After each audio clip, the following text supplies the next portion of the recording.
Hello, everybody. Welcome. Sorry I'm late. I feel like I say that too much. Maybe I should consider not being late. I don't know. But, yeah, today's been a day. So, I was originally thinking of maybe checking out Genius Invocation, which is the Genshin card game. I believe that's out now. But gonna be honest, maybe not feeling it too much today. So I'm just gonna do something easy and play some Vanguard and just like bully some CPUs. Our goal today is to absolutely destroy Mika, because apparently people, like, I don't know, are concerned about that fight or something, so we need to literally blast them from the stratosphere. So, yeah. How's everyone else doing?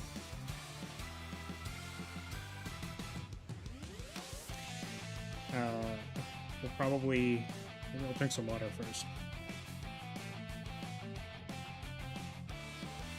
Yeah, I don't know. If I really wanted to, I probably should have been like, yeah, I'm playing Genshin today. Well, there's a bunch of Genshin hype, but I don't know. I think I'm just very stressed. And have a bunch of stuff to get done, so I shouldn't procrastinate for too long, is what I'm saying, basically. So we're gonna get to Mika, we're gonna beat her up, and then we're gonna leave. That's literally what we're doing today. So, you're currently hating snow. That's about it. Wait, why are you hating snow? Because there's a lot of it, I'm assuming. Also, yeah, welcome, Poi Rants, Eric's Crimson. You are here. Good to have you. Glad you're doing okay, Eric's. Yeah, so are you like fully recovered now? Wasn't there a bunch of people who were sick? Boy, were you sick? There was a bunch of people who were sick in my chat last time. So hopefully you are all feeling better. Yeah, we're sorry. We gotta get into it. We need to start beating people up. For reference, we're using the Bavsargra starter deck because all of these CPUs are babies. So,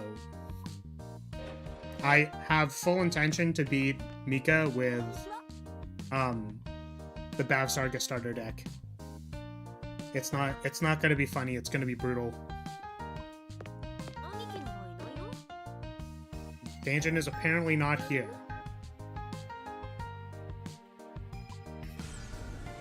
Oh yeah, this person actually plays the cat, right?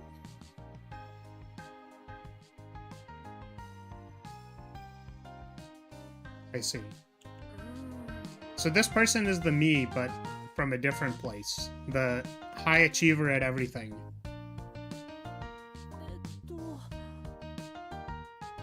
Thinking whether or not streaming the Game Awards tomorrow, and not exactly you're still coughing? I see. Streaming the Game Awards. Like, streaming it and making commentary? Were you already streaming? Because it's cold and wet and it gets everywhere. That's fair. I think that is a fair reason to dislike the snow. I also don't like snow when it is too wet. When things are too wet, it's like yucky. I don't know. Yes, Megumi. The... Like her, right over there? What? What do you mean by that? Yeah. I'd like to ask you the same. Huh? Maybe I missed one of the sentences. What? Wait, huh? Wait, what? Wait, what?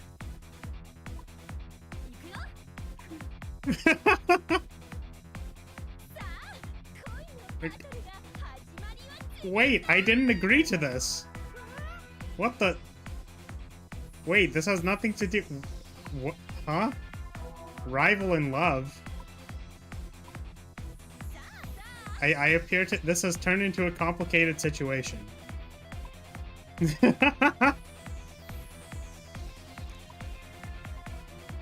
Oh, you've been streaming on that account, but not the solo one. Okay.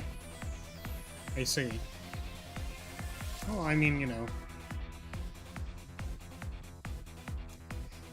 I don't know. I feel weird. I'm not usually good with current events and stuff. Like, I don't really care. What does a game award actually mean, you know? I think art speaks for itself. Award or no award. Even drier snow is annoying when it reaches up to your knees. That's fair. Yeah, it seems to be a bit of an anime moment. I understand I'm weird though, by the way, Eric. So I'm just... I don't know.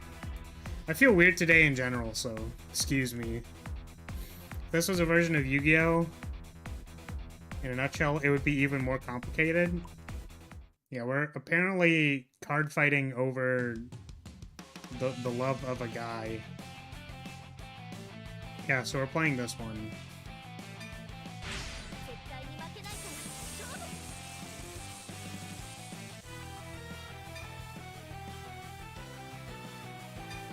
Damn.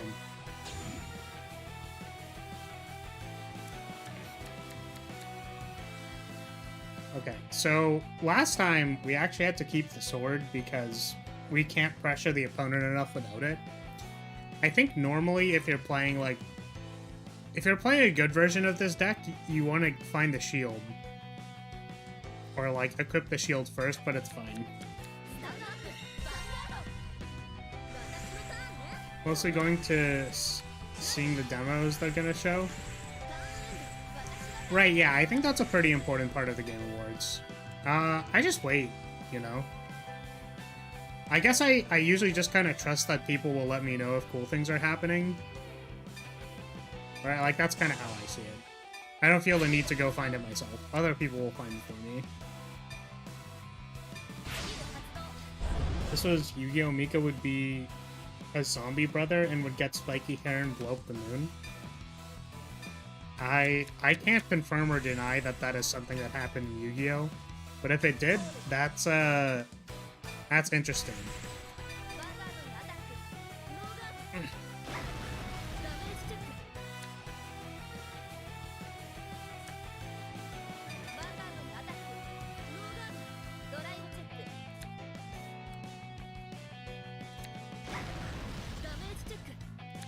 But yeah, I mean, I suppose, Eric, if you're going to be watching it, you know, if there's any cool games or something, let me know.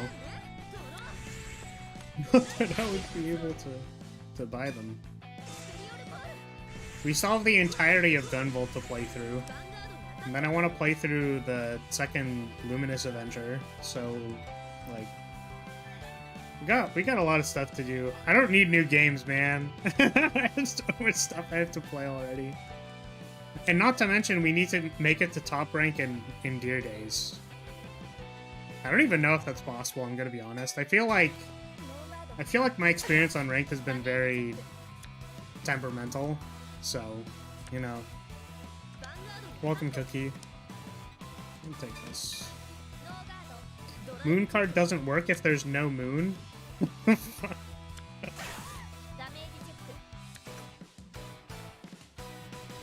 You know, that's fair. Just destroy the moon. It's really that easy if you think about it.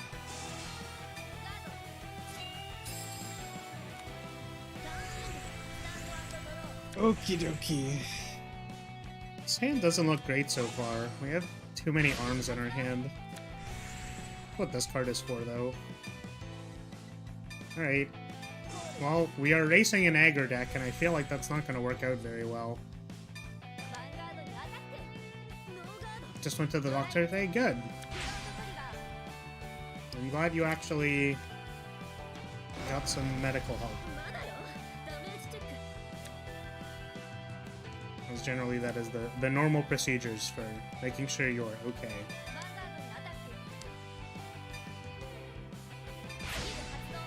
The moon has been destroyed multiple times, even if I destroy it with my powers once by... Wait, Crimson, are you suggesting that you also destroyed the moon? Because that's pretty heavy metal. My opponent has not guarded anything that I've attacked with, and that makes me really concerned. Because that probably means I'm... It probably means I'm not doing well.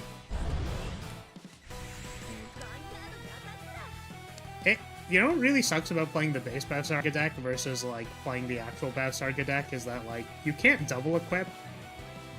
I never said this before, but because you can't double equip, you really can't, like, stave off aggro decks. Because generally you want to, like, I don't know, -2ing in the aggro deck by retiring both their front row rear guards is really good. Oh, come on, man. Yeah, it's really good, but when you can't do that, it's a lot worse. Also, we drew the overtrigger like a boss. We are now required to guard everything except for the overtrigger number. Very interesting. I don't want to intercept here because I don't have any other great hues in my hand. Oh. That was interesting. Hello there, please send some health potions. What would be a health potion? Can you describe to me what a health potion is, and maybe I can send it to you?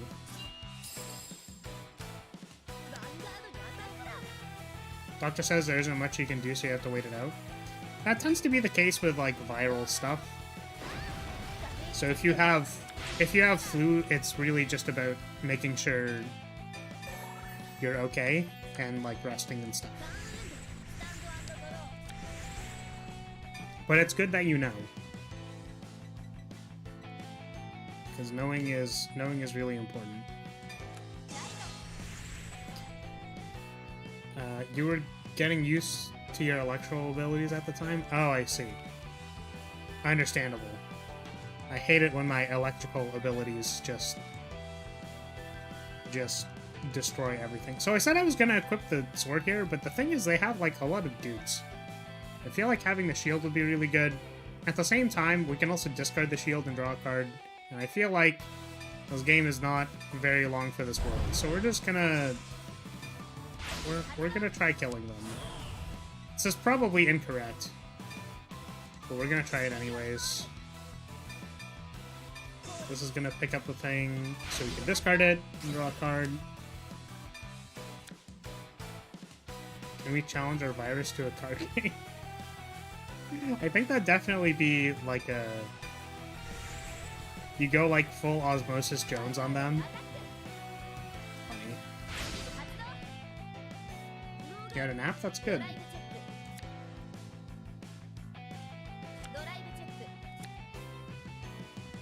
Great.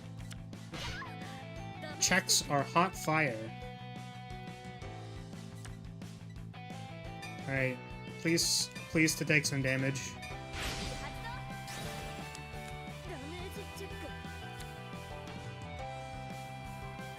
You've been playing Magic Online? Like MTGO or Magic Arena? I'd be so sorry if you were playing MTGO. Just because I don't know. It's probably not that bad, but I've heard that the simulator is pretty antiquated. Well, this isn't very good. We don't have a perfect guard. They've already checked the overtrigger, so, like, overtriggering this, like, doesn't seem too bad. Alternatively, yeah, because nothing really has, like, higher... Nothing really gets higher attack, to my understanding. They can just, like, attack ones from the back row. So I think this is fine.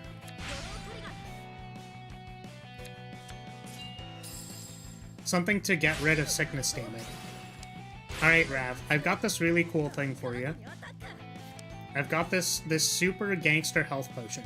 Now this is one of the most this is one of the most powerful health potions in the game, Rav. It's like actually insane. Like you would swear that this is an exploit because of how broken it is. Are you ready? Are you ready to hear what this is? We can take one of these damage, actually. I forgot that's not the effect draw. Oh, God. Right, so what you're gonna do, right, is it called Go to Sleep? Damn it, Rav. You stole the punchline. I can't bully you if you see it coming. It doesn't work anymore. I was just gonna tell you to go sleep. It's kind of broken. Did you know that you can actually just, like, sleep and not do anything? And as long as you eat well and then sleep and not really do anything, that your body just kind of, like, gets rid of sickness most of the time? Isn't that crazy? That's kind of, like, it's kind of broken. That's kind of busted.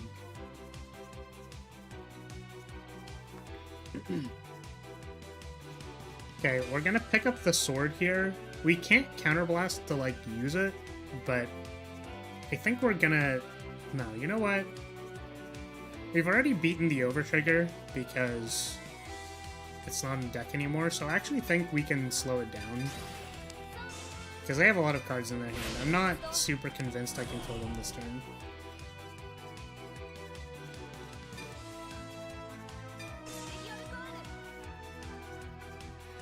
Sleep works, but you can't if you have a job? Yeah, that's called taking a sick day.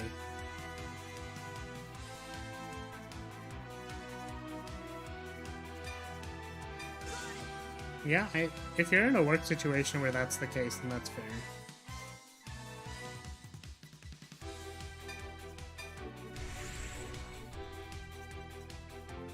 What are we doing here?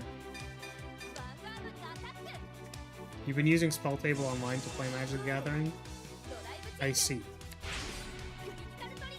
I understand. So our opponent tutor passed us. Now here's the thing. I really don't, like, I've said this before, but it's kind of like, I think we're in an okay spot to just kind of be risking things, and I don't think we're necessarily winning the game if we put this trigger on a rear guard. Right? We're not any more winning than we probably would be when we assign this to rear guard.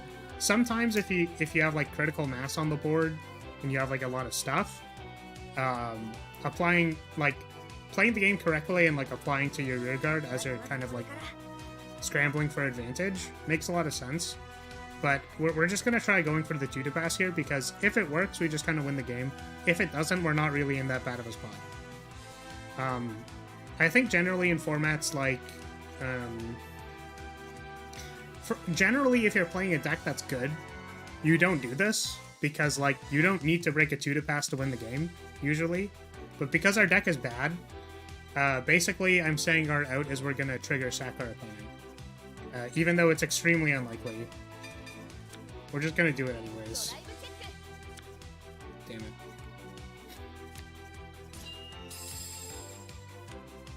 Right.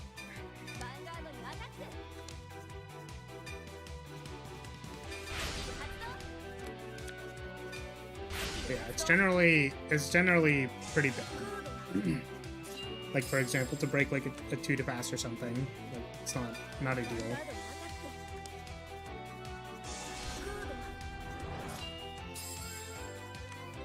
Alrighty, opponent, you're up. It's actually really funny. I remember playing in a tournament one time, and my opponent was playing Bermuda Triangle. And for people who aren't aware, Bermuda Triangle is pretty good at drawing cards. Like, they're kind of the card draw clan. You know. It's kind of funny because people would say that, like, Oracle Think Tank is the card draw clan. But, like, I think Bermuda is really good at, like, drawing cards through things that... They have advantage baked into them, I guess is what I should be saying. But, yeah, so my opponent effectively was burying me an advantage, and, like, there was almost no way I could win the game. My opponent threw it past me. And I was like, well, the only way I win this game is if I break this 3 to pass, because, like, I can't even hope to imagine to grind through the rest of their advantage, but my opponent has declared 3 to pass on my Vanguard attack. So we're gonna just try and go for the 3 to pass. Now you could probably guess where this is going, but we kind of styled on them by breaking the 3 to pass. They were very tilted. They were not happy about that at all.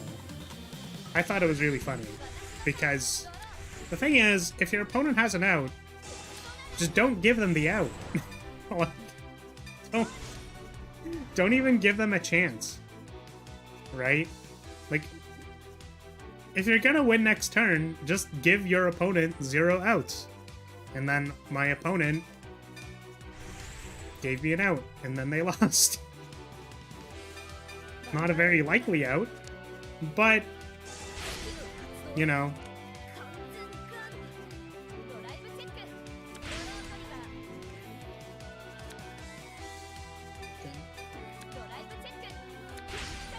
Ah. The 2 triggers was this turn, not last turn. I think we applied to this column because the number's better.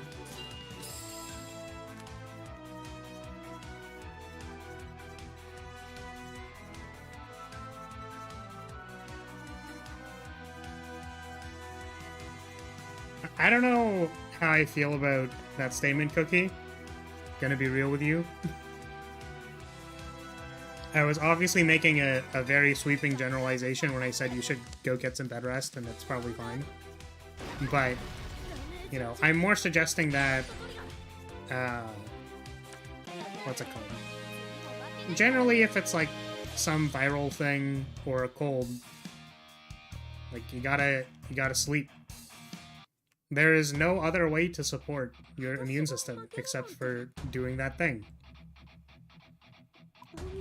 Yeah, I'm saying that medical inaccuracy can be very harmful to people. And I do not know the actual scientific validation of your immune system protects you from everything. Because I think if that was the case, we would not have any sort of vaccinations. Right? Because my understanding of a vaccination is that you prime your immune system to be able to deal with something by introducing a small amount of it to your body. So it wouldn't necessarily hold up that your immune system can generically deal with everything if, you know, we didn't have this principle. So my point is that I'm not an immunology expert, and I would assume that that statement, you know, is not, like, I don't know if you're an immunologist. If you are, please feel free to correct me, but, yeah. How could I lost? Because you're not the main protagonist. Yeah, exactly. Yeah, I'm not here to steal Danjin. I'm not... Yeah, I don't even know who Danjin is, dude. I don't, like, what? Tell me that before we fight, friend. We were trying to, but you seem to want to rush into beating me up.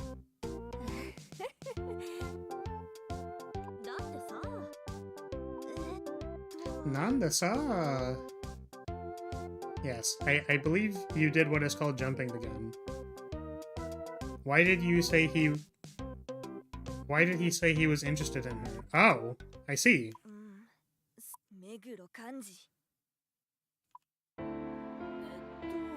Okay, the guy you fought on stream. Oh, they saw it! Damn! I guess everybody saw it, yeah. He said he wanted to face me as a fighter, but it was a trap. It was a trap scripted by the story. He's a mono-red aggro player, it's part of her character. That's fair. You know, there was a... I don't know we're trying to talk about this, but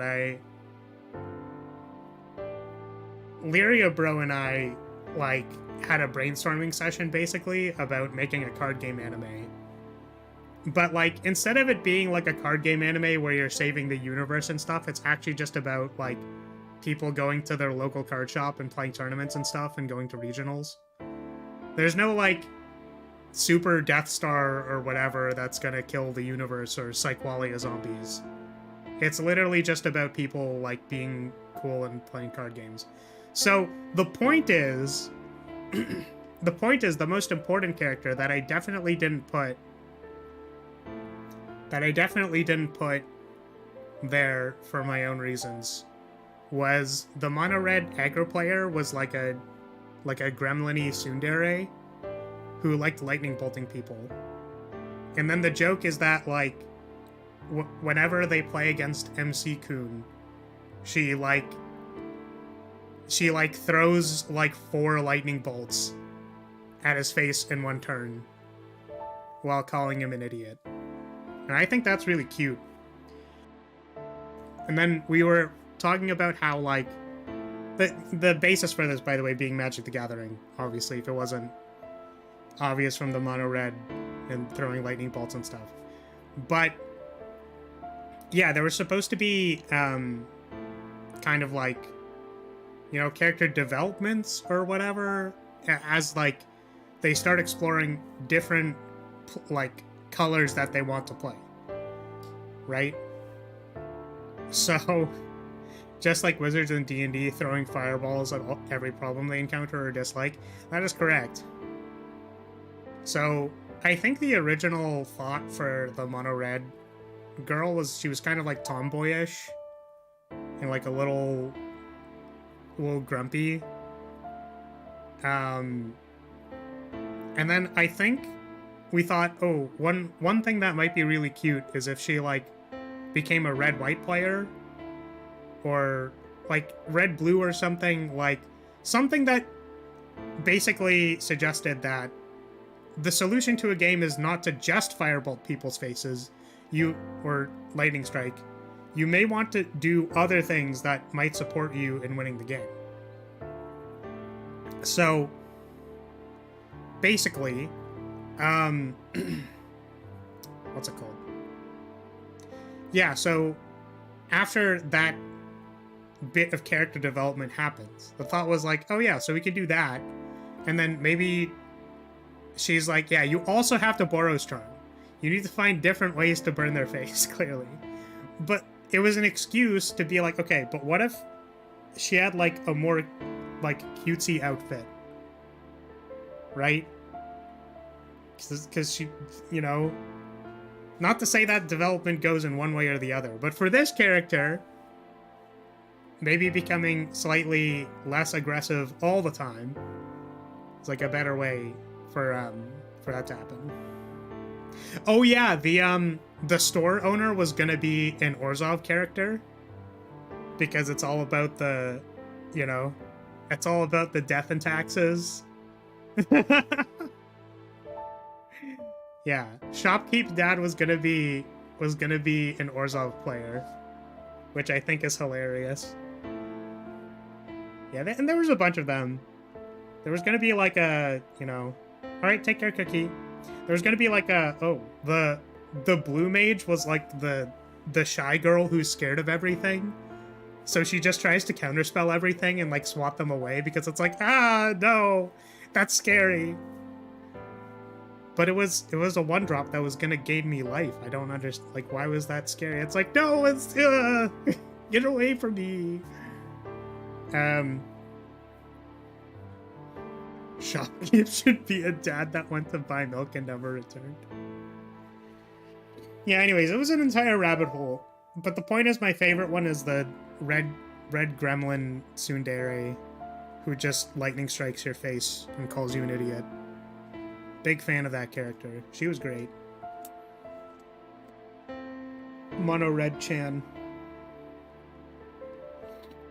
Welcome, Kraos. Sorry, we should probably hurry up. That was a bit of a side thing. He said to investigate a team that could threaten him one day called Blackout. Oh, that's these guys. Couldn't bring myself to tell you. I think it was because my brother's dream was riding on my success.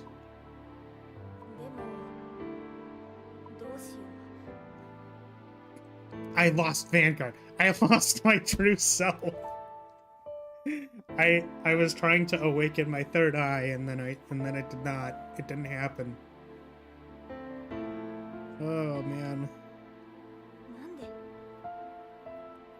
I was struggling with it for all this time.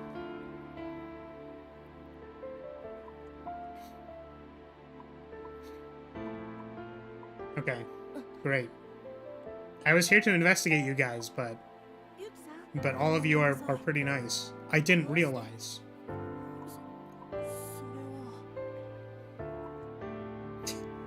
I'm sorry I asked you to play Vanguard when it was hurting you on the inside. You have completed all your finals? Nothing but A's in all your classes? Congratulations, Chris. Good stuff.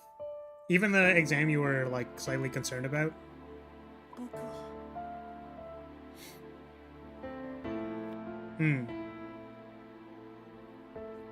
Yeah, I think someone having a complex with the abilities that they have, like, in regard to a mage that hates magic, is, like, an interesting way to put it. I think it's usually pretty hard to facilitate true pacifist characters in a D&D campaign.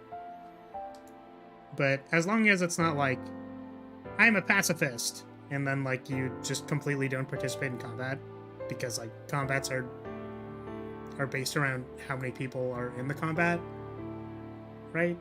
So I think it'd be a good idea to. Anyways, point is, I remember pitching a true pacifist character to my DM, and they were like, "Unfortunately, we probably need you to use your attack roll, because that is how the game is balanced." You back at it again with the Flaris? Welcome. Do I call you Train Girl? I remember. So I think you changed your name. I don't remember. So because, and I say that. So I'm gonna ask you if you changed your name, because I think I saw comments from you from like a long time back, but I don't remember your name being that name. So you should let me know what I should be calling you.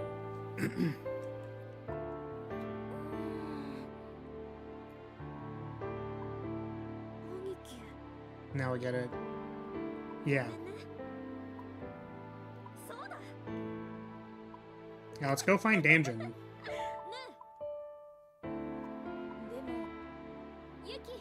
So that we can get support from an adult for the person gaslighting me. It would have been, oh, you're Sneck. Okay, got it. What should I call you now? Because, for example, right, like, I have all of the tokens in the tavern are labeled. Like, they all each have their own layer with a name. So, like, your token is called Snack.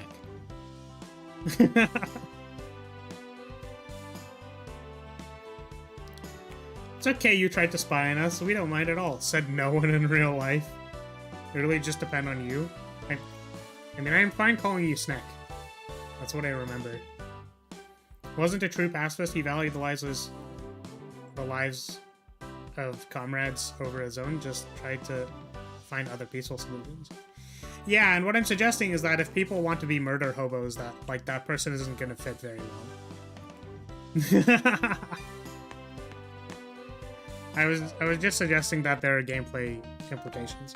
I actually had a conversation about playing like a chaotic character with a few of the other people that I roleplay with. And I was basically suggesting that, like, you know, if you're putting yourself into a campaign where it doesn't really work, like, I can understand the complications, but sometimes, like, it's doable and you have to, like, work things out. I think I was particularly frustrated because, like, chaotic characters often get the,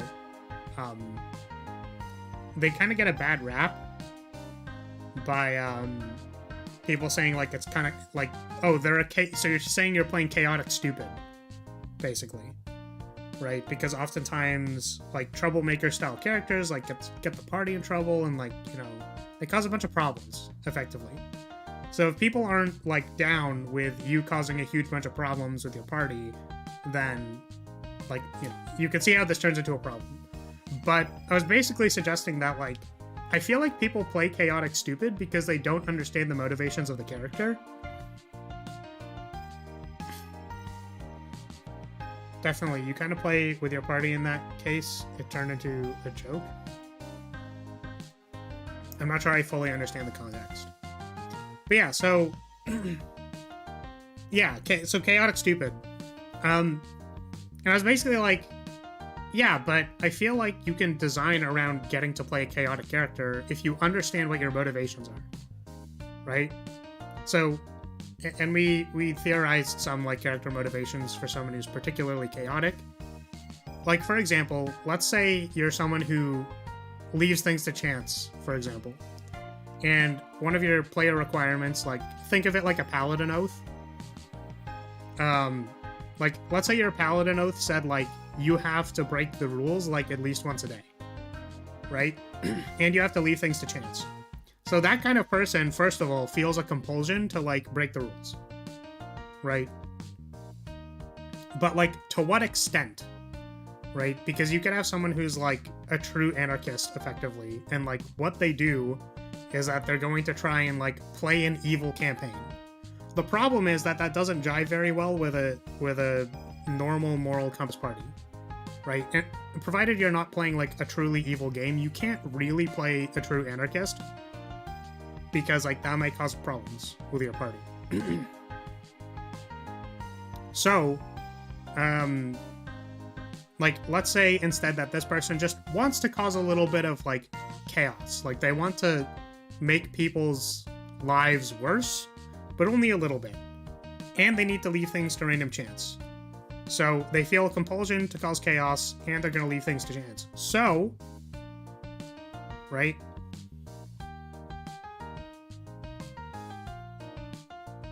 I feel like I'm going to read that in a second, but...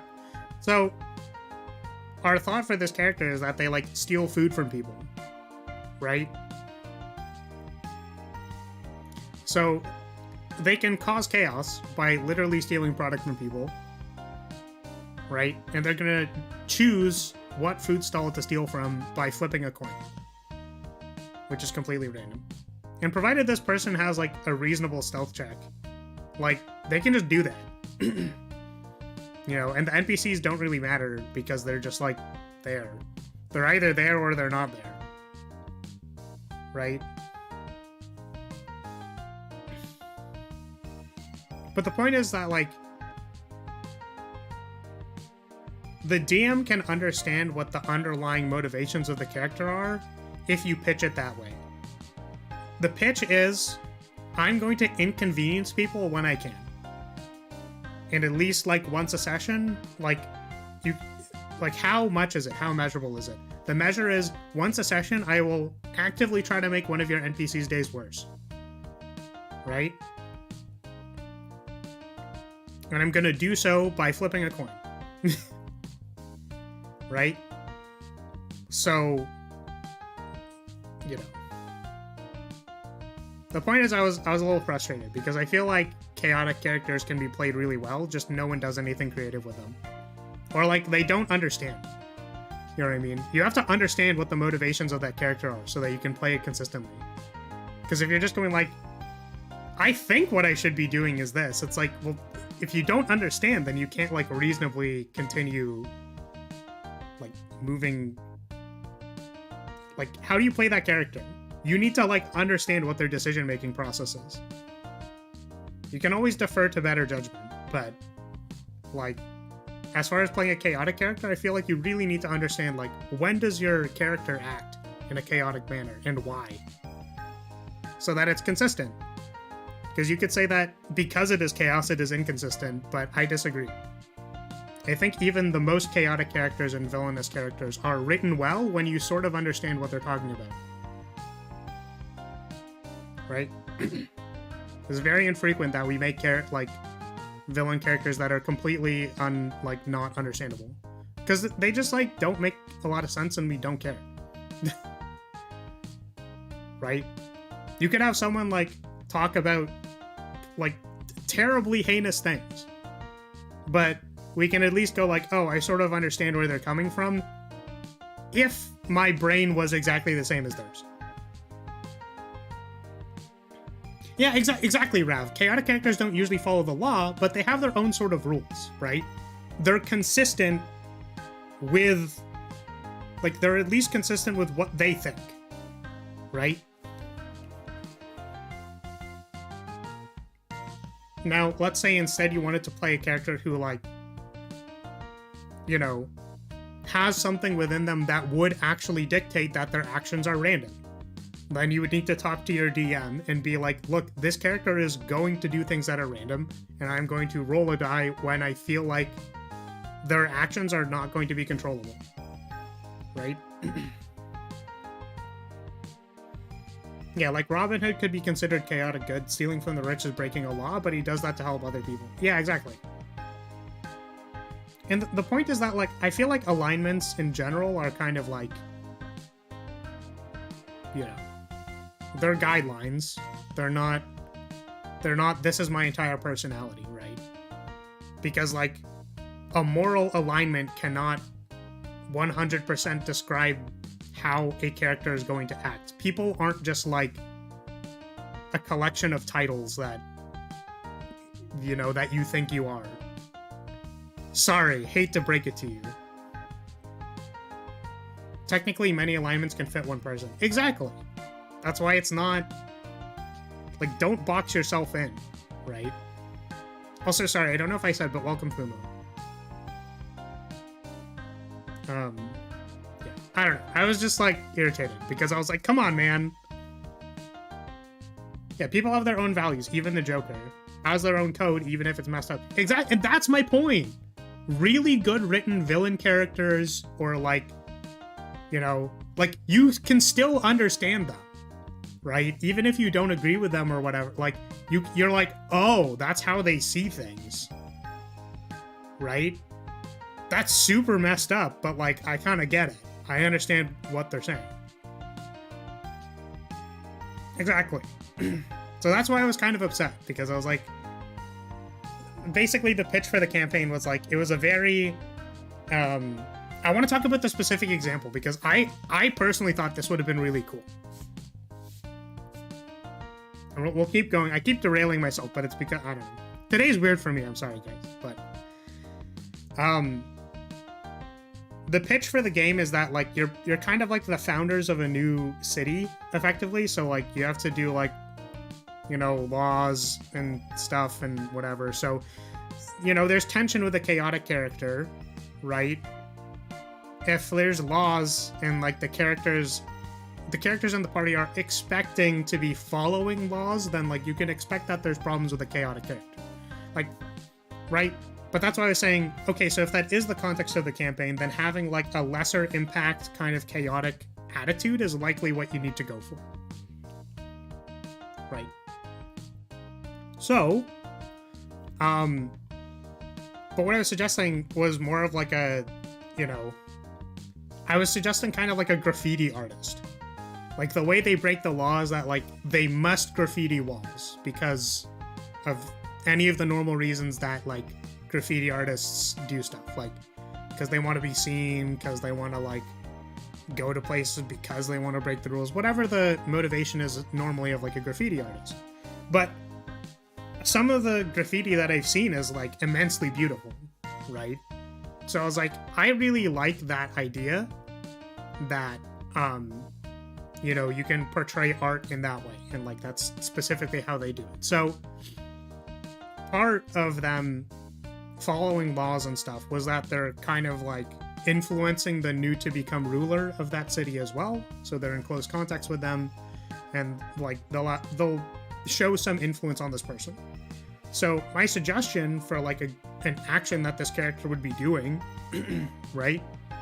Like, actions that make sense for this character are that they would make this really awesome, like, graffiti drawing on the wall, and then they would, like, effectively, like, take the ruler, you know, what's it called? Shanghai?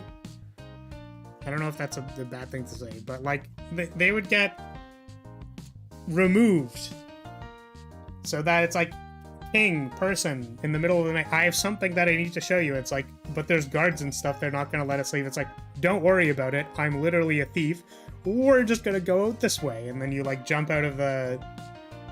You jump out of the window with the new ruler to be, and it's like, I have this really cool thing to show you, and you show them this masterful graffiti art piece or something, right? And they're like, wait, isn't this like illegal? And it's like, yeah, it is. But isn't it wonderful? Look at how beautiful the graffiti is. And they're like, ah, I see. Right? And you can bring them back. And then hopefully no repercussions on the party. Or if there's repercussions to the party, that it mostly affects the character who did the act and not necessarily the entire party. But the point is that there's like a whole bunch of considerations that have to be done. Right? And it's very complicated, but I think that because people don't take it seriously and they don't fully make things complicated. Yeah, it's not if you don't get caught, wink wink, said the D&D character and not anybody in real life. Totally, guys, please. But yeah.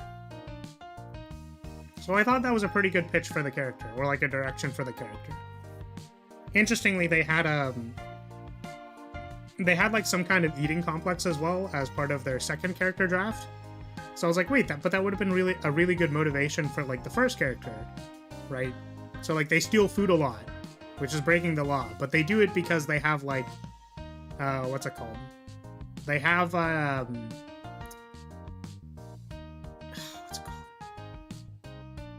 they have a disadvantage called a vice, where like they feel the need to eat and stuff. And they're a little more portly. Right? But it kind of makes sense. It's like, well, yeah, you just gave yourself an excuse to steal food all the time from people. And then, wow, you're this agent of chaos and stuff. Wow, crazy.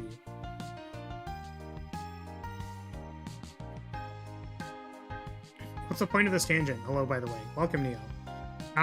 The point of this tangent was, I don't remember how we got here, but I wanted to talk about playing chaotic characters in role-playing games and how people should stop playing chaotic stupid, because chaotic characters are really cool. You just need to actually think about the character instead of being like, haha, I'm gonna cause chaos. Wow, look at me. I'm so random. XD. Often not the case.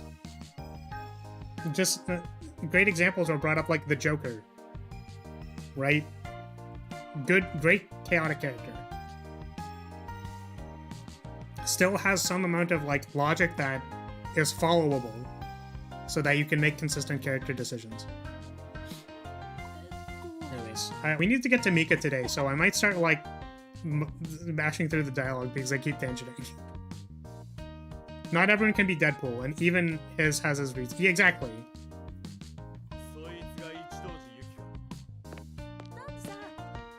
Oh, that's Danjin. I didn't know that this guy was Danjin. So this guy, I think, is actually the, This guy is actually the Bruce player, right? I think? I'm aware of everything. Oh, he's fighting me.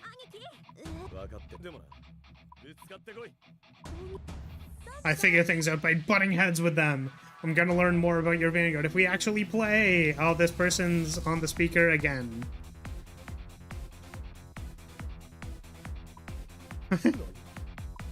Why are you announcing again?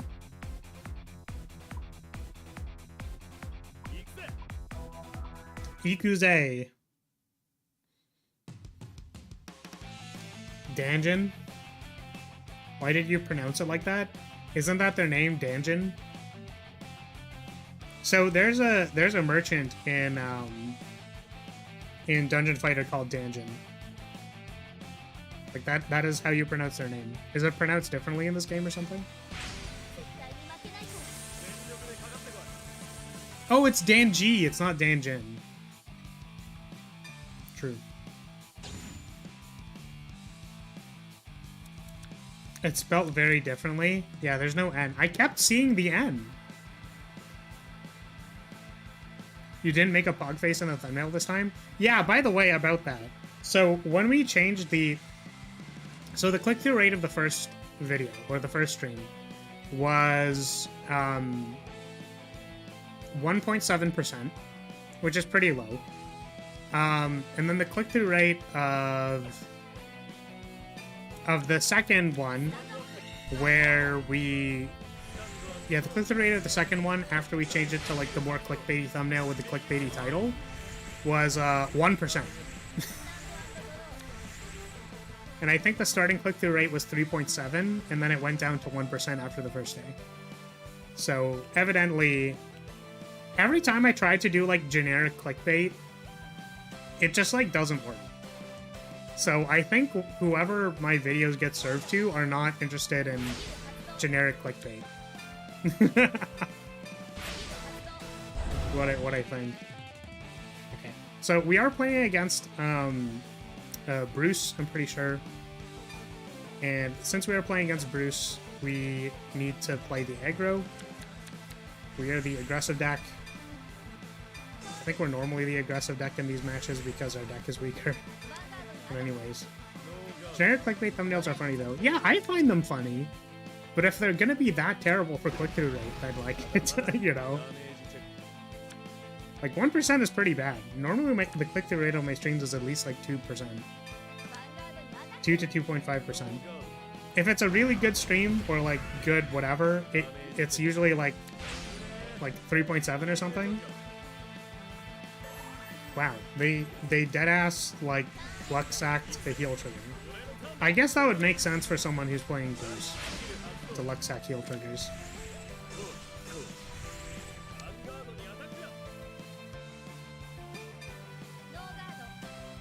DNF Duel got a new character announced? Yeah, I saw Spectre. I did see Spectre. I don't care about Spectre. When it came out, I wasn't super interested. But, you know, it is. It's there. You're very say-so, you don't like Ahegao faces. But I didn't make an Ahegao face. Man, you should see the thumbnail for the coming up video. It's really funny because I don't know if maybe I'll change it back, but I definitely thought the caption on it should be like "exploded my butt."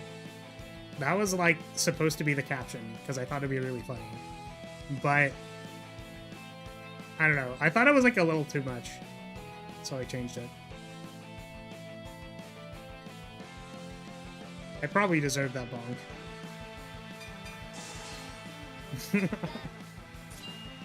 Big Booba Floor will get all of the clicks? I don't know. No, probably you did. No, it's like a probably. I think there's like some amount of debate for whether or not that was correct or not correct. Fine. What is wrong with saying debate just bunk? What's wrong with saying exploded my butt? Is that like... Is that odd? Crit trigger. 2 damage.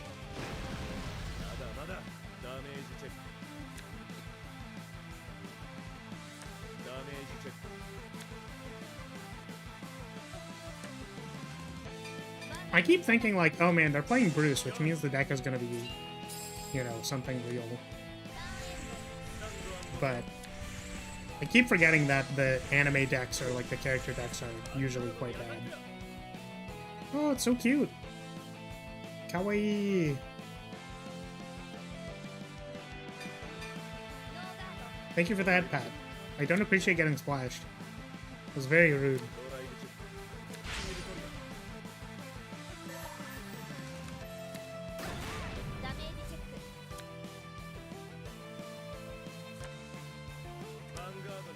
Oh yeah, it was just regular pat. Thank you for that. I think we have to guard this one because the other column is bigger.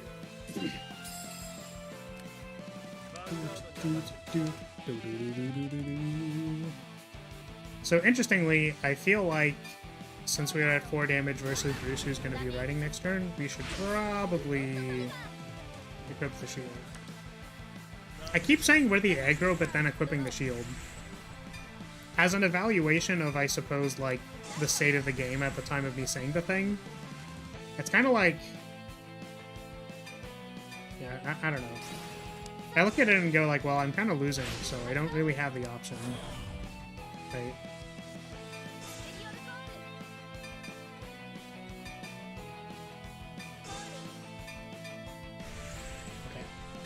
Got him. Oh, that was Crimson's? Thank you, Crimson. Will Flower finally be forced to use a different deck than the starter one? Probably not. I feel like the hardest to beat deck was Prison, and it's because generally how you beat a reactive deck or like a control-based deck. Generally how you beat a reactive deck is you bring the fight to them. So like there's kind of an expectation on like how much your deck can do when you're playing against a reactive deck. So we kind of had to luck out to beat Prison.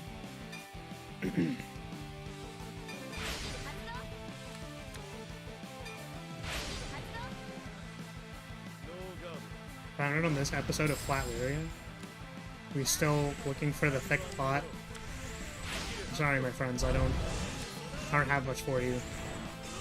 Okay, so they are currently in Final Rush. They're currently in Final Net. Final Rush, Soul Charge 2, choose a card from your soul. Okay, we're going to guard this without the shield. We'll do this.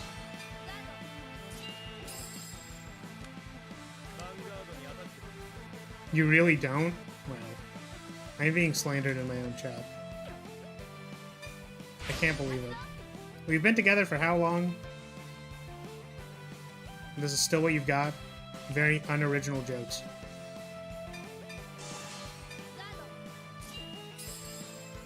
Oh, less than a year for you, Apple? Fair.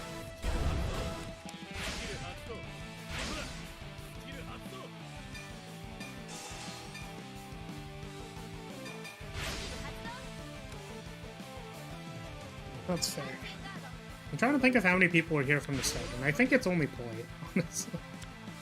Unless I'm forgetting somebody. I think... Oh, Kraos as well. Kraos was here for a while. I think since the start as well.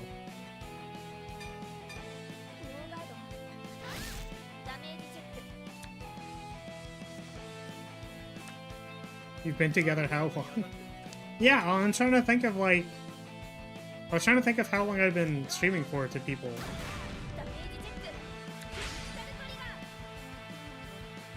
I question why you were learning things from my chest. Like, why are you learning things? I can understand if that's sort of what you... We drew the overtrigger again. Damn, we are so good at drawing the overtrigger.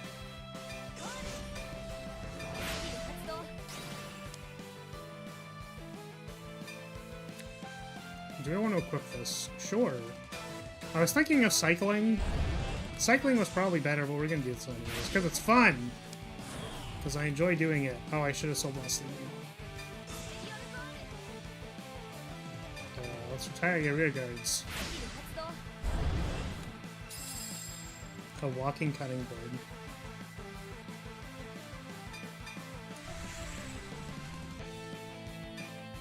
I can't believe I'm in the middle of doing a challenge run. You know what I mean? I feel like I'm doing pretty well. I feel like I'm styling on these computers, showing how cool I am. And all my chat can say is like, damn, you're flat as hell. Okay, I think we can do a damage here.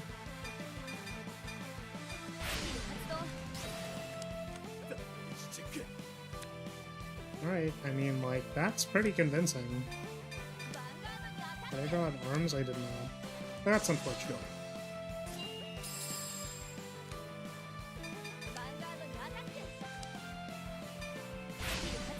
I'm not super confident in this being able to guard a final rush turn.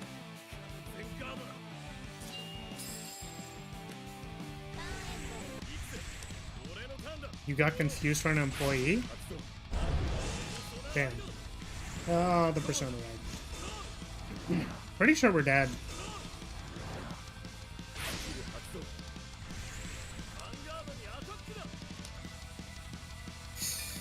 Okay, so if we guard this... Oh, they're attacking with this first. Don't they restand stuff if they... Oh, they have Soul Blast 5! Oh, okay, so we're not dead. Great. I was really concerned. I thought we were dead. It turns out we're not dead. Just activate Mirror Force. Mirror Force would be so broken in this game. Double front trigger, wow. What's it like being really good at this game? So we're just gonna perfect guard both of these, I think, because we can't reasonably guard either of them. Alright, let's discard this. I think Flar, you're dead. Damn, that's a really cool opinion, my dude.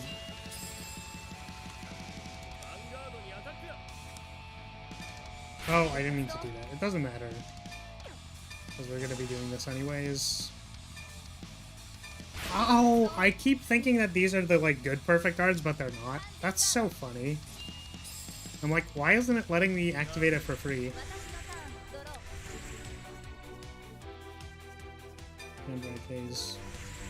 Alright.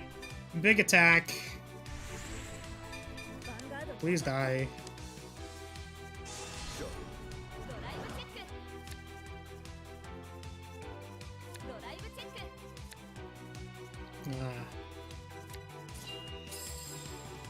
This number's kind of bad. Sorry, I didn't read this before. Because it's like the Void. You look inside and see nothing. So you keep looking and slowly get sucked in. Right now I'm learning secrets of the universe. I see. So my lack of chest actually allows people to see into the Void. Oh, come on, man. Okay, now we're definitely dead. I guess they would have to rewrite again. I don't know. Also, I don't know anything about Vanguard, so how are these numbers that big? Well, you can basically divide everything by 1,000, right? Okay, what do we have to do here?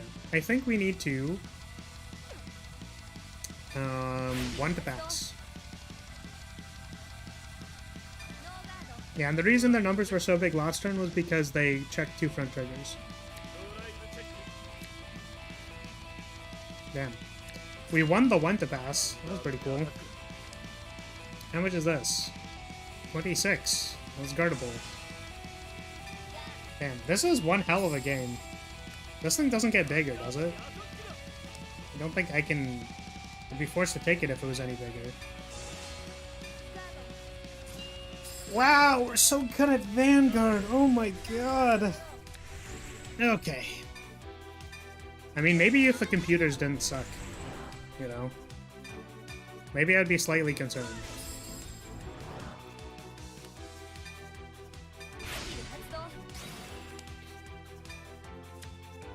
Hey, yo. Alright, big sword.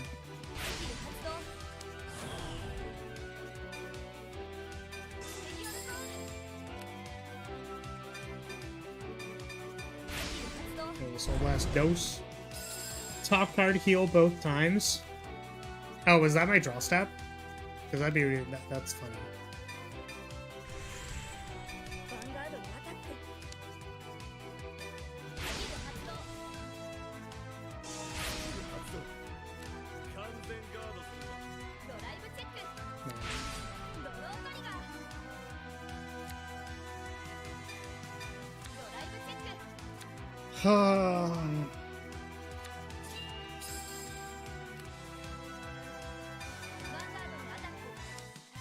Are we actually going to beat this person?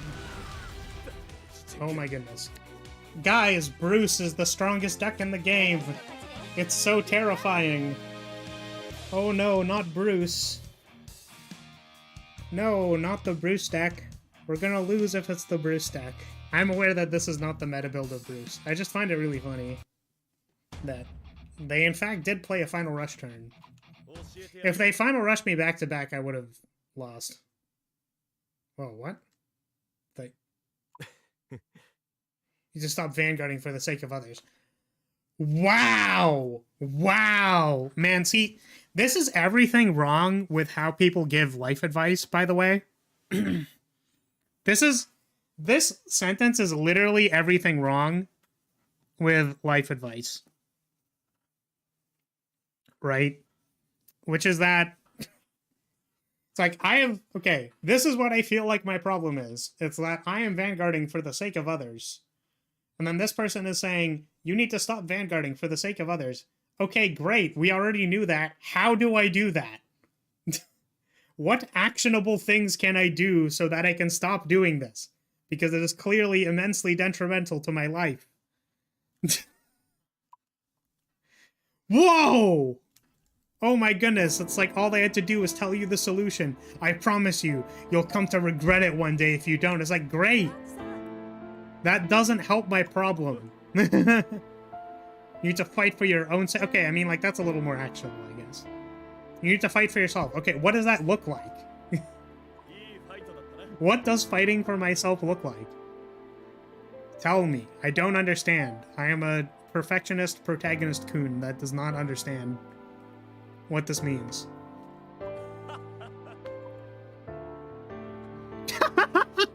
I understand that you're not the kind of person who'd come to crush us. Incorrect. I came here to crush all of you. That's why the title is called Crushing Mika.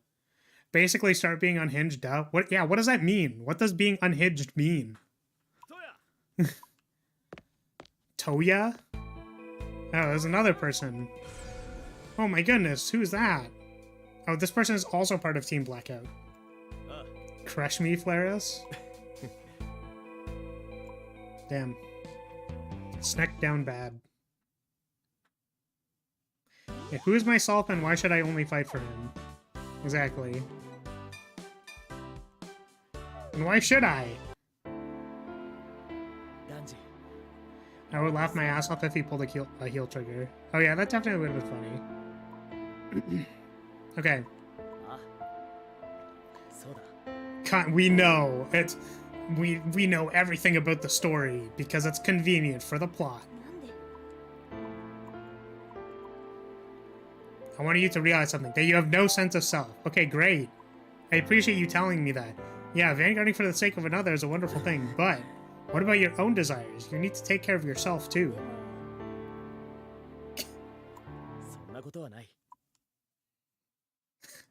That's all I'm able to do. No! I'm gonna immediately invalidate you. Like...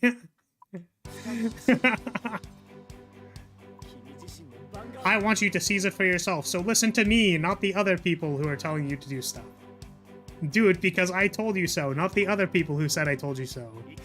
Oh my god. That's crazy. No, I'm sorry. I'm sorry, I think I'm feeling particularly irritable today.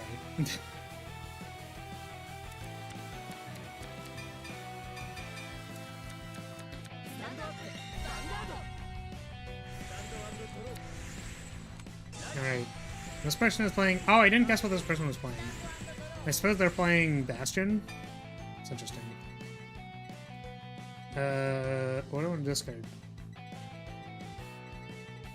I kind of want to keep 2 perfect cards, but... Yeah, I'll keep 2 perfect cards. The issue is most of the teaching comes through the language of Vanguard. Yes, they'll know exactly what they're talking about as soon as they Vanguard. That you couldn't glean the meaning of those 8 turns of Vanguard swing OK pass is on you. You know what, you're right. It's all self-inflicted.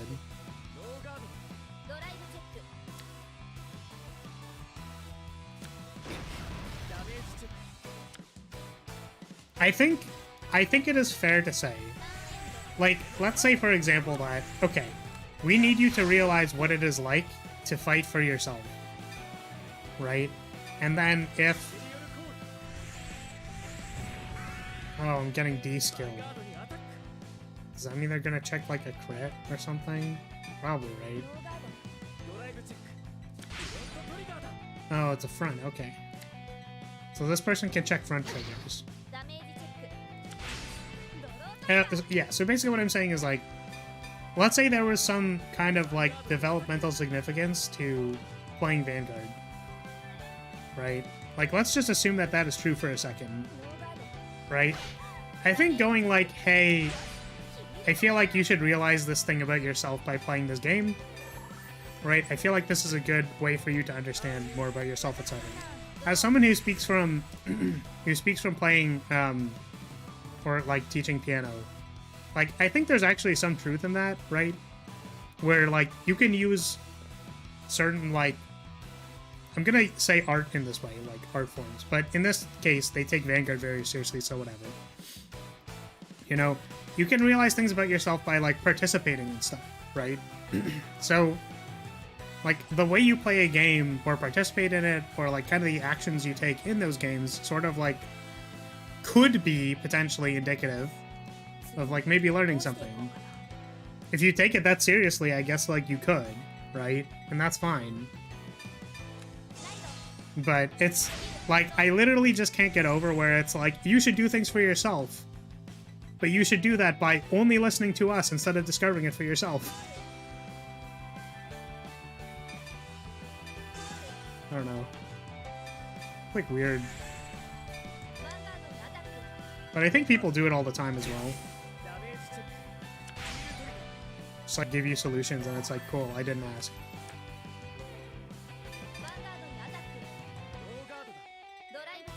Maybe that was a little bit more tangential than I thought. But anyways.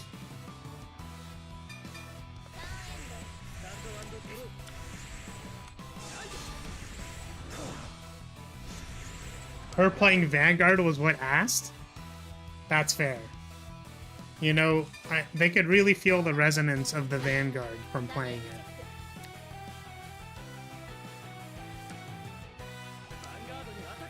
They sensed the longing in her play, and that they had to figure it out. See, this is the thing, right? Is that like, that's fair. If we're just gonna assume that that is how that works in this universe, that's fair.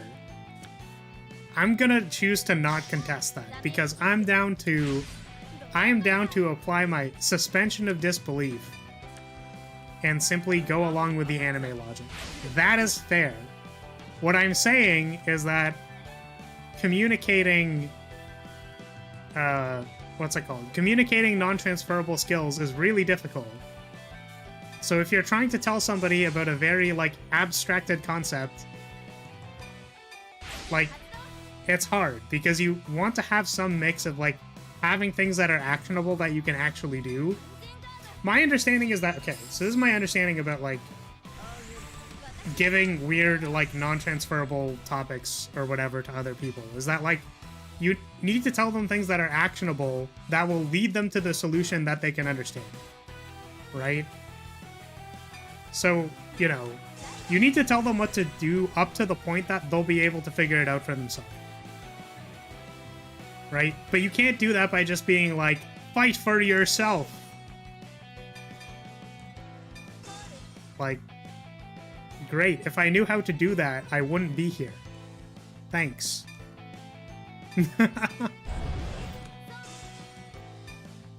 Because this is the thing, like, we can get on board. Let's just assume all the anime logic is correct. That's fine. We can agree that Vanguard communicates some amount of, like, quasi-emotional damage through the way she plays. This is fine. We can agree to that. But I feel like the person who just got gaslit by Mr. Streamer Man is not going to figure out their problems by saying you have to think for yourself. Because if that worked, then probably the person who gaslit you and then said you should think for yourself, like, that would have worked. If it didn't work the first time when they gaslighted you, then what made you think that it would work the second time? Was it because there wasn't any gaslighting?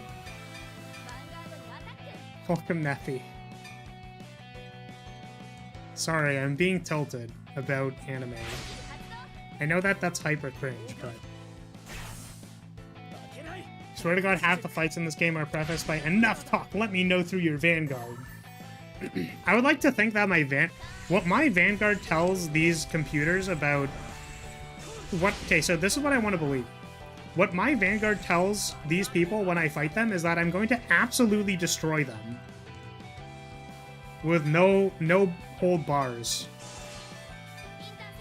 Like, I am, like, if they blink for a second, I'm actually going to double crit them out of the game.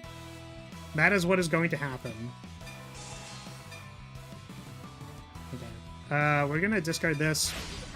We're not discarding the other grade 3 because we want to pick up the sword next turn. So if they perfect guard the Vanguard, we can set them to 5. Always go with anime logic. That way, when I touch your cat ears, you'll definitely get pregnant like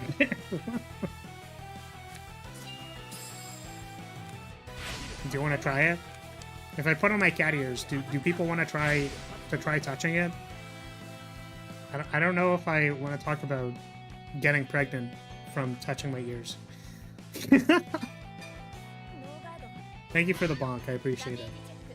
I think her issue was that she didn't have a direction and didn't feel she had a sense of self beyond acting for others. Yeah, exactly. So the best way to do that is to listen to people ordering you around and acting for others.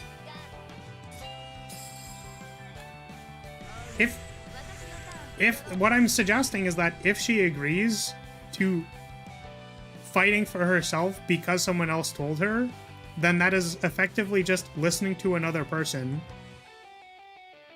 telling them what to do. Like, it's still not self-direction if someone else is telling you what to do.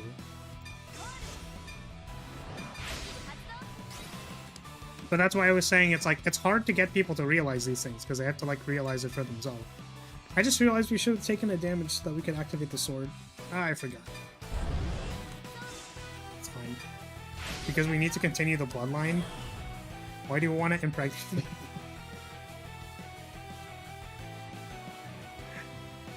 I'm very sorry, everybody. I don't actually want to call any of these. Do I have to call something? I guess I do. Oh yeah, oh, okay. I have to call something. It's really unfortunate. Okay. We unfortunately can't deal with damage to our opponent, even though we wanted to.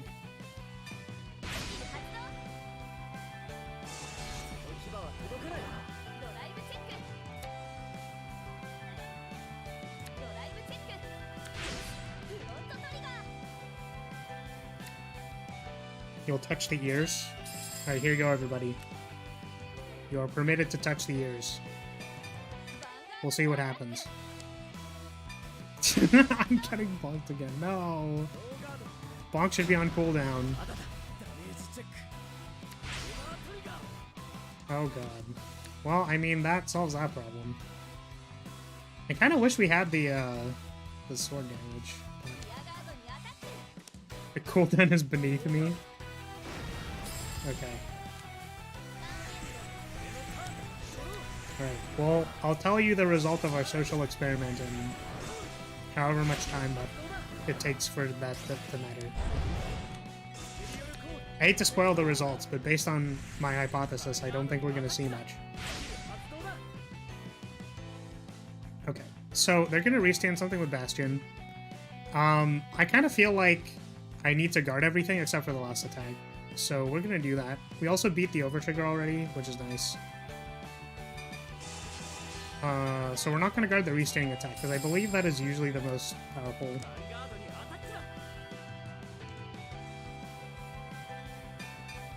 Already beat the overtrigger, so we can guard this.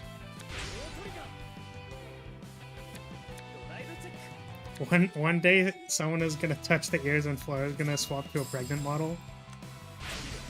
I feel like I don't actually want to do that. Ever. Can I guard this?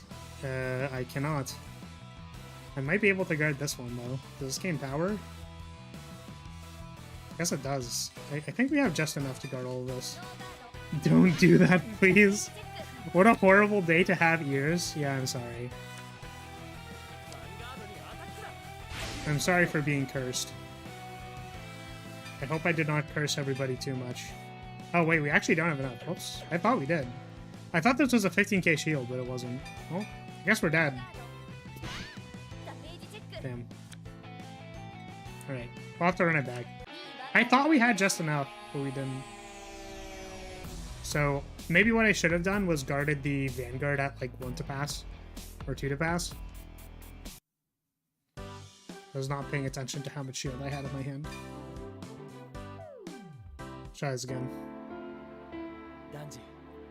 Dungy. Oh. Do-do-do-do. Do-do-do-do-do-do-do. Sorry, the cursor's been on the screen this entire time. I apologize.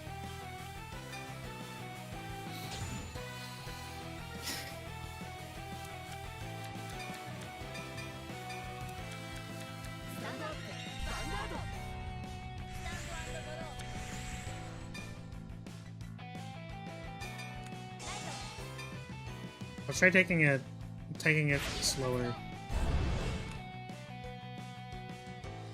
What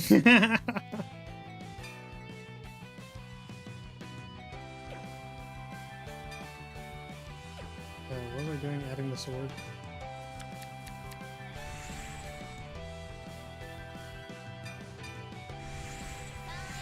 Oh.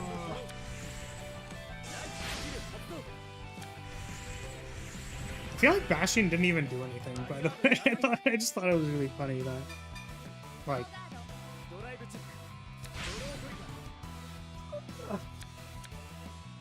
oh, is there D-skill that they checked a trigger, not specifically a front trigger? That makes sense. Should I do?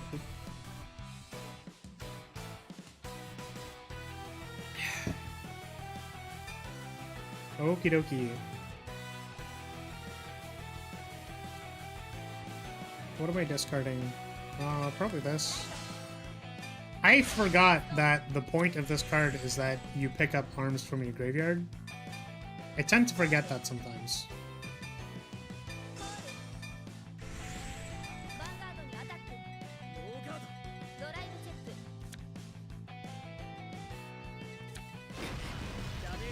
That's okay. All of this was according to plan, and we're just cycling off one of the swords. It's not complicated.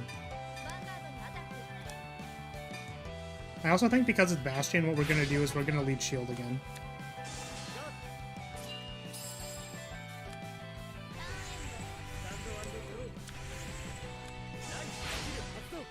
Yeah, I saw those runes.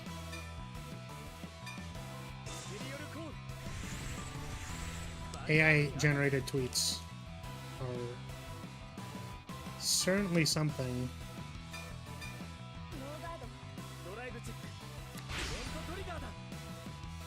I'm glad I didn't guard. I was like, I could have considered guarding that, but we did not. Wow, we're so good at this game. All you need to beat the computers is to sack really, really hard. Like, really, really, really hard.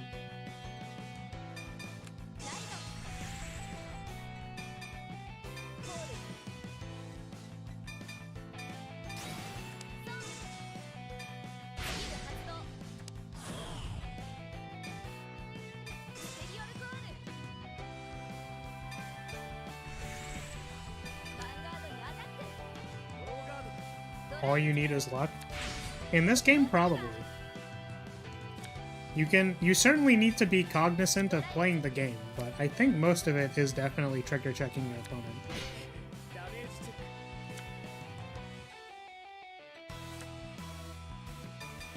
I think there are a very small set of decks that can win independent of trigger checking.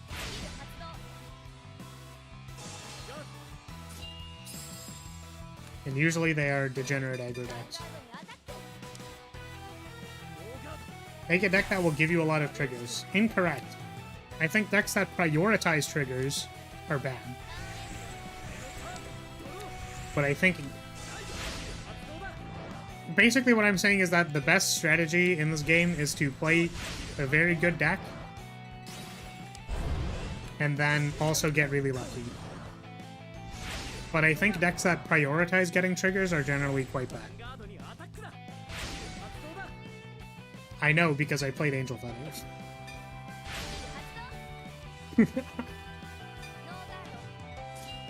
Because if your deck isn't good unless you get triggers, then it's probably not very good.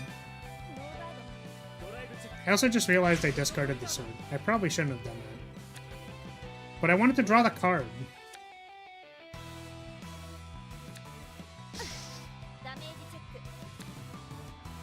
In a small way, it sounds like poker. Maybe the thing she was missing in her life was just poker. Poker strategy? That's fair.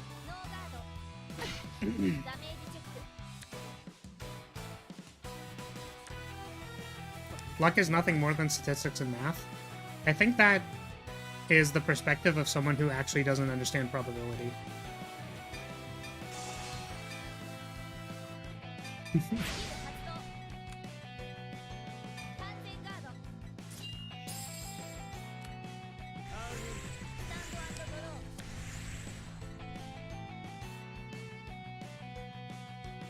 That was the word you were looking for? Probability? Nice. Do not have any cards to ride. Okay.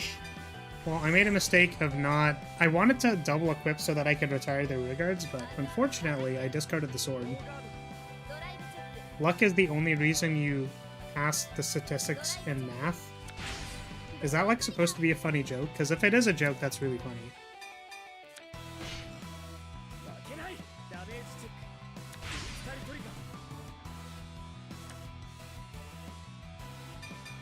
Guess I can attack the rear guards.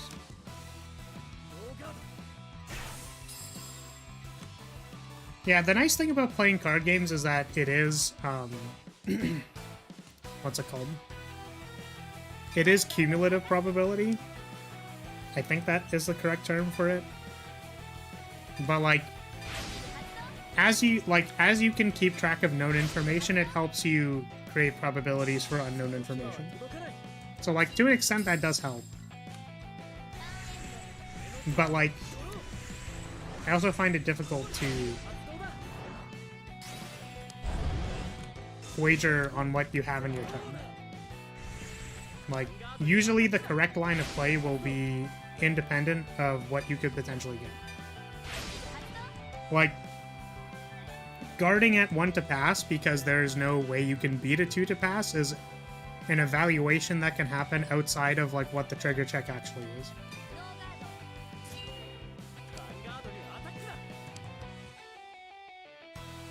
So knowing they will or will not check multiple triggers is actually irrelevant. The only thing you need to know is what you do in each case. And if you can afford to play for the greedy case. So we're gonna play for the greedy case. As I was saying. Actually, Backseating gets stronger later in the game, so like maybe we guard here. And there's like general play pattern stuff and whatever,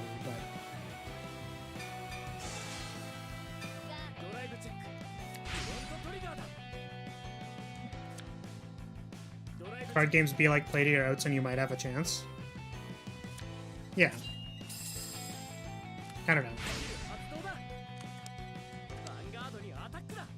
I honestly, like, this is probably like an opinion or something, right? I think it's fair to say that it is an opinion. But I'm of the opinion that, like, usually the opportunity cost of playing the best line is not very high. Right? Like, the lines will be like, okay, can I do something, like, immensely greedy and hope? Or can I play the good line? The thing is, you can play the immensely greedy line, and then if it works out, you probably win. And that's fine. But I wouldn't recommend it.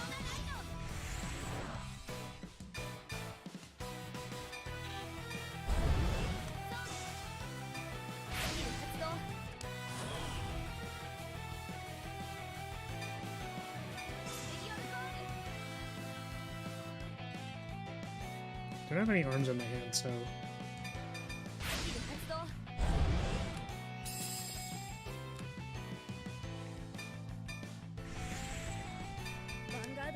Right, so we're giving them either die or get set to 5 damage, which is kind of nice.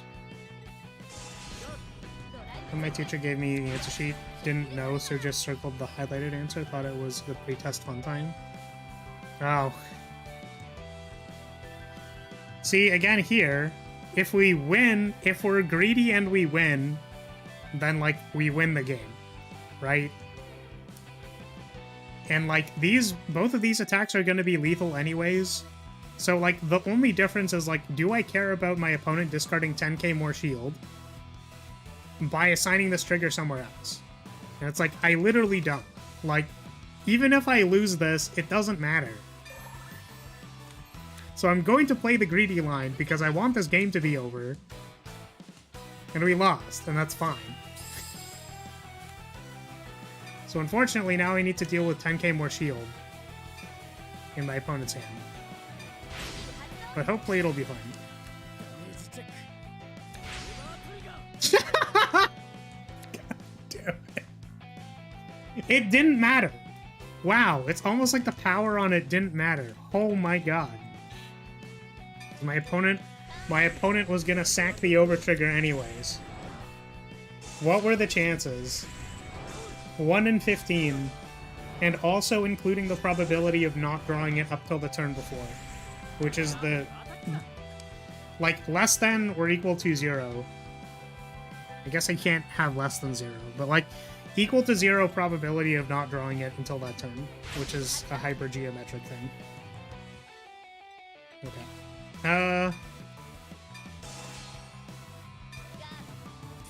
That's a big number. Yeah, crazy. I tried explaining overtriggers to someone who does not play Vanguard, and they were like, wow, that seems really fair and balanced.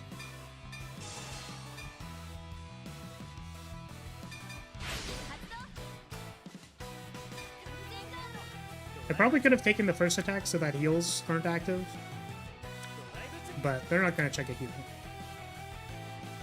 Easy. Easiest game of my life. The other attack is bigger, so we guard this one.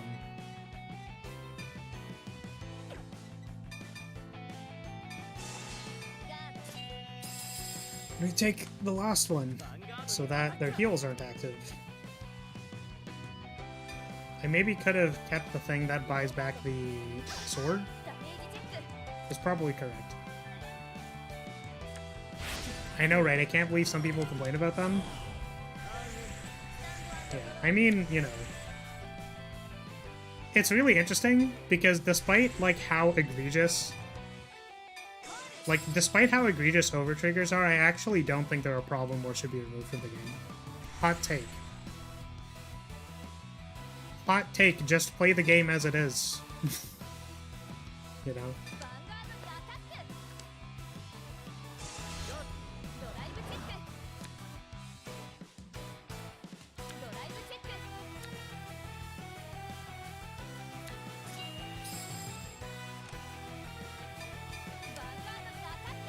No, I will mod the game to the point it breaks. I mean, that is also fair.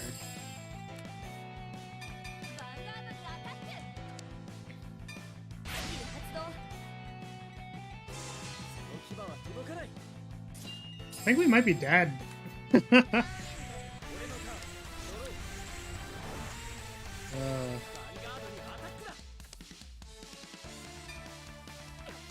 30k. I'm at 5.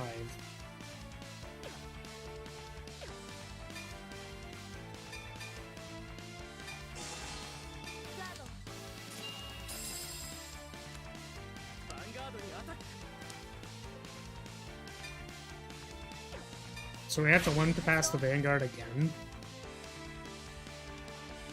We have 25k shield for this attack. We need...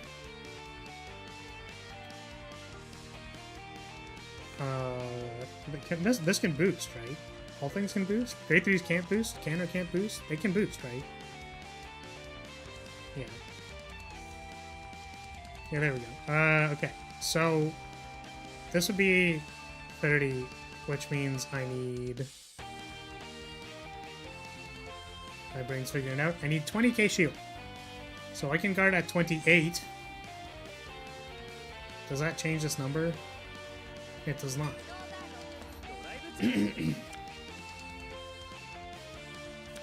Just don't hit it. Oh, man. Oh, right, I forgot they restand something. Okay, so we're definitely dead then. Which means we need to get a heal. And yeah, that's all we can do.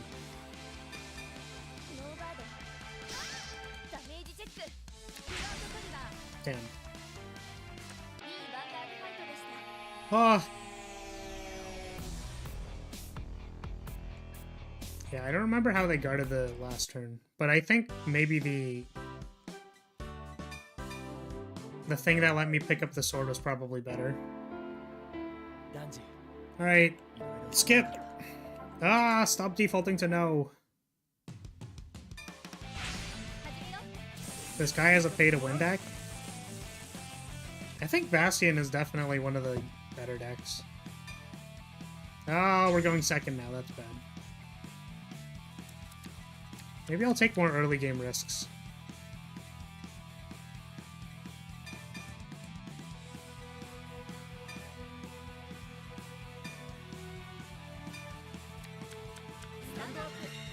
But Flora, the sad music. We don't have time to be sad. I don't know if we don't have time for your feelings. Okay, we're gonna go hyper aggro, I think.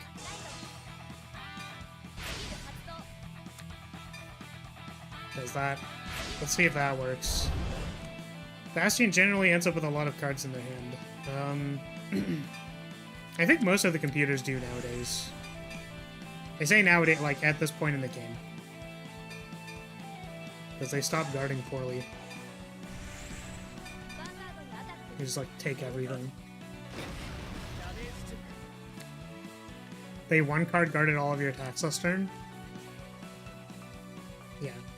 Did they perfect guard the Vanguard? Because it's possible that having the sword would have made them more scared. Because we could go too critical. No. Okay. So we may have actually lost that to a misplay.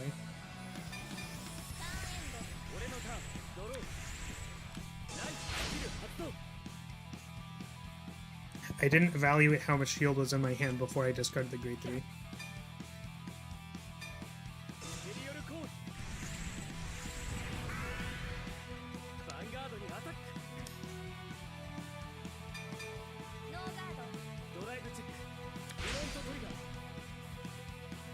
Really surprised they aren't calling units when they can guarantee getting a front trigger.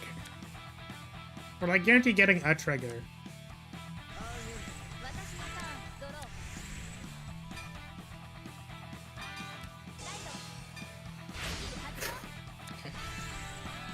Okay, we're already at the 2-hour mark.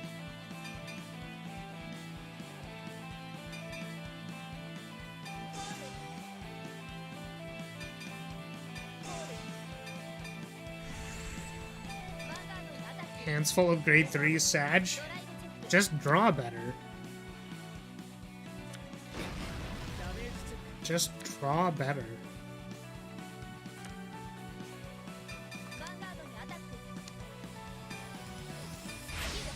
As Bastion? Yeah, that doesn't matter. Draw better. What other cards, what other hand can they have? They can have triggers. If you're gonna check a front trigger, call triggers. You know you're gonna check a trigger. Just call the triggers. What's your opponent gonna do? Check a defensive trigger? Just kill them. Like, if I knew I was gonna check a front trigger when I attack with my Vanguard on grade 2, I would call triggers.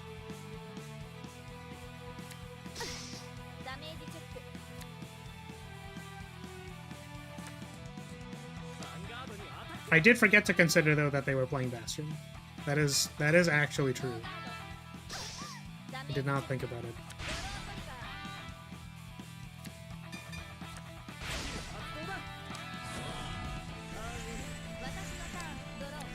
Watashi no turn. So we have not found the sword yet, which is kind of unfortunate. Are you scaring me? What? Why am I scaring you? I am not scary. I am very not scary. Stop being ridiculous. I'm the least scary, most say-so VTuber.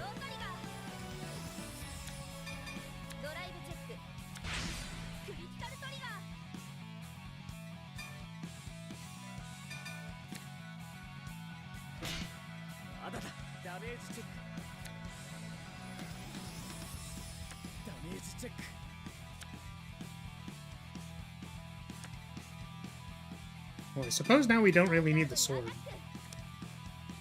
We do want it to retire their grade 3s. But I think it is entirely possible that we won't get it, so...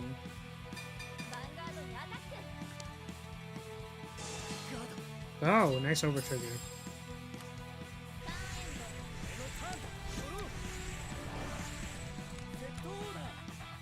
That steps on their fans? Only when they ask for it. And do not step on my fans if they don't want it. I unfortunately can't control that. Part of my viewer base are degenerates.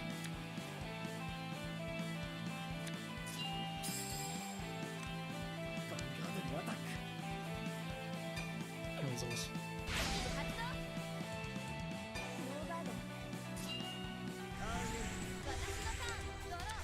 Okay. We don't have a Persona ride.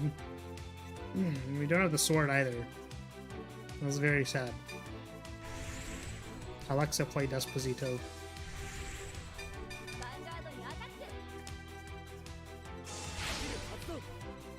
We're not degenerates, we're just cultured.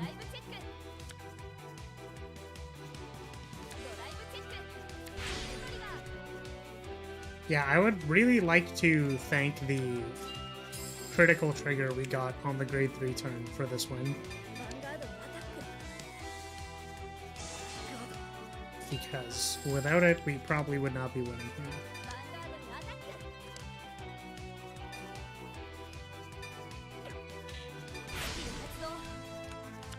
here. I don't know. I just don't really feel like I played this game much differently. We called 2 grade 1s, but they got a defensive trigger, which means that it was effectively like calling 1 grade 1 and attacking with both.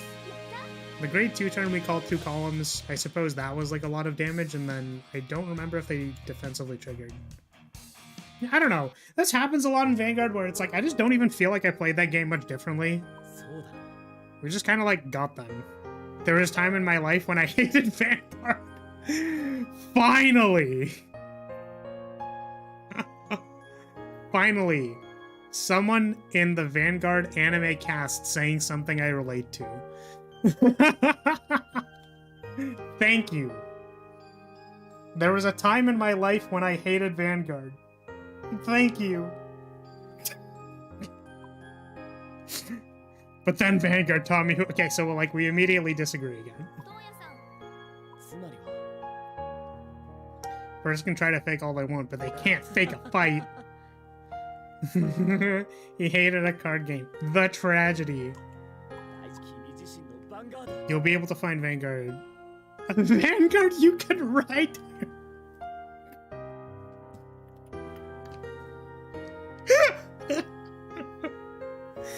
I'm sure one day you'll find a Vanguard you can ride your own.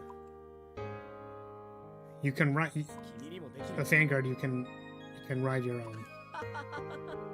That's not what I meant by that. I meant the reason I thought it was funny was just it sounds so stupid. Like it just sounds dumb. That's not what I meant, chat. Stop.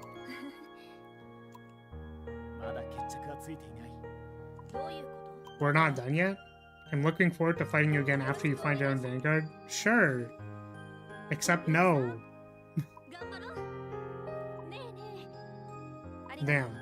And with the power of friendship and talking to people who aren't my normal group of friends, I was able to find my true self through Vanguard.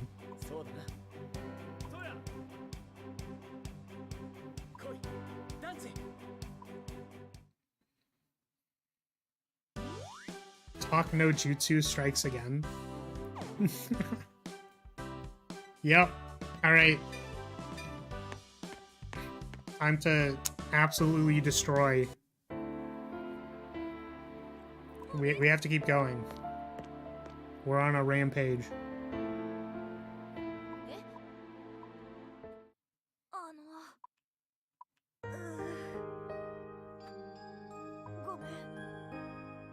Time to beat the crap out of your little brother? Yes. Protecting me this entire time. Yeah, exactly. That's why this time I'm gonna literally destroy you in Vanguard.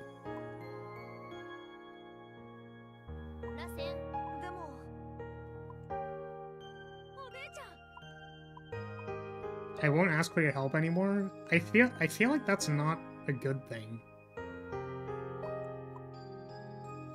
Thanks to everyone. I mean to Vanguard. I finally realized what I need to do, and I'm not running away from myself any longer. That's really great and it's inspiring if it wasn't so goddamn vague that you weren't saying anything.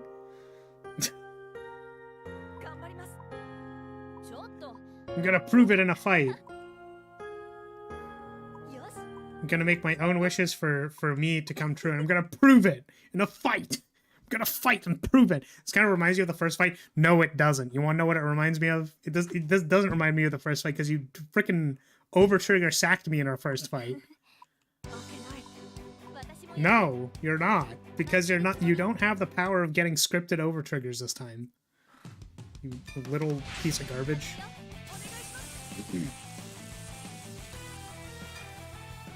Yeah, that's right. I'm going first. It's time for you to lose. Gotta keep the Persona ride. Oh, are they playing a different deck?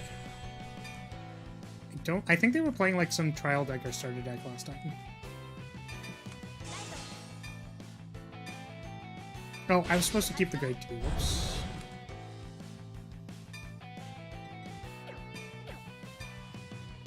Everyone really relates to the ride line. Why is this kid playing that one that turns into an idol? Hey man, don't judge Rasen. If they want to turn into an idol, then that's all good. You'd be following in my footsteps. Right, guys? I'm a very say-so VTuber idol. Wouldn't you say? Right? Come on, chat, right? Right? I'm gonna sip this water until you guys say yes.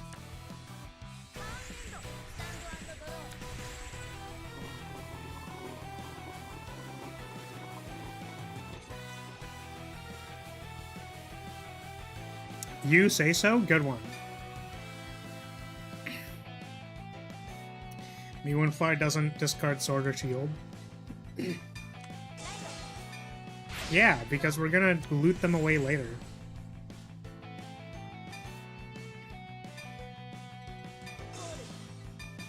Fine, this is good enough.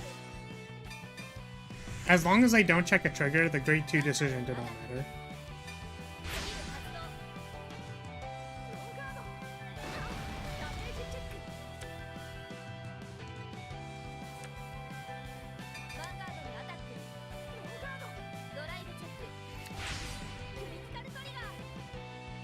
I like how the mixture of responses is like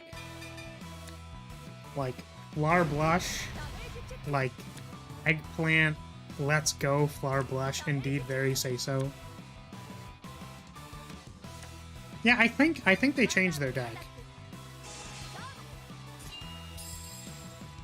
Damn, I deadass almost hit them to 4 on grade 2. Imagine if I could actually double equip on grade 3. Oh yeah, I think I've seen this person. She's cute. I actually really like this card. Like, I like this idea. That you can, like, attack from the back row with the token that calls itself. I think that's actually really cool. Damage trigger, please. We're gonna no-guard the Vanguard, and we're gonna hope for a damage trigger. Damage trigger, please. Damn it. More accurate column? Yeah, I mean, that's how the card works, right? She calls the thing behind her.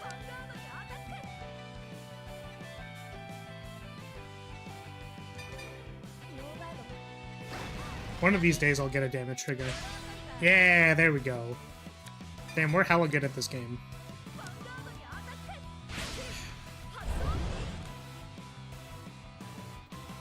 Oh, I probably should have, like, you know, interpreted that that was gonna happen. We may have guarded incorrectly. How's the card work again? Oh, it gets the boost, right. Okay. We're gonna guard this, I think. Do I have to? I could just, like, not guard it.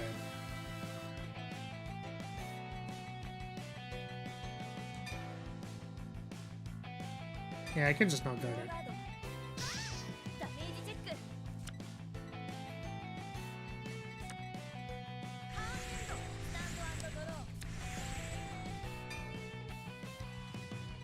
I'm gonna discard one of these. I think we can just try to, like, go for lethal. Right? So we're literally just going to attack them. And hope that they die. Yeah, and we're gonna be so greedy that we're gonna call a trigger. Oops.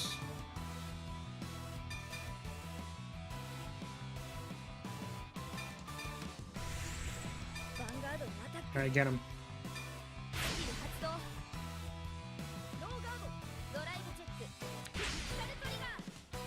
Interestingly, we don't want to assign this to the Vanguard.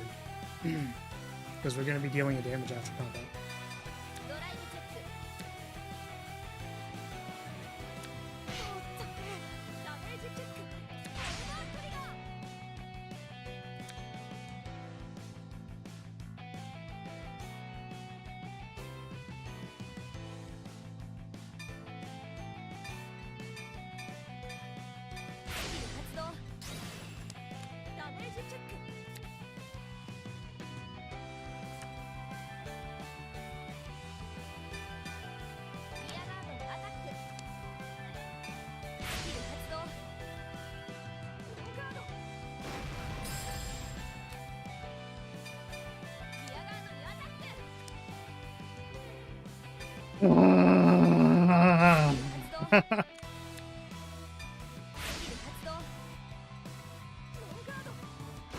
So tilted. We actually could have threatened lethal that turn if they did not check it over trigger, but CPU really felt like sacking. And now the game is no longer deterministic.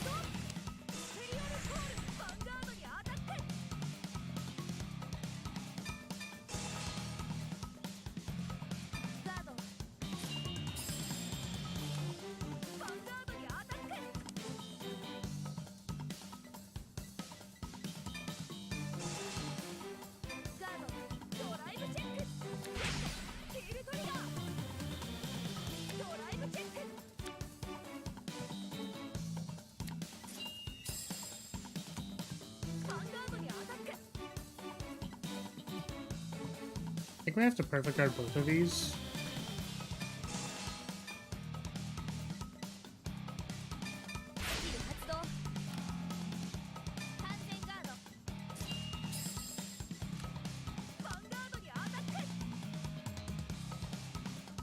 Oh wait, they didn't have the, oh, I guess they didn't have the soul to activate the thing. Well, just in case there's something else.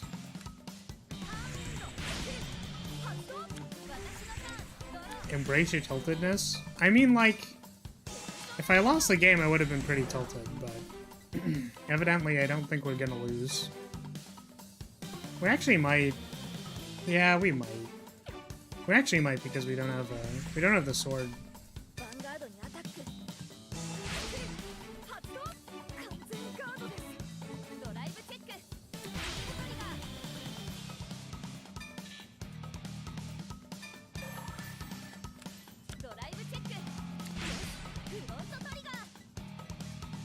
Few triggers is pretty good. I would say that that's fairly strong.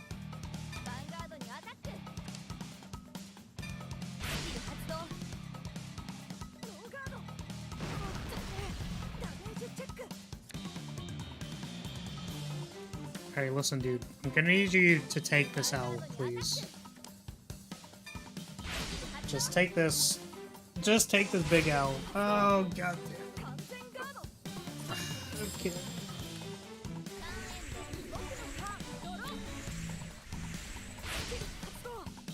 Well, the nice thing is that they did not Persona Red. So I think we're probably fine. They also didn't leave Soul to activate the thing.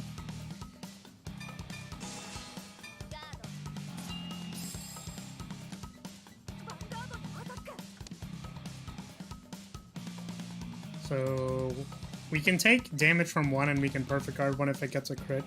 The only thing we probably lose to is double crit on guarding this at no to pass.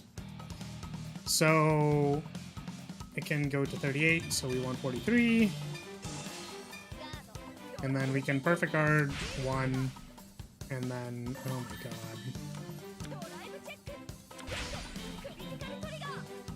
Yeah, we can perfect guard the one that got the crit, and then take the other one. I guess we don't even have to perfect guard it, we can just regular guard it. If only this was the guard when no cards in hand perfect guard. That'd be pretty sweet.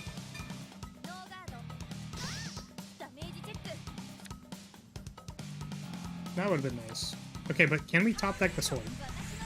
Please. Oh my god, we're so good at this game. Damn.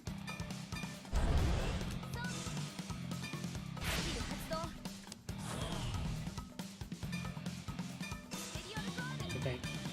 Listen, dude, I really need you to take this L, please.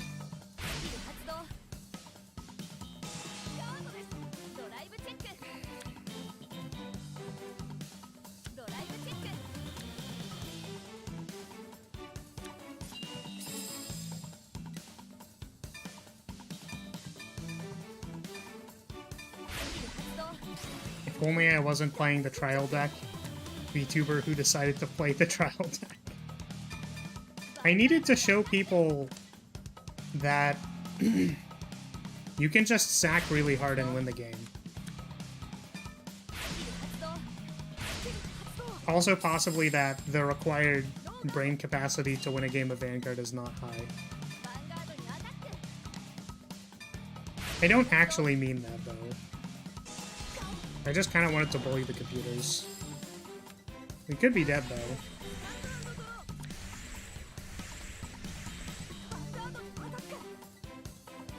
Okay. How do we win?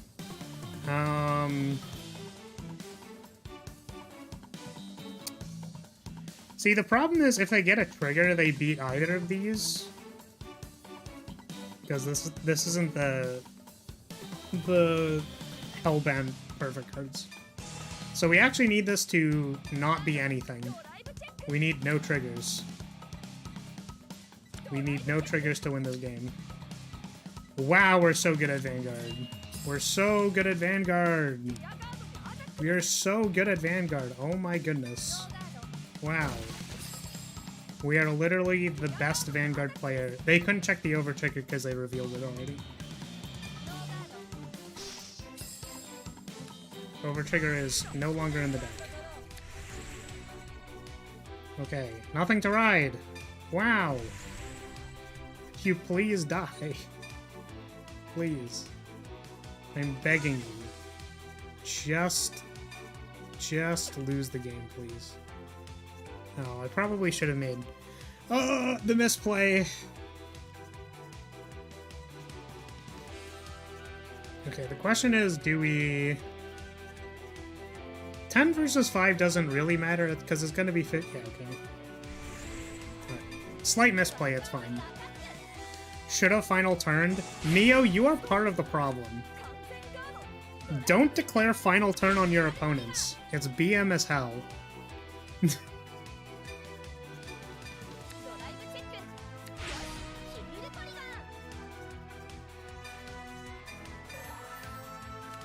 I think in what's it called?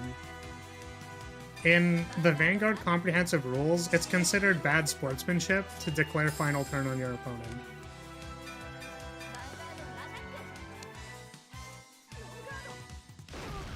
Oh my god, that was like...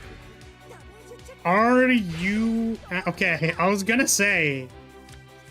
I was like, if you heel trigger sack me, I am actually going to tilt. Maybe in the West? No. In general. Do not yell final turn at your opponent.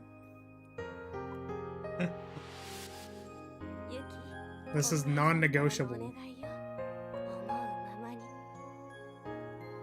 Oh, I thought she was gonna say something like...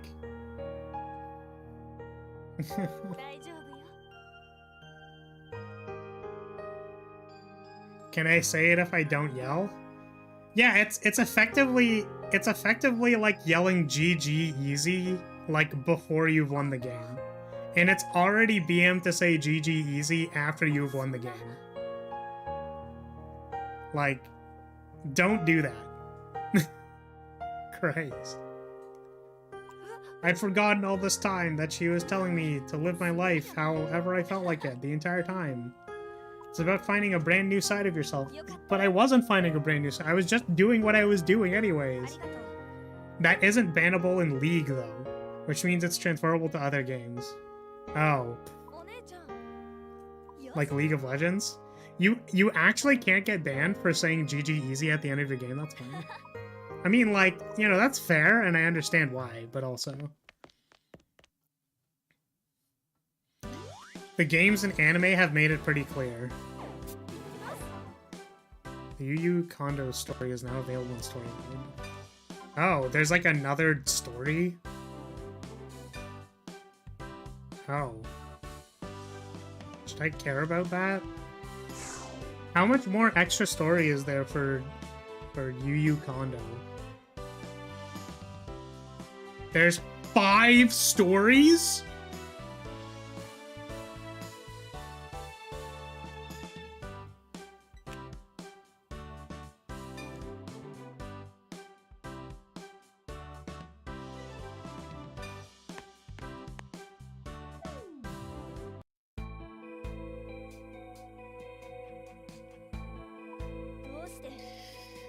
Okay.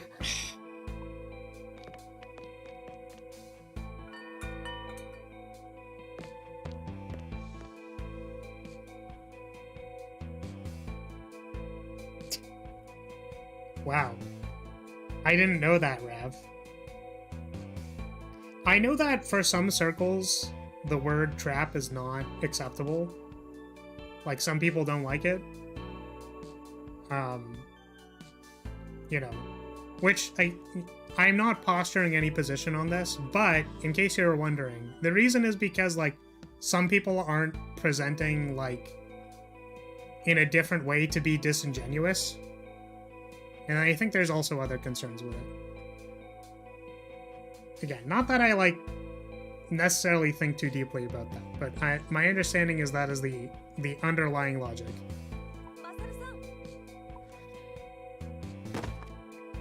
Wait, what?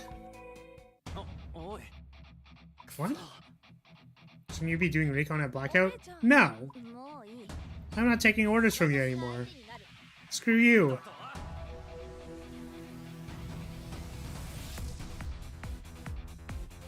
Yeah, and I think the reason why people don't like Femboy for certain things is, I'm trying to think of it. I don't remember, though.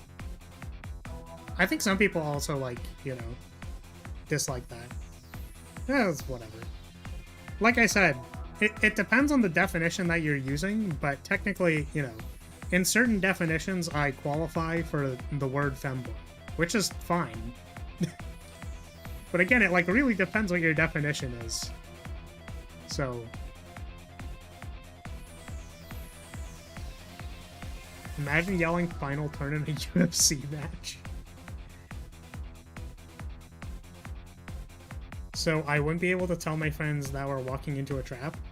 You wouldn't be... I think you wouldn't be able to say that they were walking into a Nezha.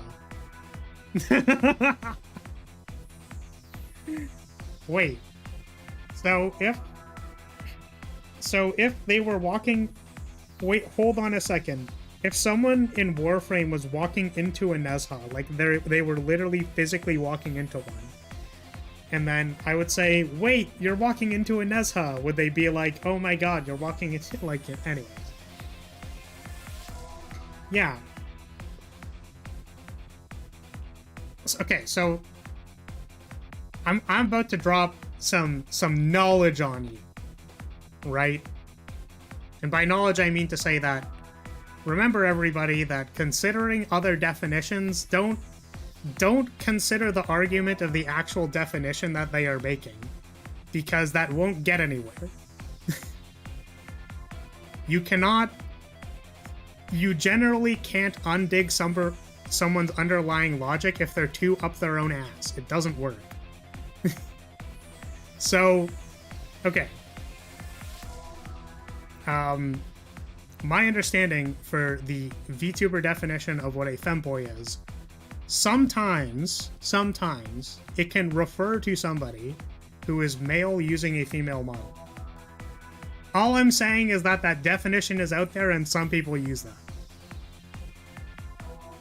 Not whether or not that is correct or not correct, or whether there should only be one definition or multiple definitions, simply that some people use that, which is why it is important to clarify for people. I don't think either definition, though, needs to be mutually exclusive. And I am aware of the standard definition of it. It is funny to watch someone realize that you aren't of the female gender. Yeah, I mean, I don't know.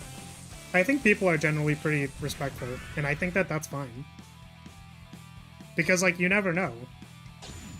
I could say something like, you know, I identify with that.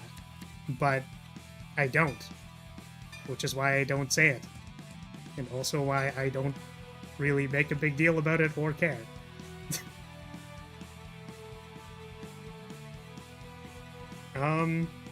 Okay. Am I keeping the sword? What does this guy play again? Oh, they play Ava. Do I need the sword? I don't think I do.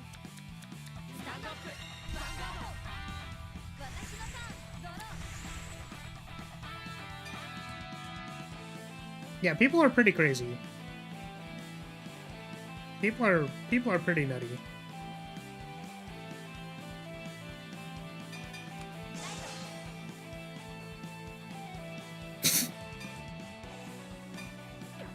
Well, I mean, you're on the internet, Neo. I hate to break it to you, but that's probably what was gonna happen. Does this only boost Vanguard? No. No, we can't attack this turn anyways.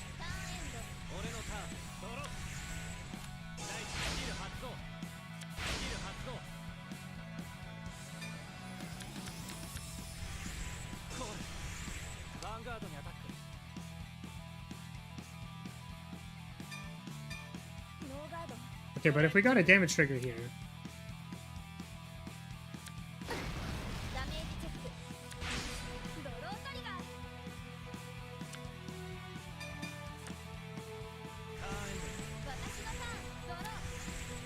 Watashi no Tan.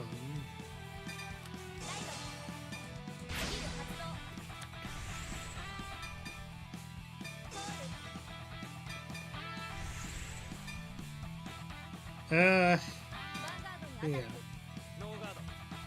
You definitely want to discard these arm cards, but we're a little too busy trying to play the aggro game.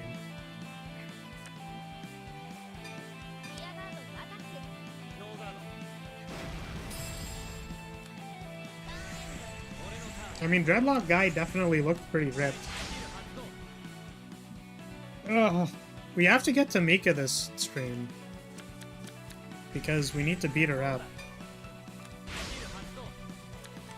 I need to prove to people that I can beat computers. Not that it even means anything. Nice crit trigger.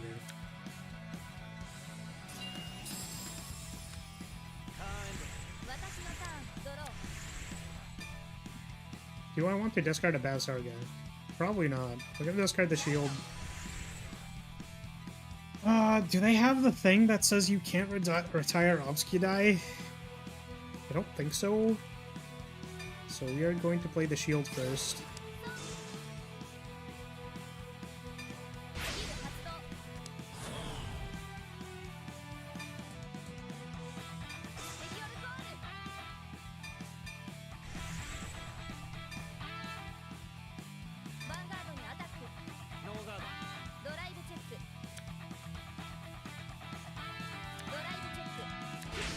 They don't ever get the promo. Fair.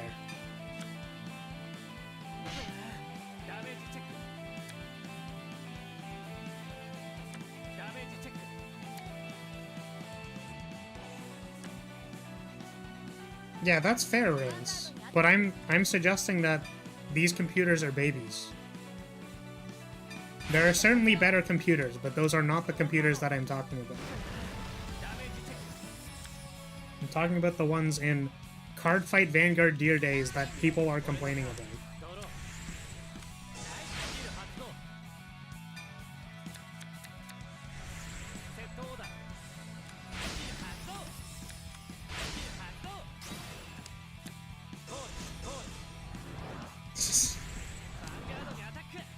To some extent, that is correct. But not in the way that I'm hoping you're gonna present that.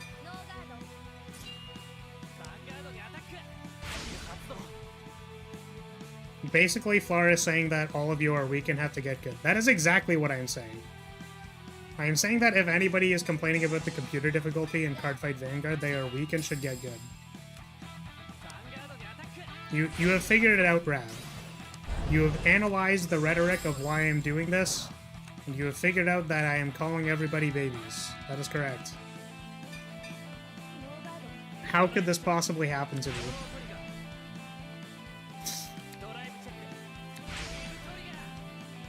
Too bad I'm not playing Vanguard. That is fair.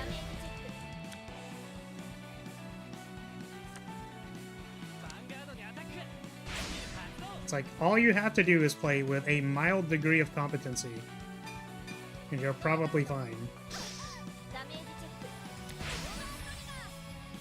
That wasn't even necessary. I wanted to be at 3 damage. So that my heals are active.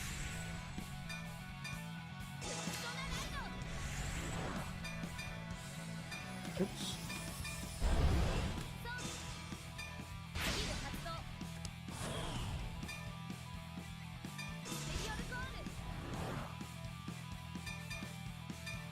Man, it sure would be a shame if all of your Obskidais were dead.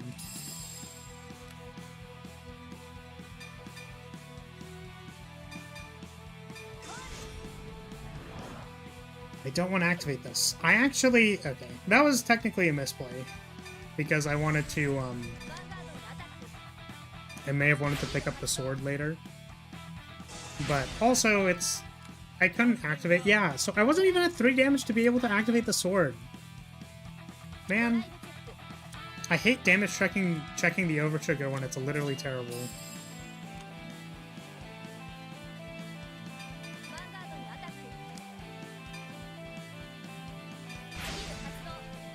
The basic lore and assumed that there wasn't a way to see their face, so I was confused. Oh, yeah, okay.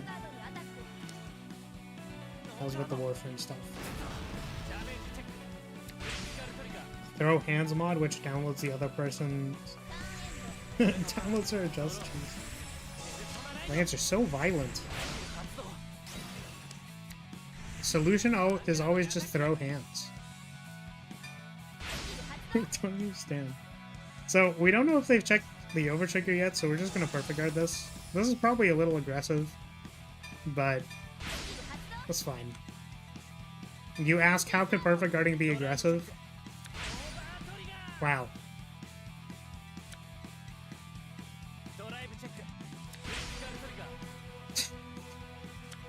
I'm glad I perfect guarded. See, calling when your opponent is going to overtrigger and just like stonewalling them, we call that the soul V.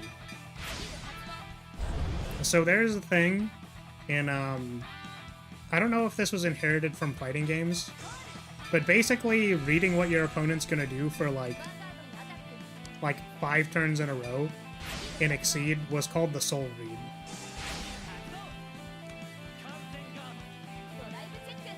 Maybe not 5 turns in a row. I think it was just like if you read your opponent really well, with almost no basis for the read, you just like got it. It's called the soul read. You literally read their soul. They have that in Yu-Gi-Oh? Interesting.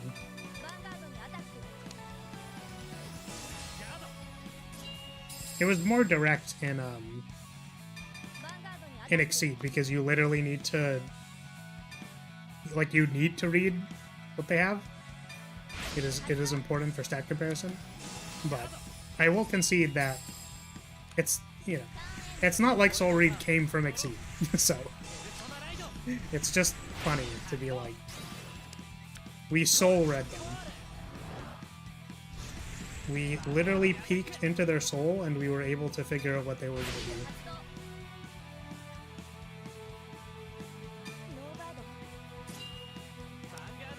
No, they don't have Nib. Oh, that's fair. Yeah, that's fair. So they don't have the Overtrigger anymore. And we kind of want to activate the sword next turn, so we'll take this. But like you're not coping, you feel it in your being. Yeah. Yeah, for sure.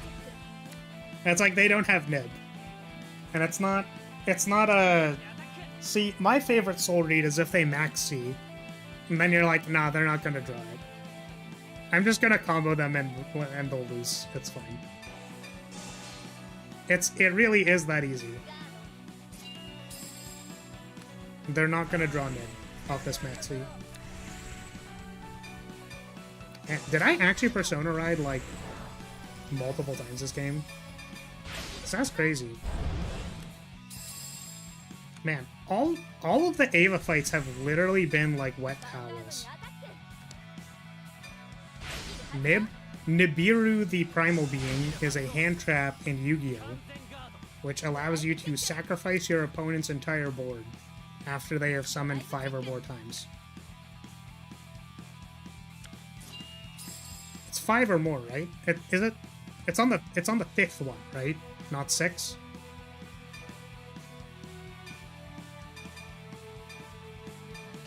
Just how many perfect cards does this guy have? There are 4.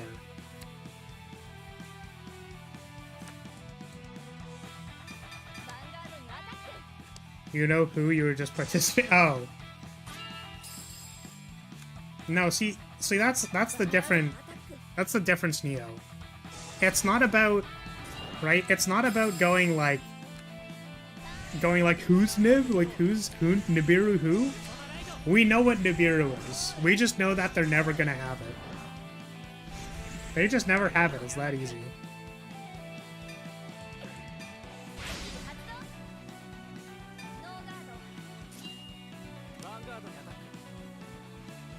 Man.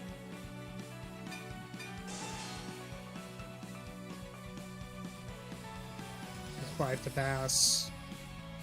And go 20 to pass. I'll just go no pass. Who cares? Want the Vanguard duel? I got no cards, but the Spirit of Vanguard are in these hands. It depends.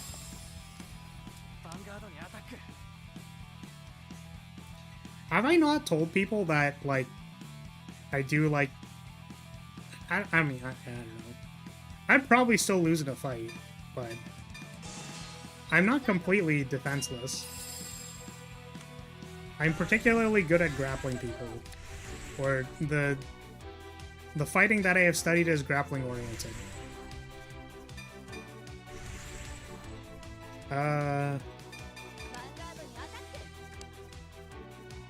Grappling and throwing. It's funny, I actually wanted to study like a striking martial art, but I haven't done it yet. So judo, basically. I think judo is mostly throws. I studied jiu-jitsu, like BJJ. So like I learned some amount of striking, some amount of throwing, and then like a lot of grappling. I wonder if I was supposed to ride this so that I could Persona ride next time.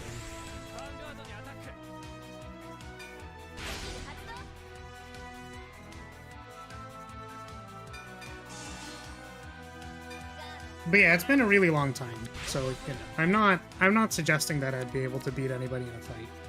Oh, they draw trigger. That's really funny.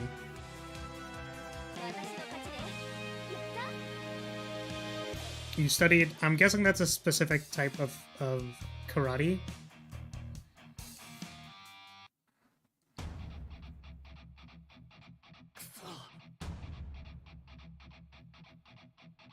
Yeah, I was thinking of picking up, like, I say picking up, but like, I was thinking of learning Muay Thai. But I never, like, went out of my way to find anywhere to study.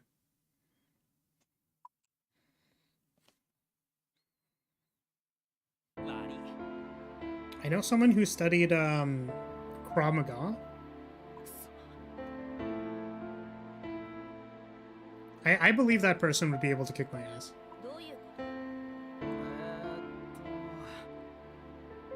New team showed up while you're gone. They called themselves Rowan. What is this about ruling Vanguard? Okay. Face full of disgust. No, Dad went out for milk again and he didn't come back. No.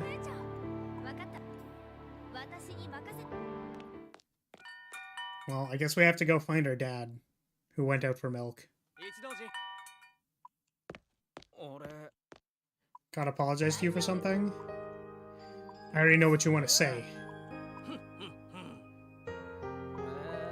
You decided on a goal. You want to win twice in a row? That is not controllable at all. That is a terrible goal.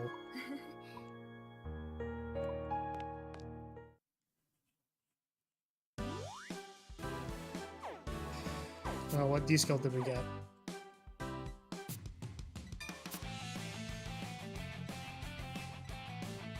My hope. Disable the opponent's D-skill effect. Don't hold back. Okay. I wonder if you have to use My Hope for like a specific fight. Oh, hey, look, it's Dreadlocks guy. We are the true Setsu, Getsu, Besetsu, Detsu. Why should we tell a loser like you?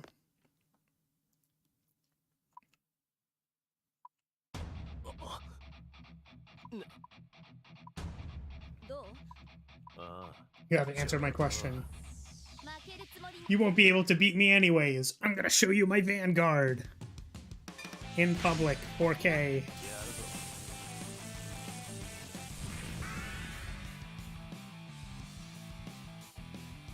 In the past week, I've learned that Flower is a very talented musician artist. Sorry, is that musician, comma, artist, and martial artist?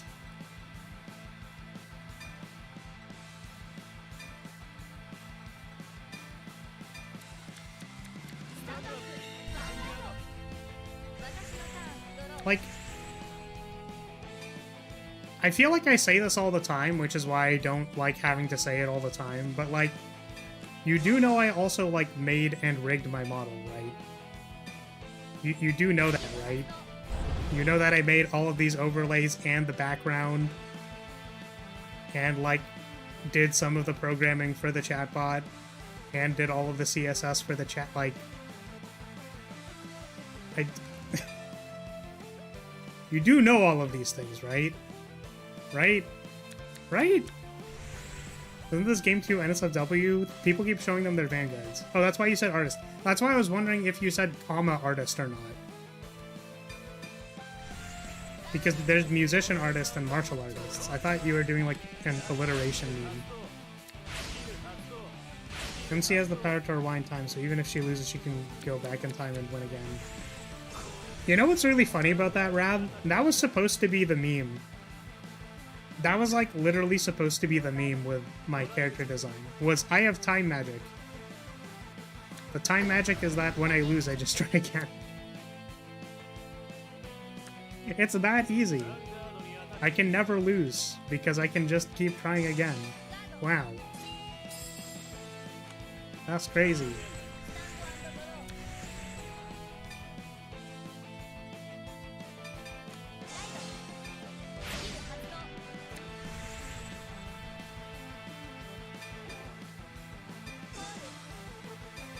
Okay, luckily our opponent gave us something to attack in case they trigger sack us. While just casually resetting timelines. Yeah, it's super easy.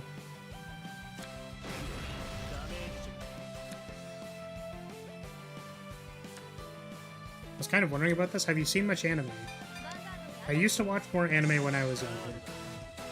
I currently do not notice, or I don't do as much... don't watch as much anime nowadays. I think it is mostly because I spend 15 hours a week streaming. And then the rest of my time is tactician school. And the rest of my time is tactician school projects.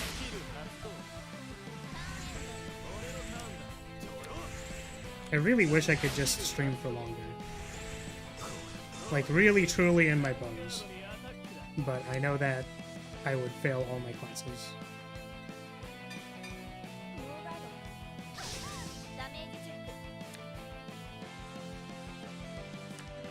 This can be a curse, like the poor rabbit that got rejected 100 times, figuring out it was impossible because she was in love with another dude. I see.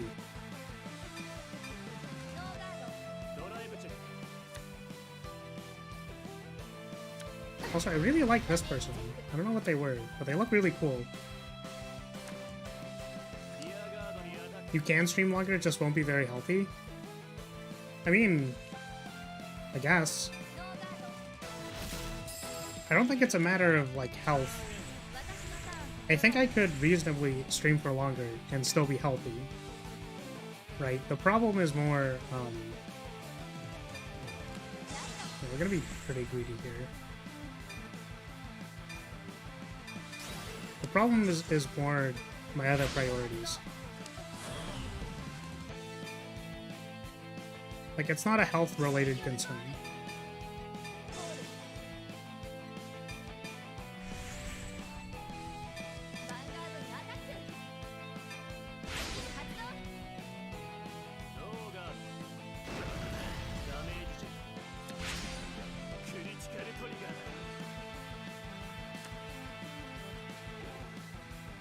Do we still attack the Vanguard?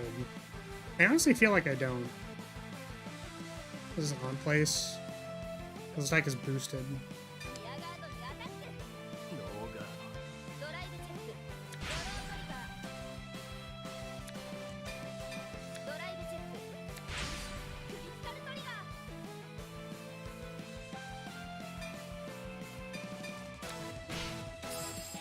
I think this might make them discard a bunch of cards from their hand, or they take two.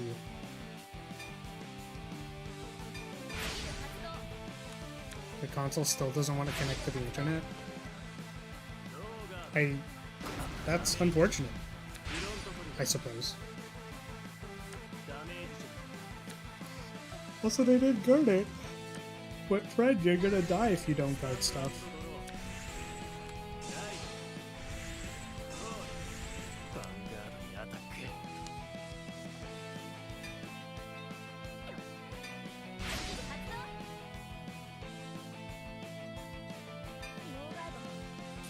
Why did you attack rear and discard sword to draw?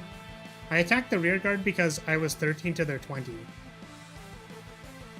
So if I don't check a trigger, then it's pretty bad. And if I do check a trigger, then I can still put the power on my rear guard and attack the Vanguard. I don't know why I discarded the sword to draw. Probably because I'm greedy.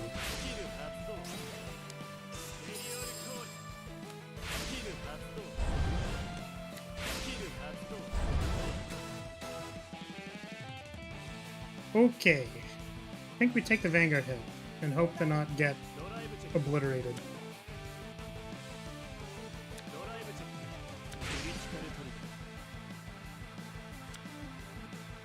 If there was a time to check damage triggers, it would be now.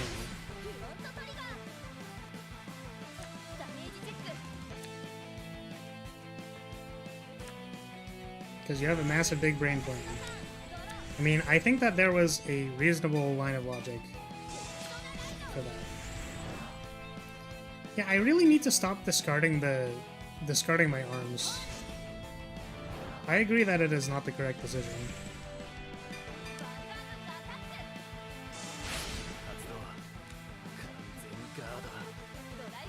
It's okay, if we just like check a bunch of triggers, then it's fine.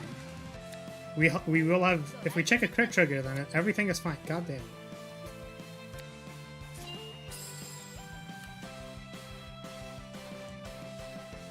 When this unit is retired from guard circle, you may put it into your soul. Does that mean if they intercept as well?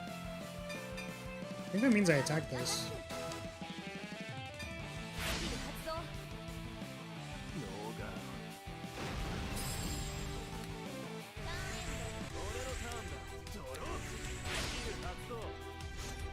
Now you're just taking full combat. What? Do they have a... Hold on a second. Do they have one in their soul? No. They just persona. The point of 10 is to intercept with those two every turn. But what if they get retired? Oh, which is why Bav is an impossible match. Okay, got it. I understand.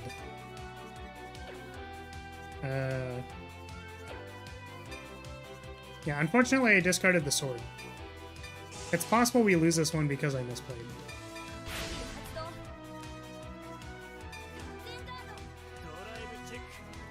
So if Flar's power is to reset the timeline, technically every victory is a first try attempt from our point of view.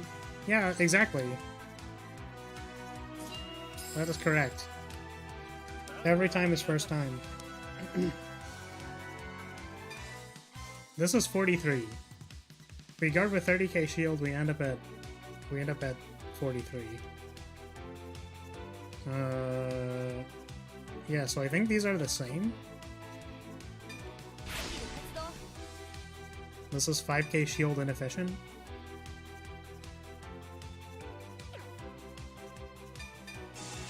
That might have also been... Yeah, that's really funny. Actually, what I was supposed to do was intercept. It's okay. Yeah, that's really funny. That actually mattered.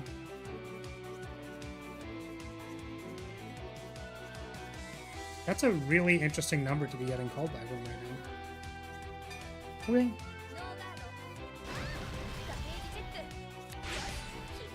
Wow. Amazing.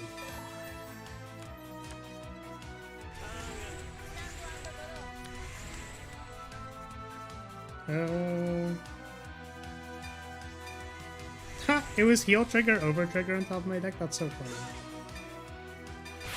Okay, now we're going to add the sword. And we're going to use the sword.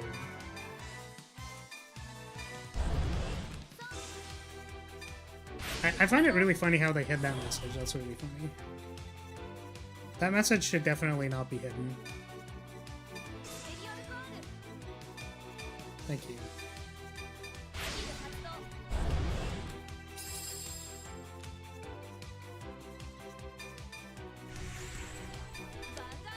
Do crit, baby.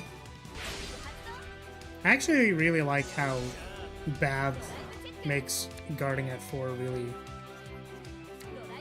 really difficult.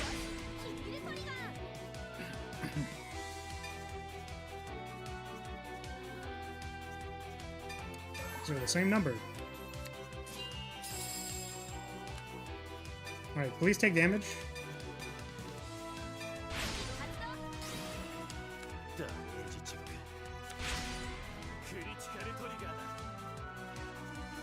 Sorry, I did not fully understand what you were saying with that, but it is okay. These... Oh, wait, this actually was 5k more. Alright, that's good. Because this actually hits. Do I want to activate that? No, we actually don't. In the case that they actually survive this turn, we want to be able to retire any front row they call. Yeah, that's fine. That is fine. They basically don't have a turn.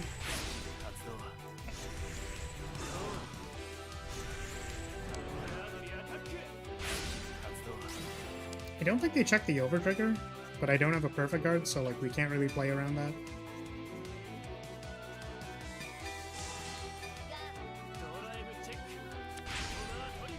Yeah, that's really harsh. We need them to not...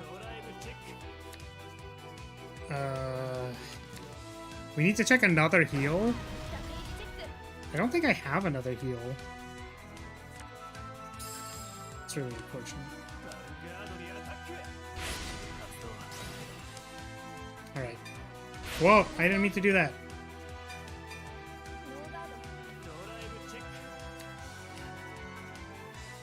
Yeah, we unfortunately got very outskilled in this game.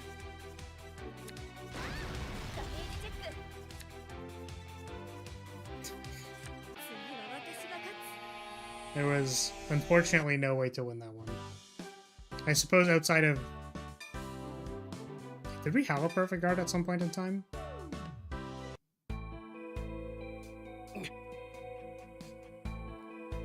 Thank you for the hydrate. Welcome, Flute. Gotta love over triggers. Yeah, I mean, the thing is, like, over the course of multiple games, right? Like, it's probably fun. Over the course of multiple games. But it is correct that you could play everything correctly and your opponent can still, like, over-trigger you or, like, heal sack you. Technically, we heal sacked our opponent last game.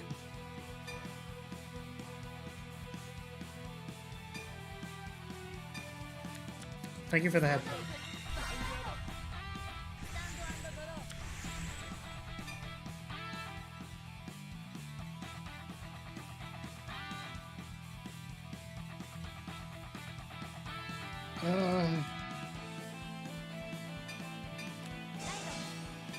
Greed. I see nothing but greed.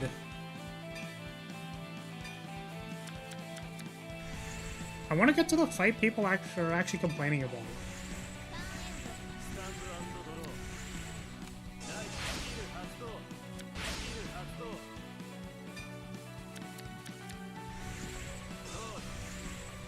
There's definitely a matchup I wish I could double equip him.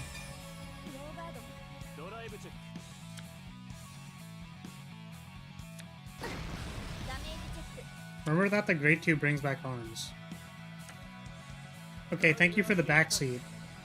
What is your understanding of when I discard arms?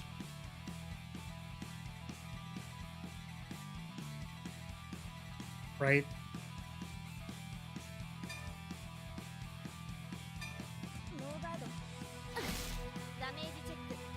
So, like, what is the difference between discarding an arms for the Grade 1 ride or the Grade 2 ride? I suppose is a better leading question.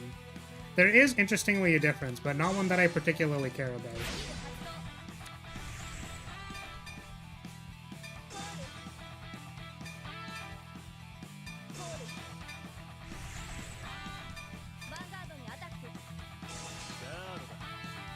We have the sword and shield, we got this.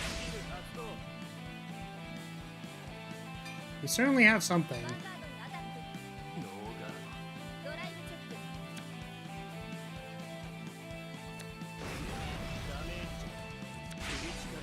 I'm reminding you because you say you often forget.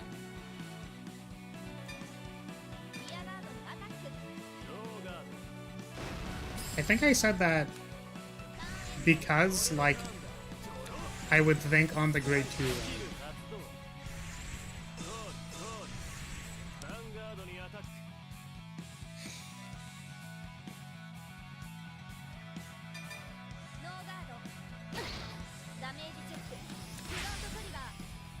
Honestly, I don't even know what's happening in these games, just like the art and making fun of Flush chest size like a true Lyrilyte. Damn.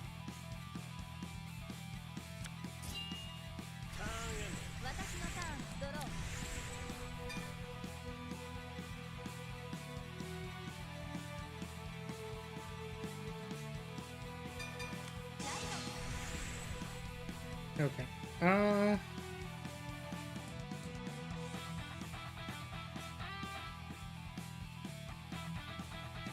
Yeah, we want to actually be able to retire their stuff.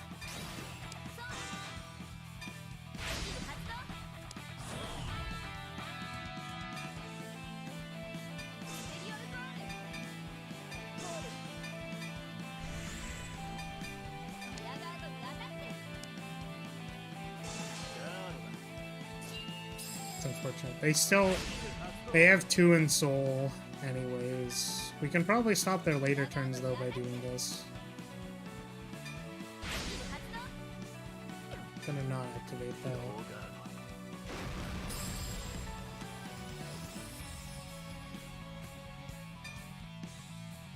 Wait.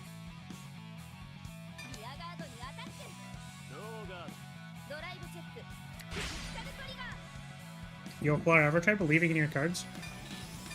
I believe in my cards.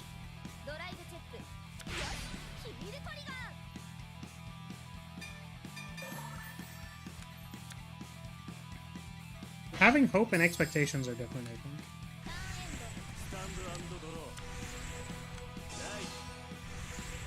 Ever believed in riding your Vanguard? I would ride Bavsargra. Bavsargra. I think that is a fair statement for me to say.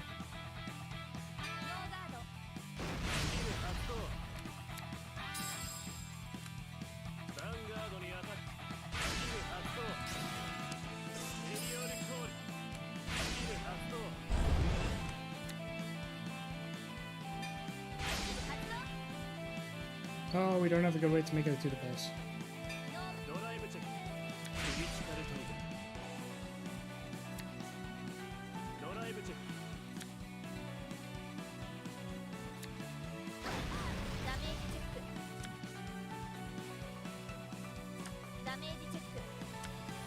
Do these things get power? No? They just don't? What is the point of that? If they don't gain power, how is it good? Do they have some other card that gives them power? That they're not actually playing because they're a computer deck?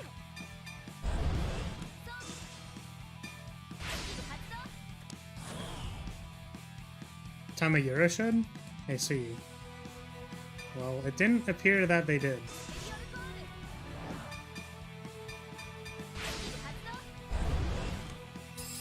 Oh, it's at the beginning of your ride phase. Interesting. Okay.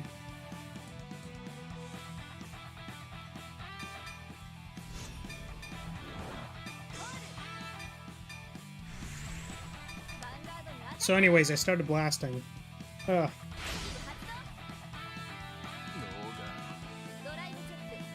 Get him. Do you believe in friendship? If so, remember, friends aren't people we hang out with, but it's they're also great meat shields. You know what? That is certainly a way of looking at it.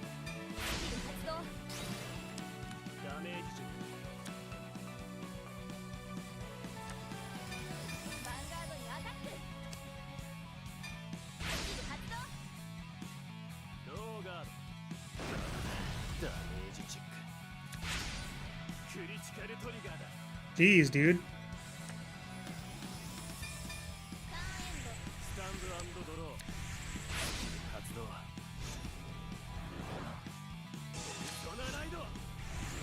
Okay, so I think we're gonna do the thing again where we guard with the over trigger because for some reason I cannot draw a perfect card.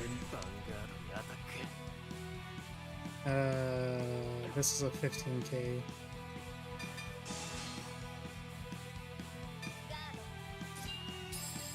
So we're gonna guard with the over trigger, and then our opponent is gonna check the over trigger. We're gonna be really sad, and we're gonna hope that we're gonna hope. Oh my god! I did it again. Okay, well, we can make this a 2 to pass, I suppose. That'd be 1 to pass. This is 2 to pass. All right, friend, don't do it. Don't over trigger me, please.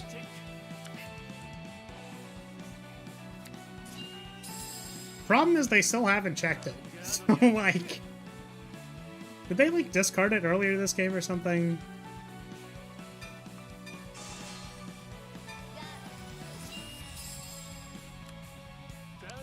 Two more fights till Mika? Damn.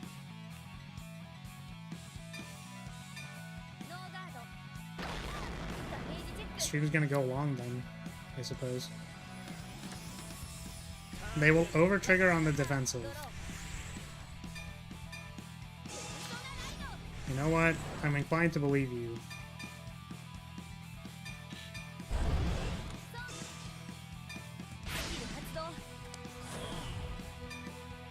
Oh. I'm supposed to call a different card, but okay.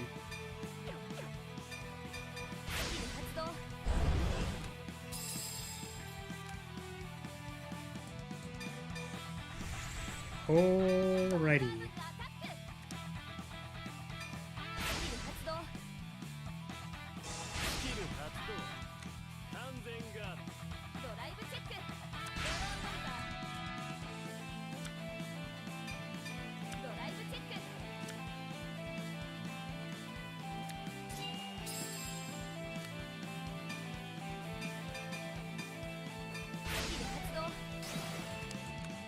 I saw that eye roll.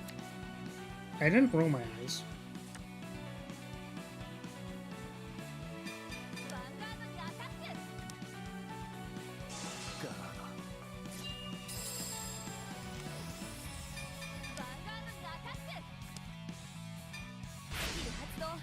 Just gotta grind through all the stuff. Isn't really much else I can do. The nice thing is we have a perfect card this time. I guess one perfect card can't beat the, you know, the Dragon Empire thing.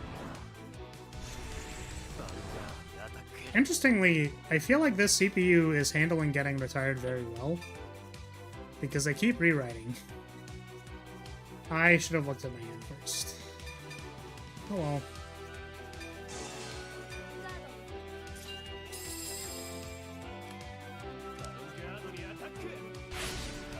I don't think I need to pick up the sword again. Okay, so we have an over trigger and a perfect guard and the shield. So we might actually be dead, which kind of sucks, honestly.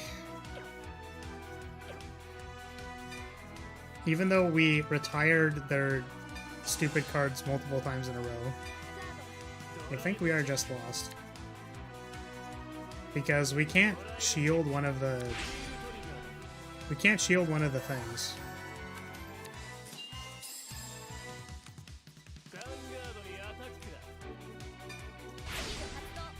I didn't actually mean to do that. You take this attack, you'll lose the game. That's what you think, loser. You forgot that I can sack heal triggers.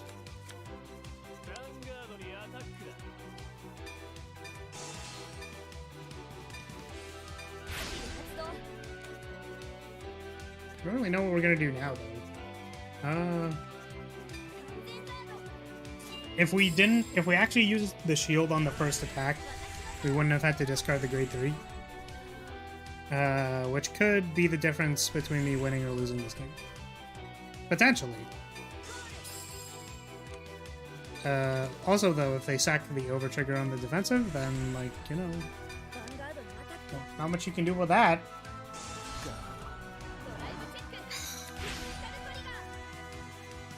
Okay, they have 2 cards in hand. Pretty sure it is more correct to do it this way. Oh. Okay, well, I mean... I guess what we can do is we can do this. A slight optimization.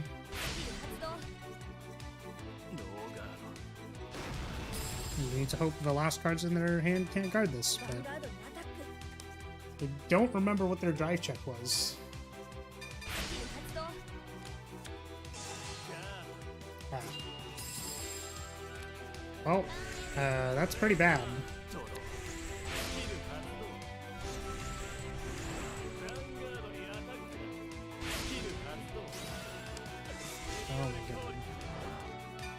Okay, so,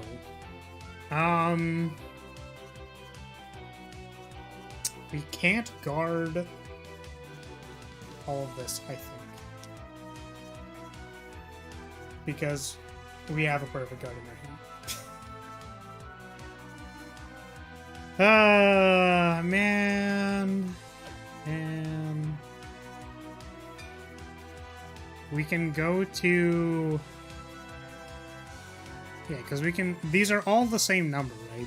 If we went to 23 on this and they check nothing, then we're gonna end up 5k intercepting and then losing. Man. All we have to do is sack a heal trigger.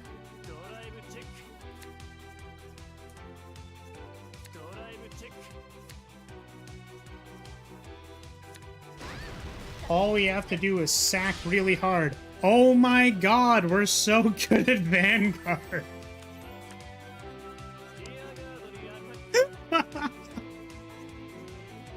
I hate this game so much sometimes, man. And it's literally shit like that. Oh, man.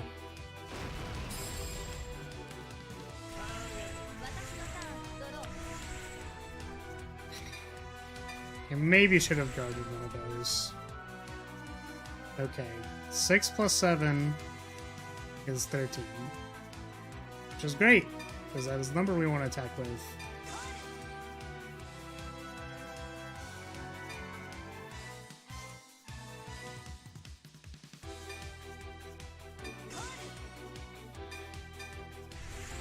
I don't know, maybe we were supposed to sandbag harder.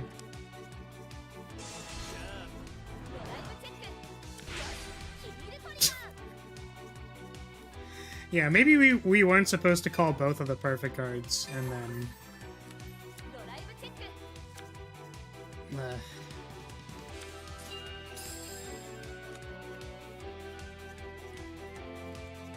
Let's see if they take this one.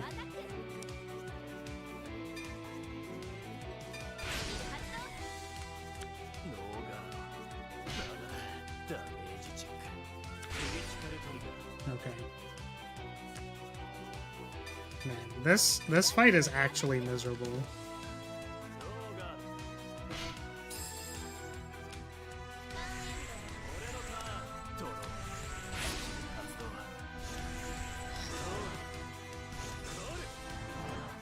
Yeah, now I think we definitely lose. Because we called the perfect cards.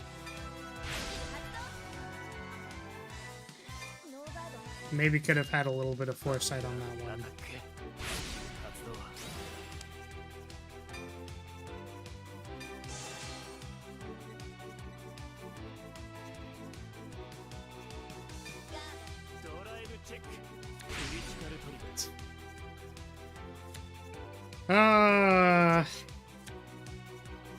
Did they just counterblast 1 to call 0 units?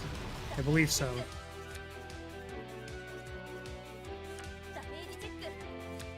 Wow. That game was miserable. It was literally like, okay, please let me die so that I can run it back. And then it's like, sack a heal trigger. I'm like, please let me die so we can run it back. Sack a heal trigger. Christ. That was so miserable.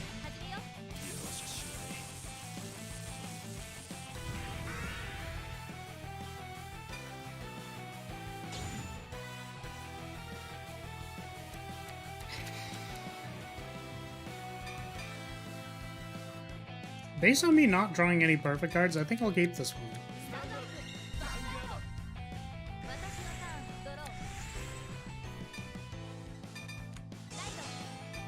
Yeah, it's okay. There were a few misplays that game.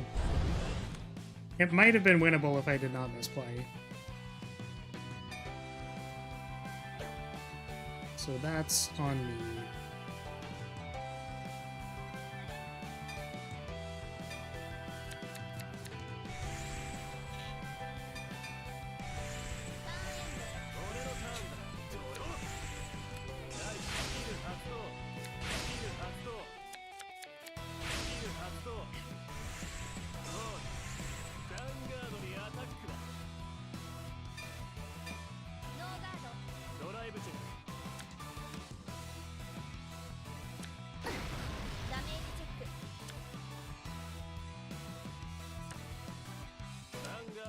doesn't seem very good.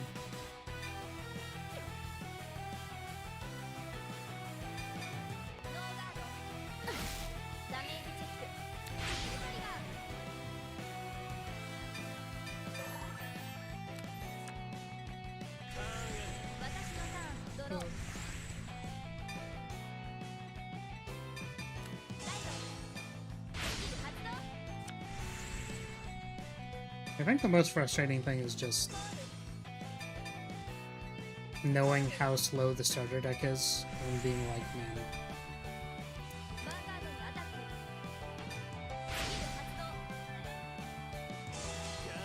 You have your time power, so you'll beat them first time. Yeah, we're gonna beat them first time. That's great. This is our first game against them.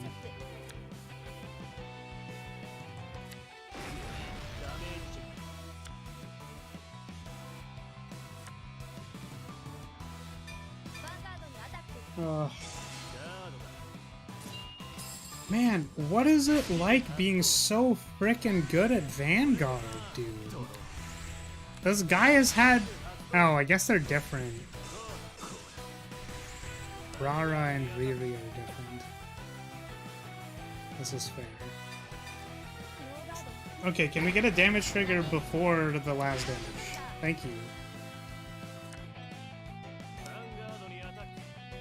Okay, my opponent is not going to check a trigger. Easy. Damn. We're crazy powerful at this game. We need a grade 1 to revive, so that is fine.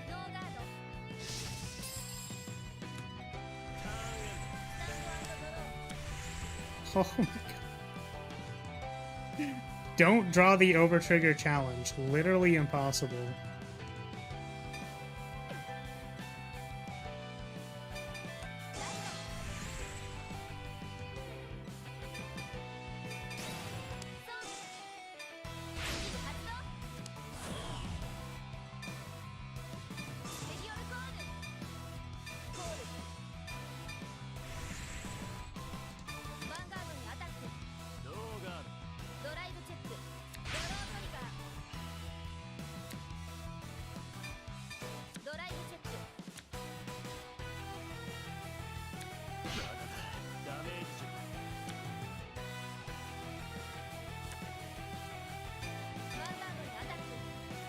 At least there's one less persona ride that I have to deal with.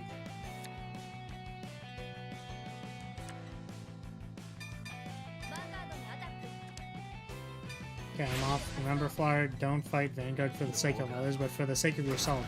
Believe in your ride. Yeah, I'll believe in the Vanguard that I'm riding. I'm riding a Vanguard right now. This stream. You guys just can't see it.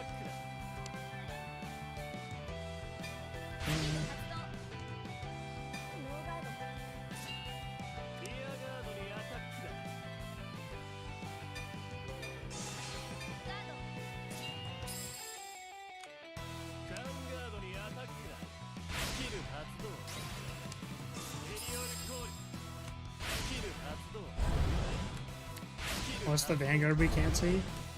It's simply the one that you cannot see. Okay.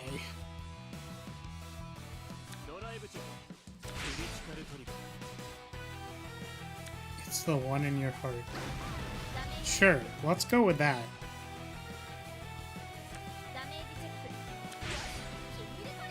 That heal was not active, but we do want the power. That's actually fun. That's less fun.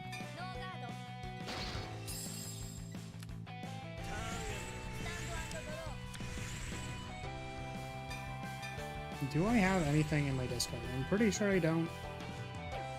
God damn it, man. Game is too hard, fight me.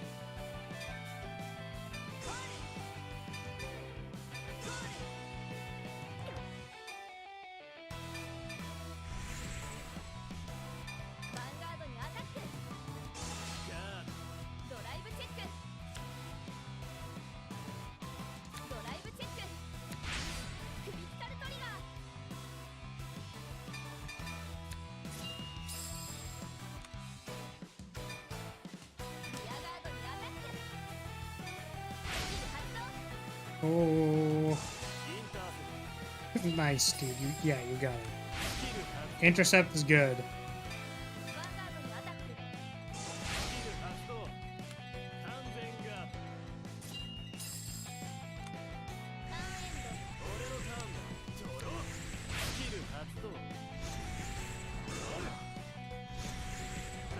Is this obnoxious, by the way? It's just messing around when it is not my turn.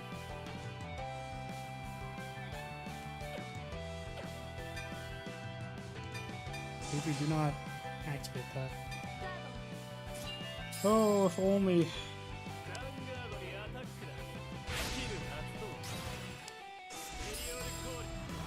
We have a lot of perfect guards and not a whole lot of. Oh my god damn it! I hate this game sometimes. That probably means we're gonna 5 to pass currently. Make it 20 to pass. That's really frustrating.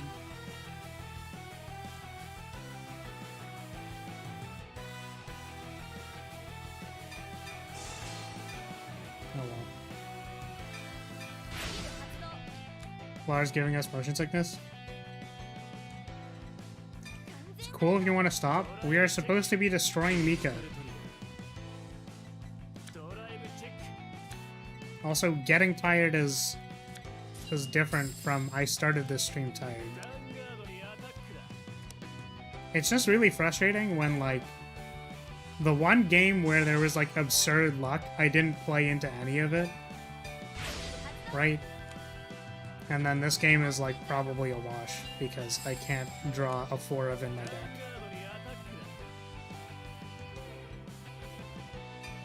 You can swap decks until Mika? This is not correct.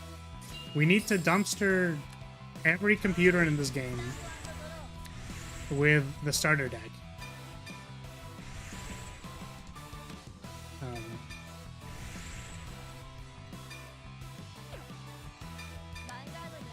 You do you, boss.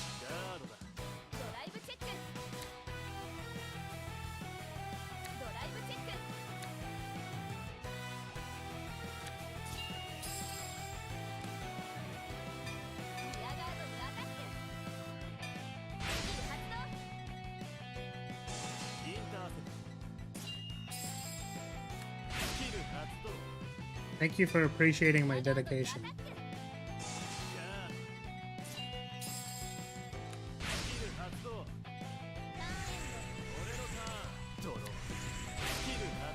Yeah, the fact that I don't know. It's really just like frustrating that this game is like, well, if we could draw a 4 of, that'd be like really cool. But we aren't. We literally just can't draw it. It's too difficult.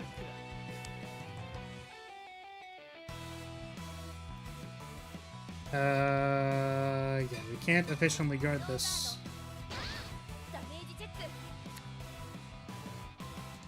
You can't pat because you'd reach 100, so here's a bone. Damn. How unfortunate.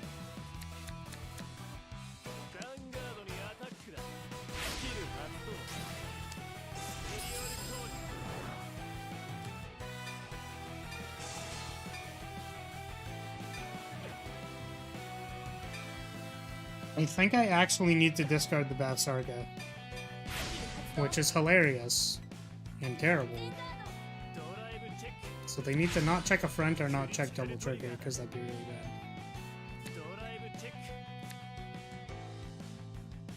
Okay. So we can over trigger the 25k one and then 5k the other one.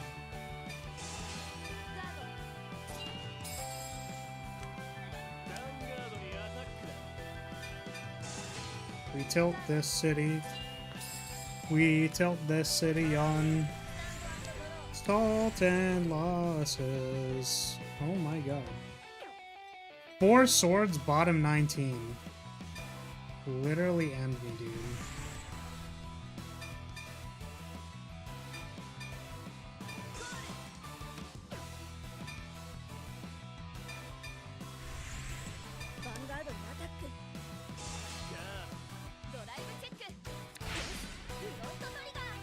I mean, that's somewhat promising. If we can sack a crit here. God damn it.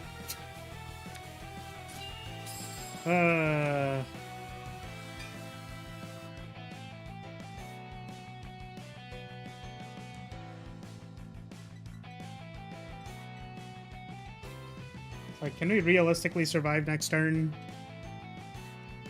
It's 3 attacks. Maybe.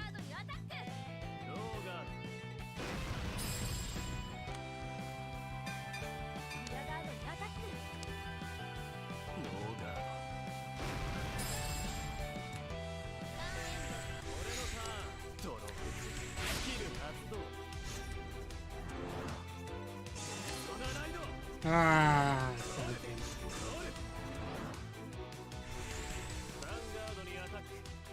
Our opponent is really good at Vanguard, unfortunately. Yeah, so now we're pretty guaranteed to beat that.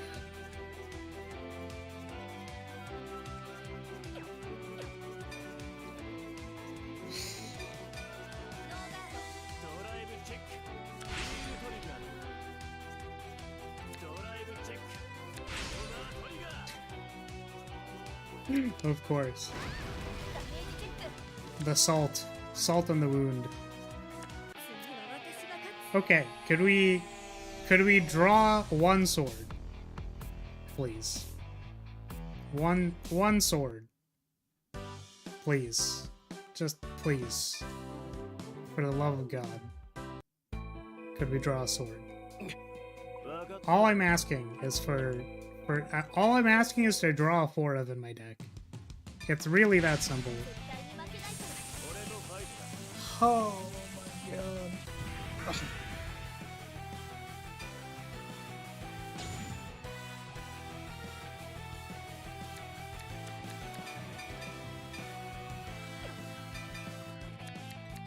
There's the sword! Oh my god. That was very difficult. Borderline impossible to draw the sword.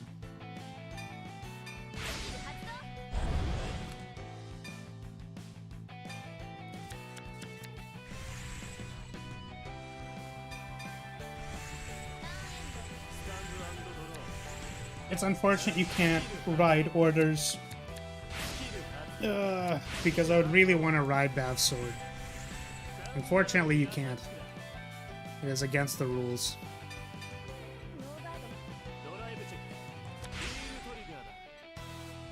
That's a really active heal trigger.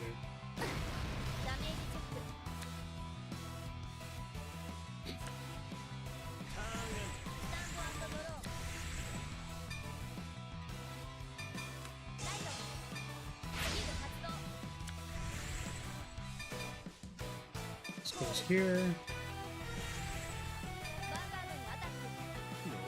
It is against TOS.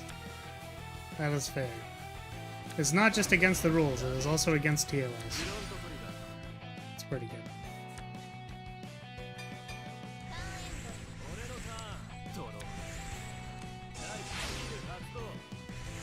We are actually somewhat interested in making sure that this thing doesn't die.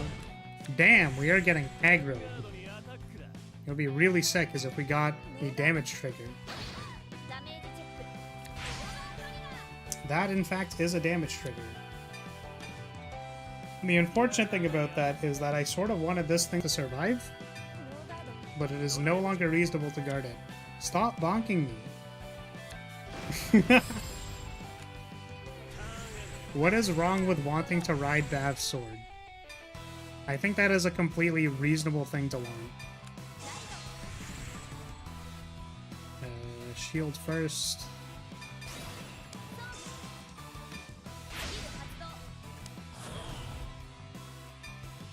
Oh right, I forgot we had the revive in our hand. Whoops.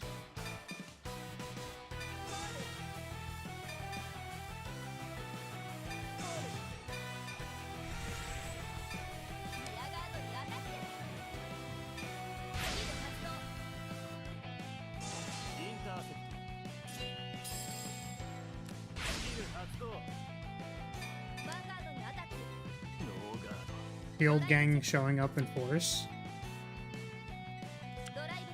Yeah, we did draw a lot of shield.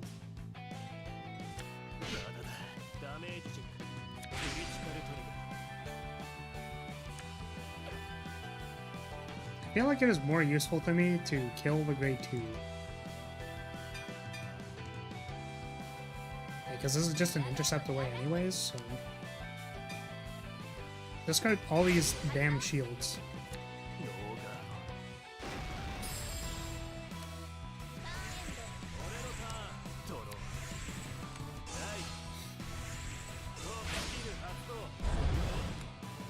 Night Lyria, have fun vanguarding. Alright, take care, Apple. Thanks for showing up.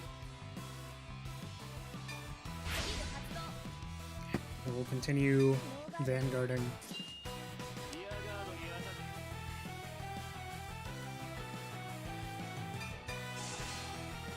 I maybe could have let that die. Because again, we're gonna be reviving it, almost certainly, next turn.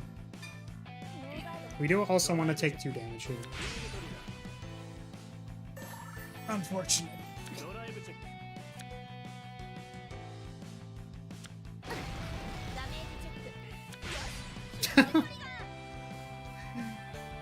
I really, really hate these kinds of games.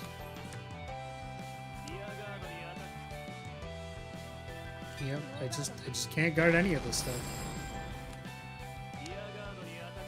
This one I think I'm gonna guard. No, we're yeah. Oh! I hate these kinds of games where it's just generally low damage, both players just checking like a billion heal triggers. Because it means that trying to discard cards from your opponent's hand is going to be very difficult.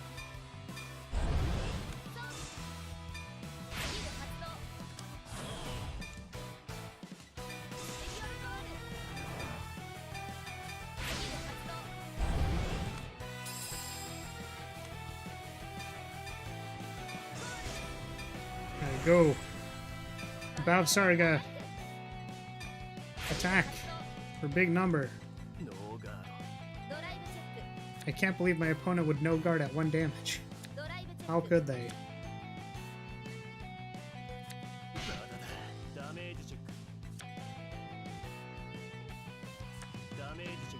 We have a sword to discard, that's pretty cool.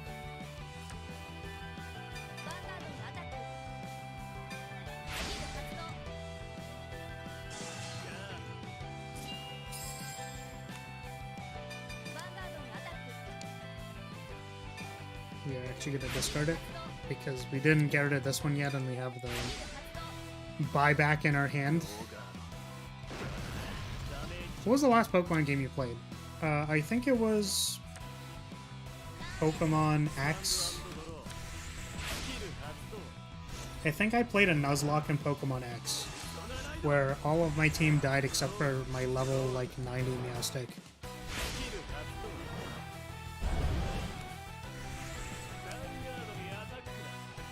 It was very tragic.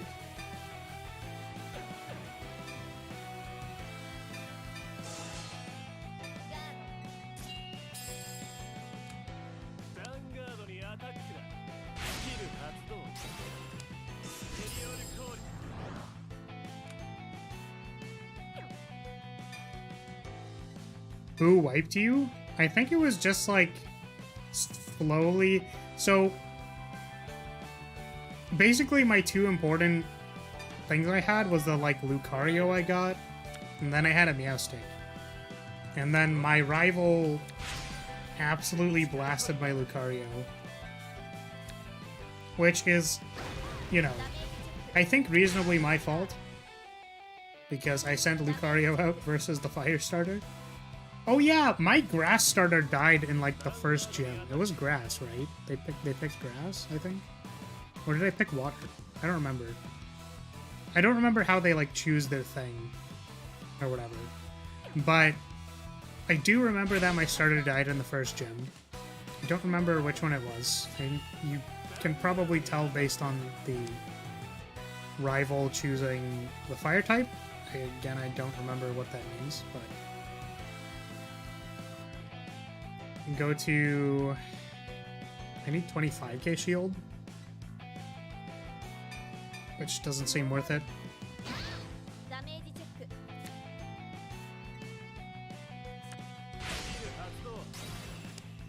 Whatever you pick, they pick the stronger one. Yeah, so I must have picked grass then.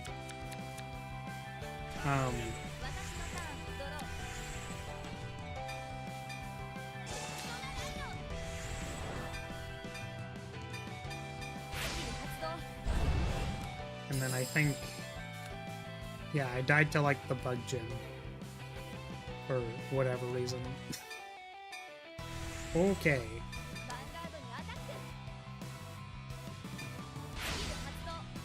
Still probably a few turns of grinding. Oh, no perfect at this time. Nice.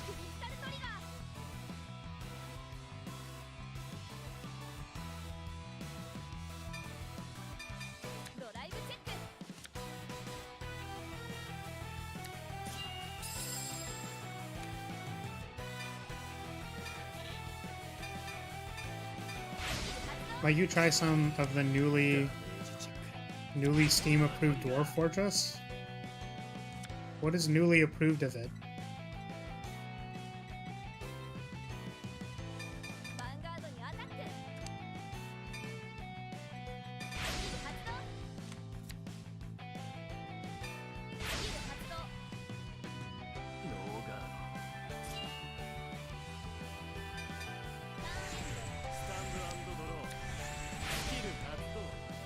Already checked those right now. Oh my goodness.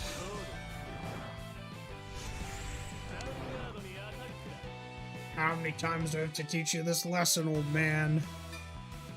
How many times do I need to retire all of your rear guards? Well, I suppose your front row. In order for you to understand.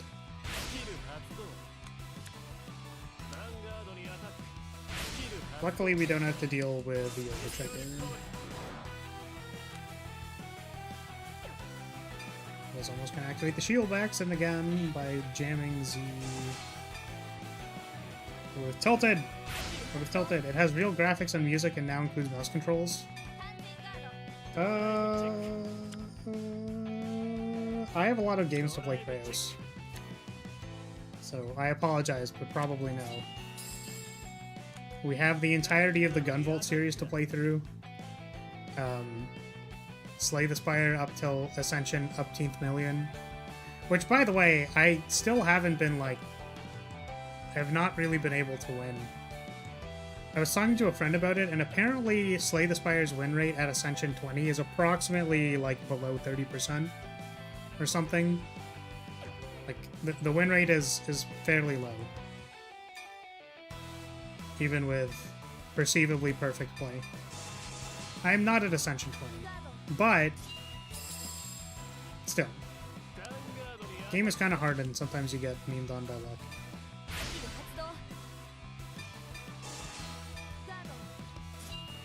Imagine the future power creep, they release an archetype that can hit over triggers. I wouldn't put it past them. Gonna be completely real with you.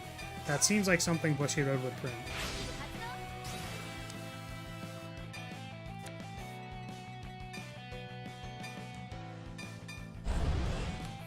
I just realized I don't have enough soul to retire their front row. That's so sad.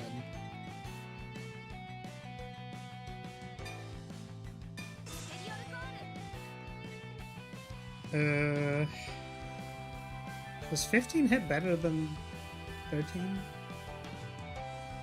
15 would be 23? I think so. Alright, big attack.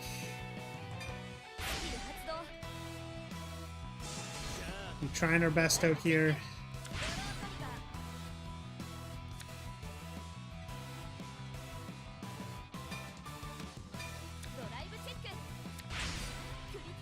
Crit trigger.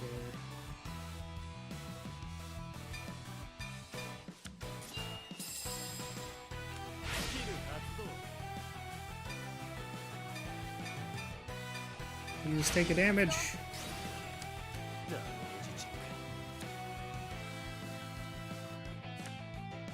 for pros as well. What does that mean? For pros as well. So it's gonna be hard for beginners? I don't know if an archetype that checks over triggers is gonna be particularly difficult for beginners. That is the claim.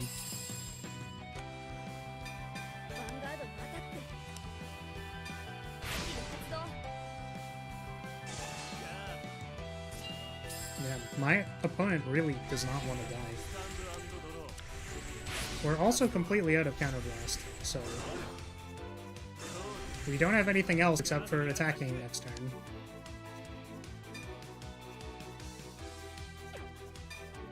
Good a time as any.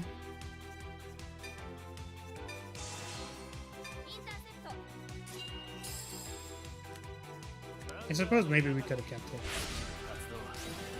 They've also already checked the overtrigger, which was great. So we don't have to worry about it. How's it going? This match is surprisingly a huge slog. Like a really, really huge slog. Oh my god, they checked the overtrigger. Oh my god.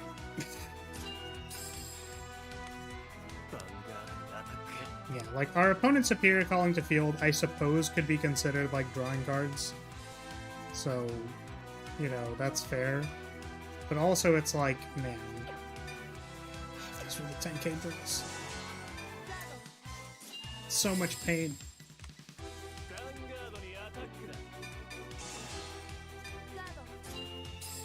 I wonder if I should go, like, grab a snack, honestly.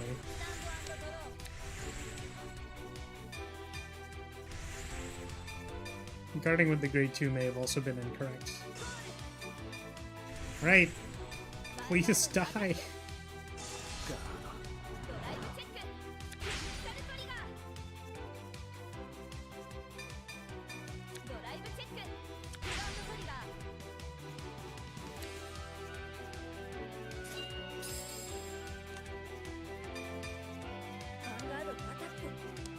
Oh, they hadn't perfect already, so I probably...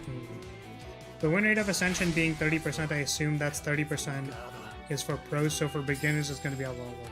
Yeah, I said with near perfect play. Or perceivably perfect play. Because obviously you can't say decisions retroactively. That's what my friend said, or the number that they cited. And they cited some other, I think, YouTuber that actually plays Slay the Spire.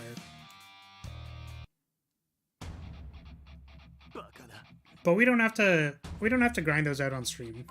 Oh wait, I was about to skip. Impossible! They beat me the first time! Whoa! Don't get why Kanji is so obsessed with Setsugetsu Bidetsu. That Rowan's origin is Babu. Is Rowan's origin? Yeah, I don't... Yeah, he's being weird. All I cared about was getting to crush...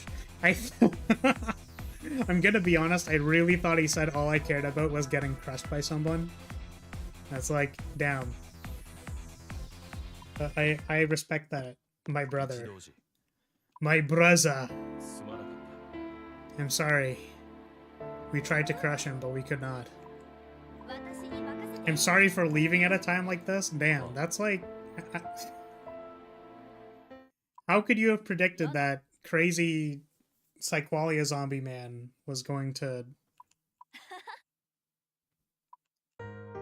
This is something I want to do.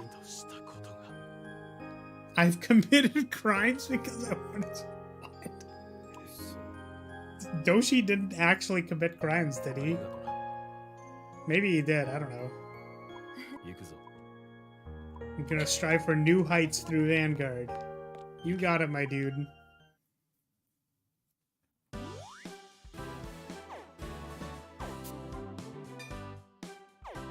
Okay.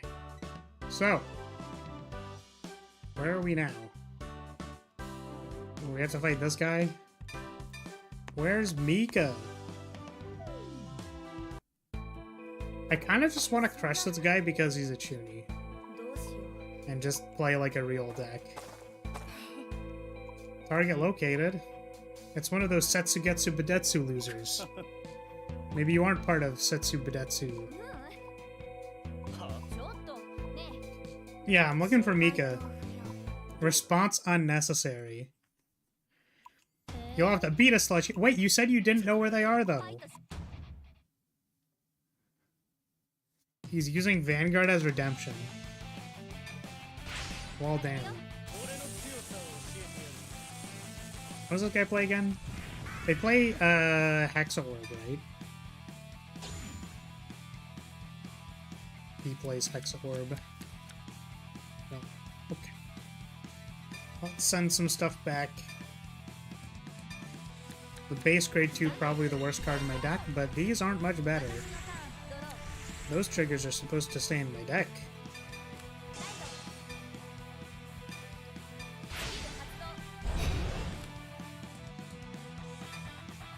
Oh. Could you imagine if we tried to beat the game last stream? That would have been embarrassing.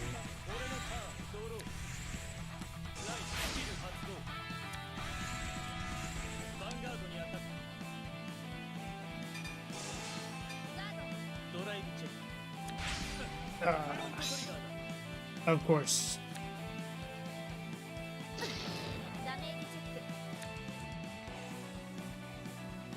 Sasuga.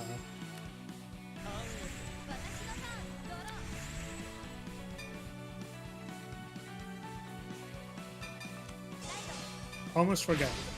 No, that is how this card works. Get him! Attack! Get out of my way, nerd. We're trying to get to the bigger... There's a bigger fish that I'm trying to fry.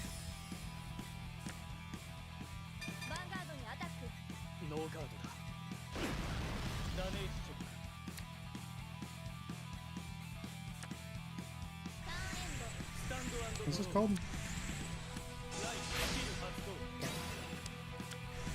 I might go get a snack. Get some crackers or something, honestly. Card was placed on the bottom of the deck. At least it was not placed on top.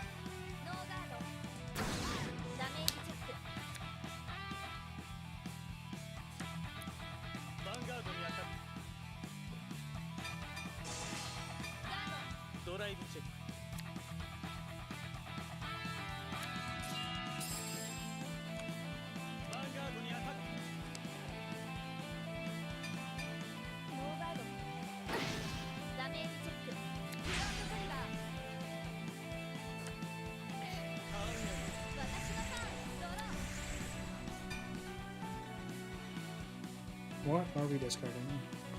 We could buy back the shield with the grade 3. I don't know if that's actually good or not. It's probably fine. Let's call this thing... Normally we want to pick up the sword again, but knowing how Vanguard is, we're probably just not going to get the sword at all. We're just not going to draw it.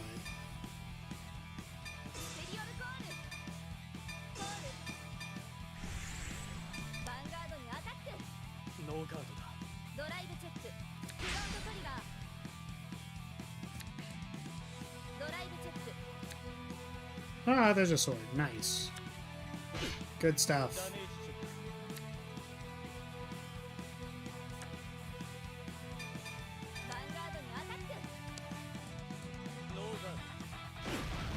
Just pray to the queen to summon evil.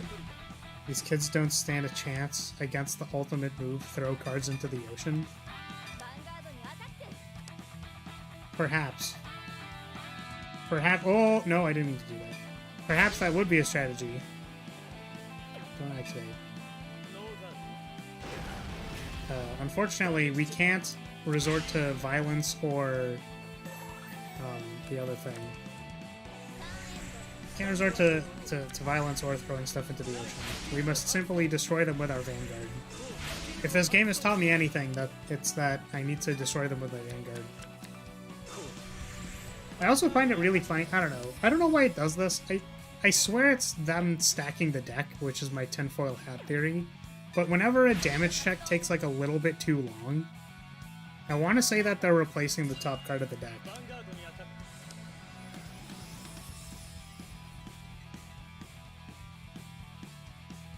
There's only a few Persona, right? No guard. That's pretty good.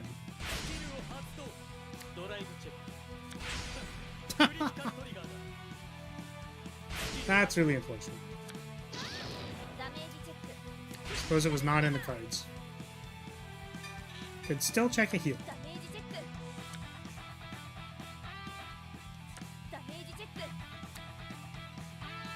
Well,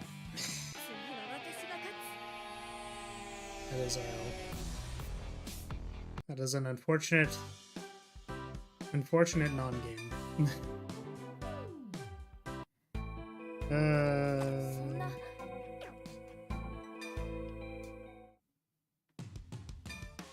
The way that my friends and I narrate stories like that, basically it goes like this. It's like, so I was playing a game of Vanguard, and then I checked yellow cards, and it was really cool.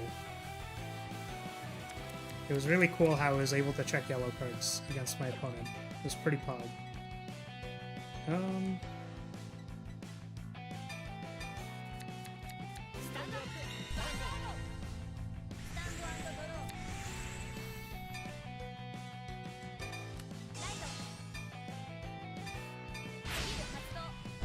Let's go grab another sword.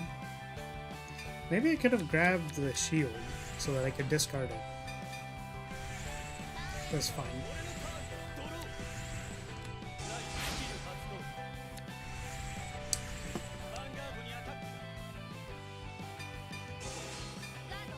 They won't break the one to pass twice in a row, right?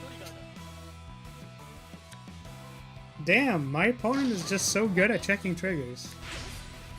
What a shame. Man.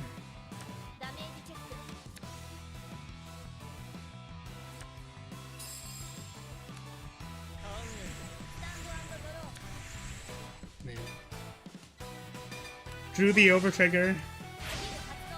Match 7,322,000 in a row.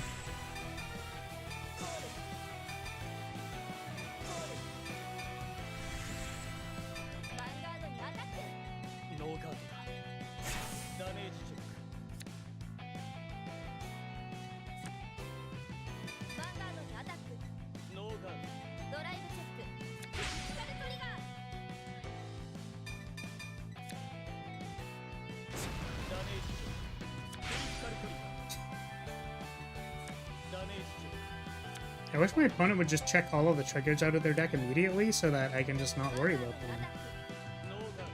That's clearly what this is trying to tell me.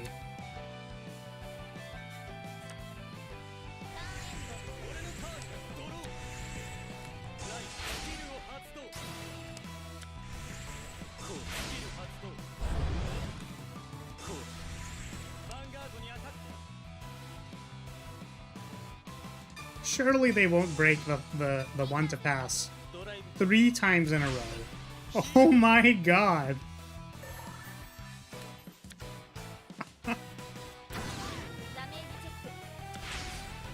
Oh boy. Our opponent has beat 3 one to passes in a row on single drive check. How spectacular.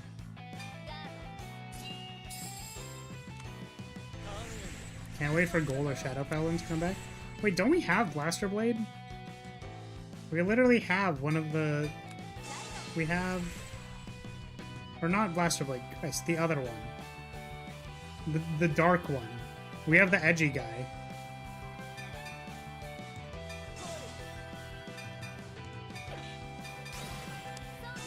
So, beating one to passes in the early game is like a really, really good way to like save on shield in the late game. And I'm really tilted that my opponent has gotten or broken 3 one to passes over the course of 2 games. And then double crit me on the grade 3 turn. Yeah, Blaster Dark, that's what it is. We have Blaster Dark in PvD. We literally have the actual factual Shadow Paladin cards, like, in the game. See, that's a lot different from me going like, God, I really hope they print no seal into D. Because, like, they're absolutely not going to print no seal into D. Even though I want, like, I want to beg and cry for them to print it so that I can care about D standard. But the problem is they're not going to. At least by playing, like, Blaster Blade or, like, any of the mainline things, you just get it. Okay, so, you know what's really interesting here? Is that we can't beat double crit. We, like, still can't beat double crit. Because if I over-trigger this, and then they put double crit on the rear guard, we still lose. So we still need to take this. We still need to take this and not get double crit. Bavsargra was played in normal paladins as well. Yeah, but PBD is not, right? I thought PBD was specifically a Shadow Paladin unit. Also, there's also Blaster Javelin, like the Blaster Javelin, what's her face? The grade 2 that calls grade 1s from deck. She sacrifices things. She has Twin Tails. They have like a whole bunch of the Shadow Paladin stuff, like in the game. Like it's there. Is there a particular Shadow Paladin unit you were talking about?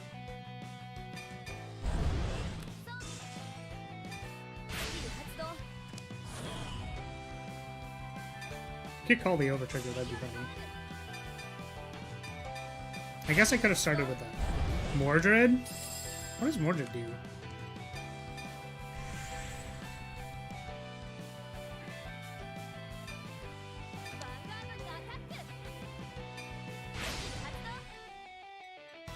It doesn't immediately ring any bells for me.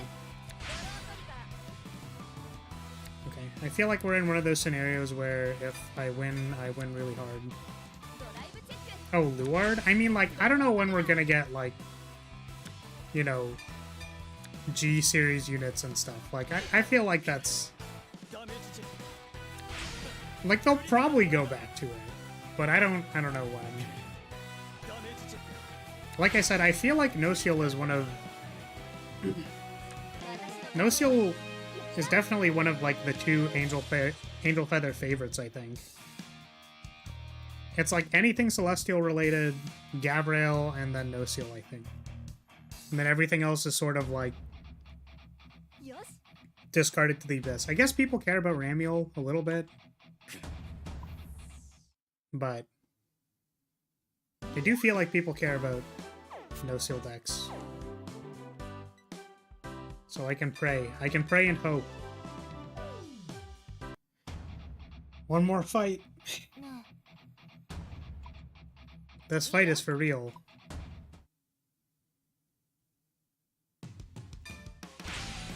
I will continue to beat the entire game with a starter deck.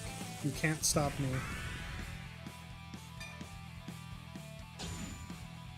You could definitely see Celestials coming back. I don't know if there'd be enough support for them. Like, you know, people care about Celestials, but the problem with Celestials is that they're very specific. Like, right? They want copies of themselves, like, they want copies of themselves in the damage zone. Which is, like, a pretty weird mechanic to play around with. I don't know, maybe in D standard, just like, you know. Oh, Youthberg is also kind of like Shadow Paladin, yeah.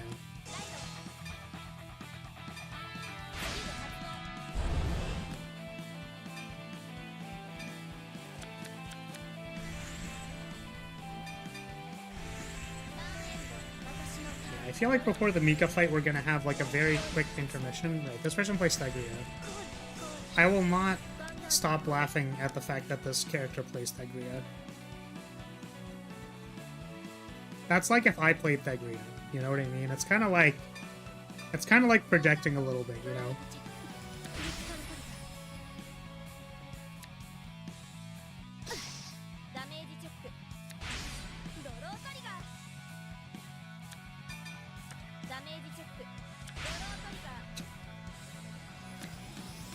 Game's so dumb.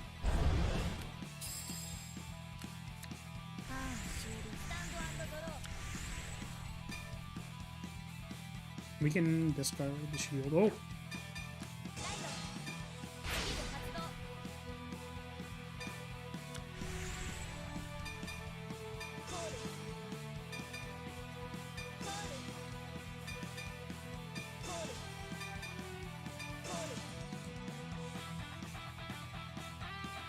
I called both of those and just realized that I don't actually know if I want to activate either of them.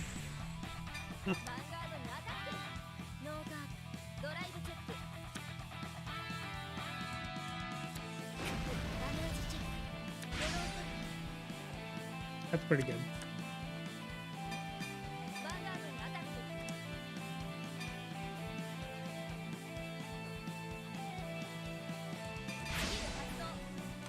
We're gonna be equipping the shield next time.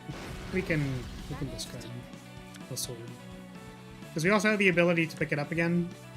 If we didn't, then I would not do that. So we're not gonna discard here. Protecting is okay if it's for friendship. If you claim everyone's your friend, you get an army of meat shields to fight for you. I learned this from anime. Rants, I feel like I heavily question the things that you learn from anime. It's just my gut reaction is it's kind of sus.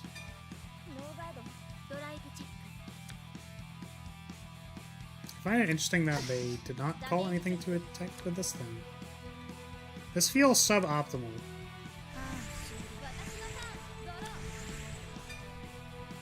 Okay, what are we discarding?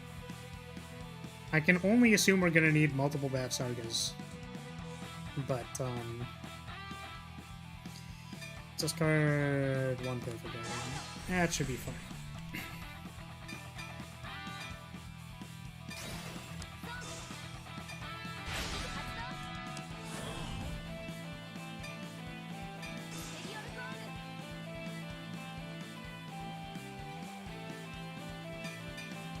Okay. Big attack.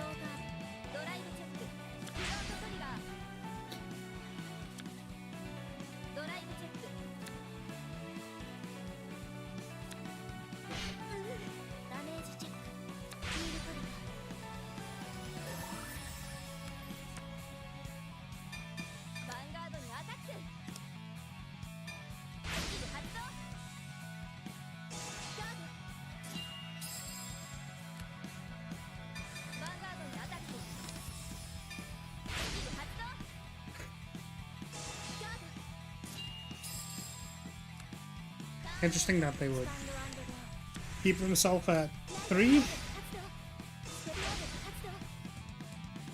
Maple.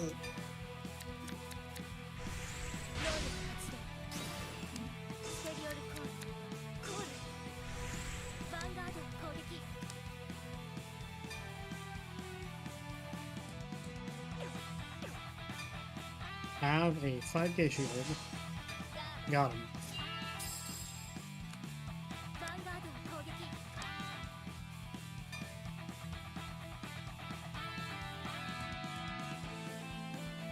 Trying to think of if I reasonably want to discard things from my hand.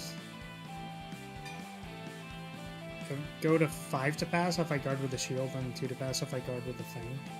It's 1 to pass if I don't guard with the shield. Make it 2 to pass. We lose to double crit anyways, but like, you know, whatever.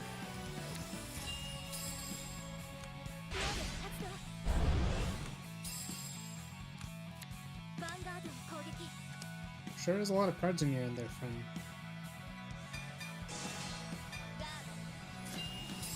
friend. I say I'm surprised they leave themselves at 3 as I leave myself at 3. It's very funny. I guess I maybe could have figured out a way to intercept with something at some point inside that turn. Yeah, I guess I wanted to be at 4 so that I could have 2 kind of lost. That's like fair. I'm hoping it doesn't matter. don't feel explicitly too pressured.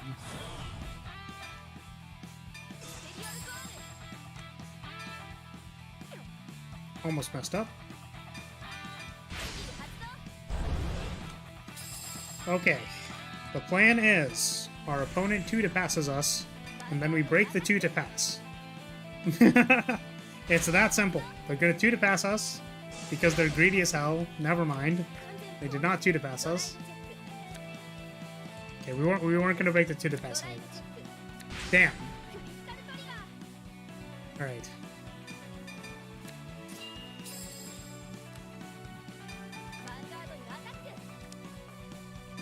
Oh, I don't know if I wanted to do that. I do, because the shield doesn't do anything.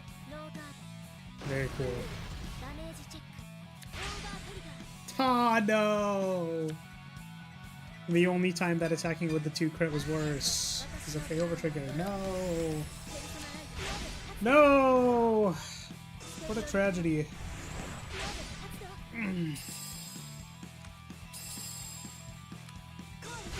So this one restands itself, I think. Yeah.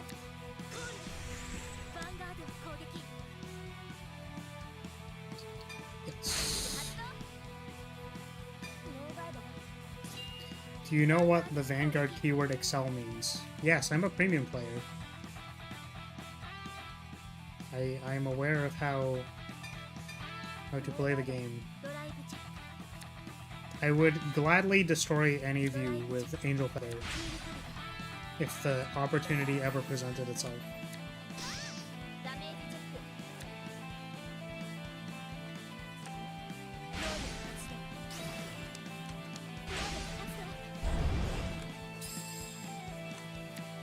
Can you explain, please? Oh, do you not know what Excel means? So Excel is a gift. Gifts are things that are printed on grade 3s. When you ride a grade 3 with a gift, you get that gift. Excel increases the amount of space on the field. It's also the most broken thing in the game. Excel 2 is an atrocity to game design.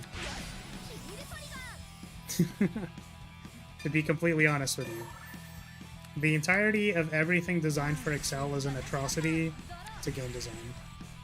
That is all you need to know.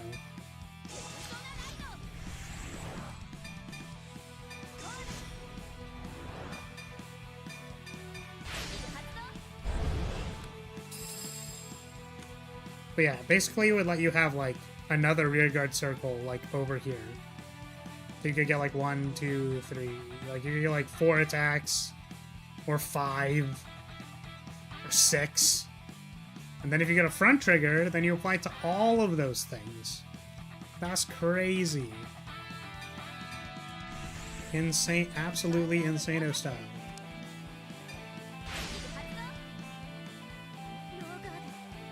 Gonna be honest, I don't know if we're actually gonna beat Thegria.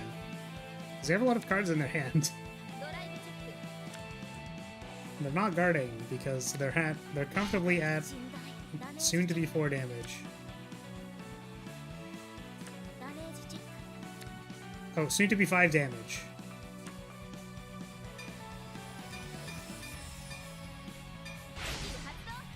Our opponent has the weakness of not being able to tell when we're gonna set them to 5. Sorry, did that make sense to you, by the way? What's a gift and how does the field get bigger? Yeah, so that's what I was saying. An Excel gift gives you more circles. Like, literally more rearguard circles on the field in order to attack with. So, like, this here, like, you would have another rearguard circle. Like, you would have 4 front row rearguard circles. Does that make sense?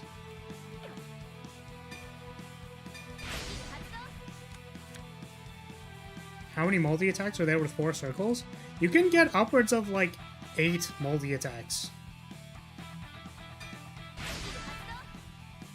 One of the most broken decks in the game had, like, 1, 2, 3, 4, 5, 6, 7, 8, 9, 10, 11, 12, 13. Like, 13 multi-attacks on turn 4? Is there lore for why they decided to add a circle? No, they were crazy. Absolutely stupid. I have no idea what they were thinking when they decided to introduce Excels into the game. 13? Neo, I used to play a combo deck that had infinite attacks, I think. Well, it wasn't infinite, but it was like, you know, Wise Man combo was a thing. Used to play a little bit of Wise Man combo, and then I played Angel Feather combo. This one restands a rear guard, which I think means we don't guard any of this and we take the first one. It's possible that the restanded rear guard is also easier to guard, but we're just gonna try it. The idea was rock, paper, scissors with 3 gifts in V format. Listen. Listen. Listen. Listen. No. No. No. Doc, you're giving them too much... You're giving them too much credit. Absolutely not. There's no way they were thinking about rock, paper, scissors. They thought of Excel first. They were like, man, Excel is really cool. Let's release Excel. By the way, let's have some other decks, I guess.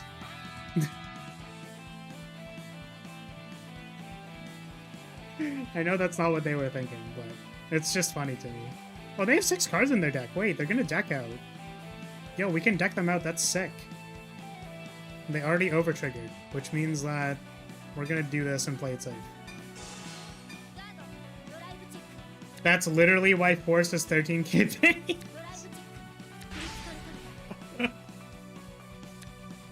No. You're crazy, dog. You're absolutely crazy, dog. There's no way. There's no way they were thinking about rock, paper, scissors when they horribly broke the format in half irreparably.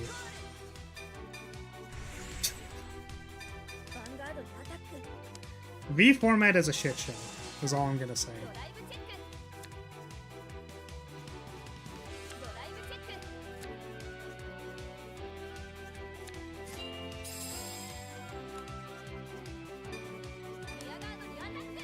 I think Excel is fine if you could only get like one of them, and Excel 2 didn't exist. If you were only allowed to get one, I agree. I think the huge problem with Excel is that... What is Excel 2? Good question. What is Excel 2? Why is Excel 2? You know? These are all very good questions. So, I mean, the only thing that I'm gonna say, Doc, is that I'm going to be forever tilted that Excel was pitched as the aggro deck, basically. Like, they're like, oh yeah, like grow your field so you can attack more. That's the aggro deck. But they ended up having more inevitability than any other deck in the game. I know I don't have to perfect guard this, but we're going to anyways.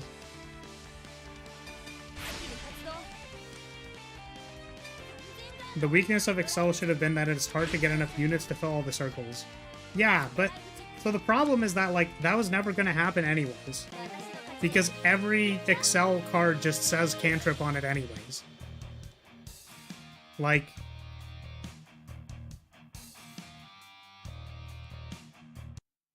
You know?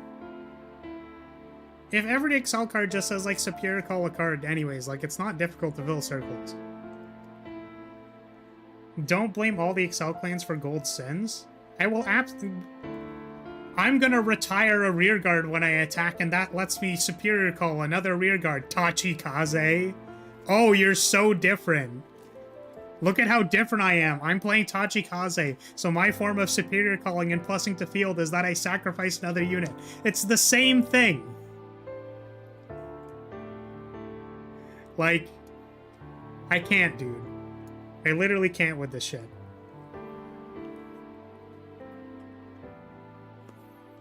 They need to -1 to +1. It's not on call draw card. Playing a card from your hand is -1.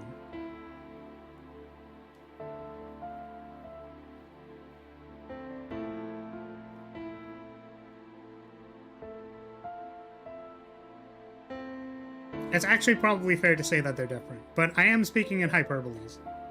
I think all Excel clans should burn. Frankly. None of them deserve to live. Every Excel clan should be destroyed forever.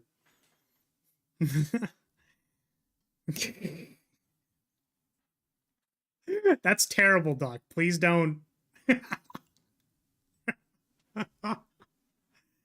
awful.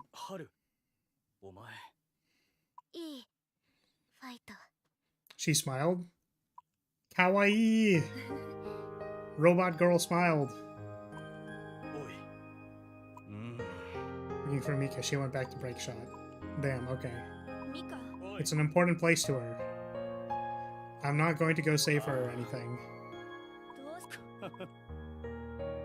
Okay. Can crush each and every member of Rowan. Got him. Alright, great. Don't think you've beaten us. We're gonna get stronger. Great. We have our own Vanguard. Rematch requested. Bruh. No rematch yet. We need to go beat up Mika. Critical trigger. That's actually pretty good. I think sacking crits is actually very good. We probably want to use that. Alright, here it is.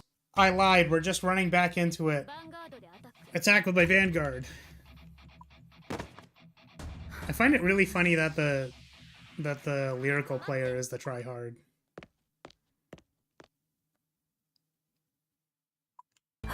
It's not better, it's just different. Yeah. You know what? You're right.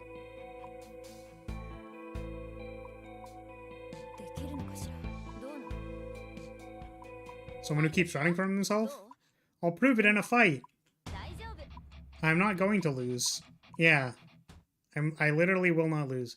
So the problem, Neo, with Excel 2 drawing a card is that, as Doc mentioned, kind of the problem with an Excel deck is that you get more space on your field, right? So theoretically, like, the problem is you need enough cards to fill all of those circles. So by Excel 2 drawing you a card and effectively filling the circle for free, Excel loses most of its downside. So it is obscenely powerful. Yeah, the supposed in large air quotes. It is obviously not an actual downside.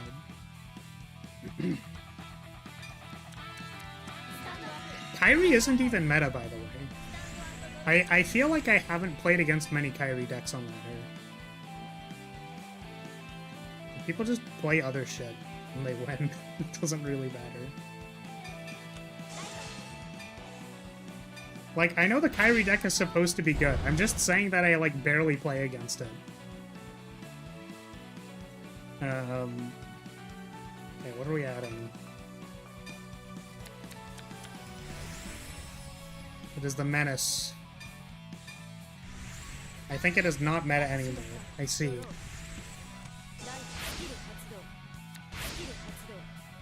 But it was the Terror for a number of formats?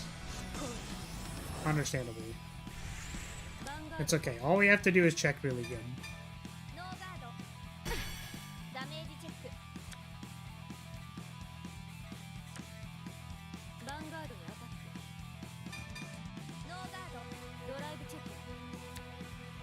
Yeah, apparently Magnolia is worse now because they choice restricted the good card.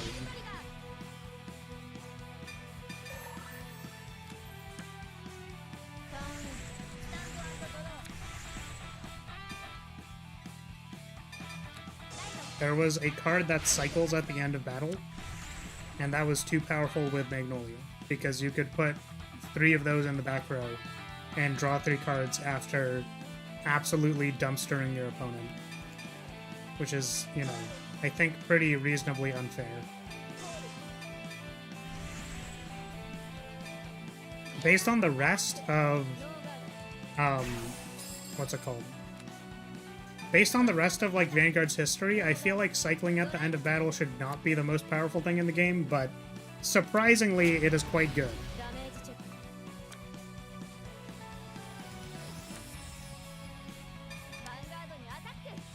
They have the order that calls 2 from the drop, so they get to do it again next turn. Oh, that's disgusting. I didn't even think about that. There's also no reason to take rank seriously. I think that's not actually correct. But Vanguard is a very, like, dumb competitive game. Because you will run into a lot of non-games of just crying yourself to sleep. What is the best deck in your opinion? I have no idea. I am not a D standard competitive player. Like I couldn't tell you. Like I've tried to play some of the like meta decks in the game. You saw I made Prison. Like that is actually just the Prison list. I tried playing Kyrie. You know, like I don't know. I feel like a lot of the decks are pretty like samey and kind of boring, and I don't know which one is good or bad or like. I think they have the flavor right and all of the things like placed it like it's fine. I just like wish I could be doing more things in the game. Like, you know, Bavsargra is decent, but at the same time it's also like I'm gonna equip stuff. Great. What are you playing premium? No seal aggro.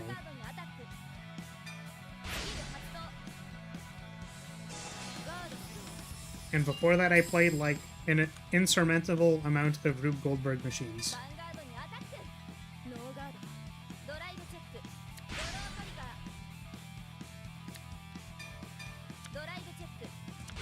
Like I used to play a deck that would start a turn with,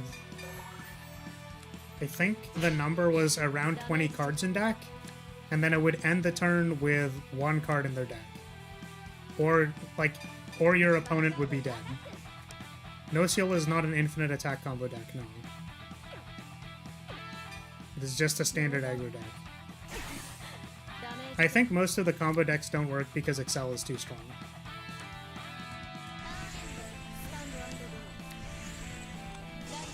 It used to be. No Seal was never an infinite combo deck, I think. It was an infinite power deck.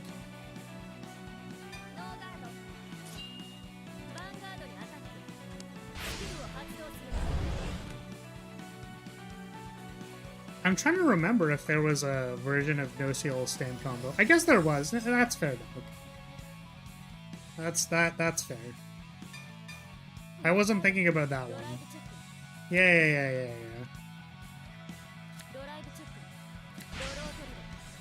Yeah, that's fair.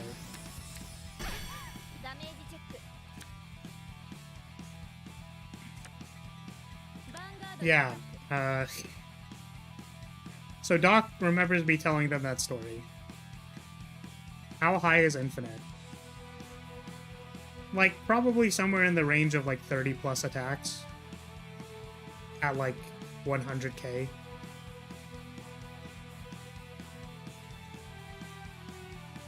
Right?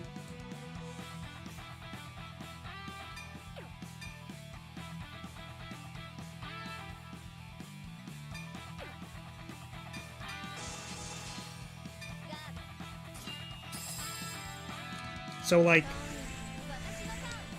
yeah, there was actually a person I was playing against, and what happened was, sorry, I'm trying to focus on like actually beating this person, because I think people like to complain a lot, or something.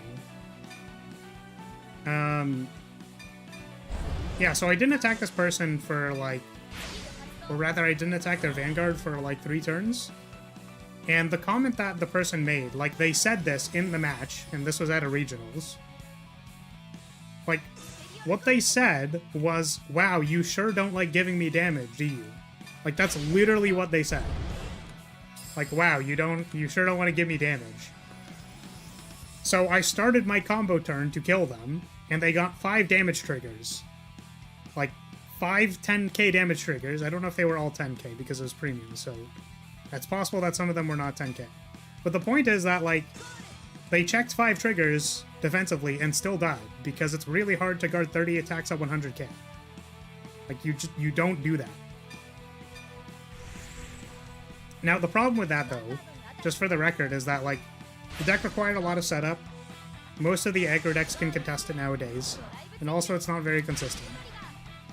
There's also the problem with the introduction of over-triggers, where if you're playing a combo turn, like, you can't really kill people in, like all at once, because there's a chance they're just going to check the over-trigger and then you lose. Right? Because you put a whole bunch of stuff into this combo turn, and then they gain 100 million times. You can't win anything. Right? It's an Exodia situation where as you draw the combo or win, or is there counterplay? Yeah, there's a lot of counterplay. So any clan that retired my stuff could beat me. And then also there were certain times where, like, you know, it's not the perfect scenario, so you don't get 100k power and stuff. So you kind of just guard the turn as best as you possibly can, and you end up winning. Like, that just sometimes happens. There was also a fail chance of approximately 30%. Is what I estimated the failure rate at. I did math. Kind of. Probably shouldn't say that, but... There was about a 30% chance that the deck would break.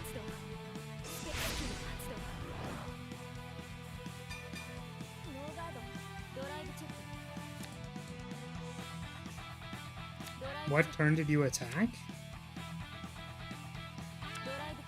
Turn 4 or 5?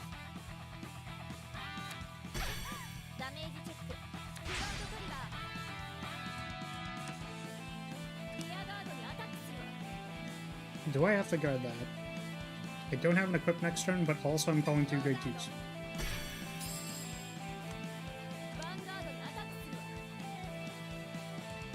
Do I take this? I kind of don't think I do. This isn't guarding very effectively, but we're going to do it anyways. Because in case our opponent lives to next turn, I don't think they're going to.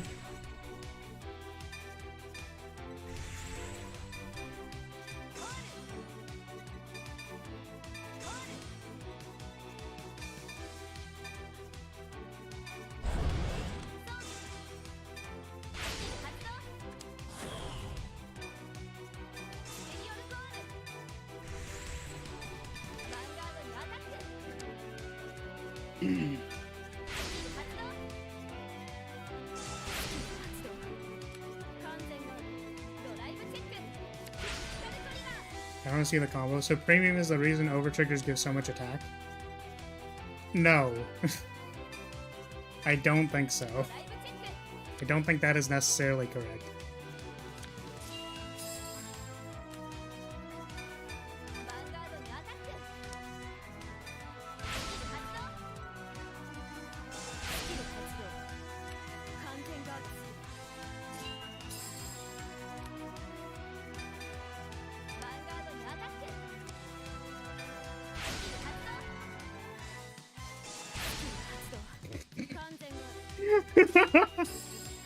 Yeah, okay, ZP. You got it, dude. 3 perfect cards. You got it. Sure. Oh my god.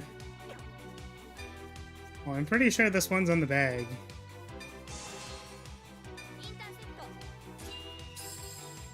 But yeah, premium decks can get pretty crazy. This is fine.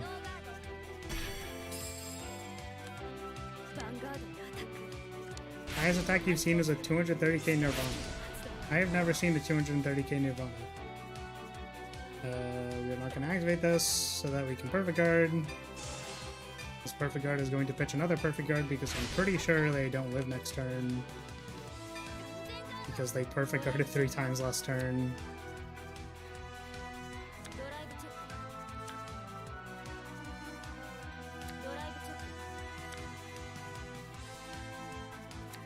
Man, are we actually gonna first time, like, literally first try Mika with a starter deck? Like, this is so disappointing, honestly. I was really hoping I would have to fight for this, and, like, that Mika was like this huge, crazy, scary thing. That would be like, wow, oh my goodness, I see what people were saying. This computer is so hard. Oh my god. Kairi attacks 5 times? Oh my god. That's crazy. Holy moly. You're telling me that this CPU attacks 5 times? That's so many times. That's like almost as many times as...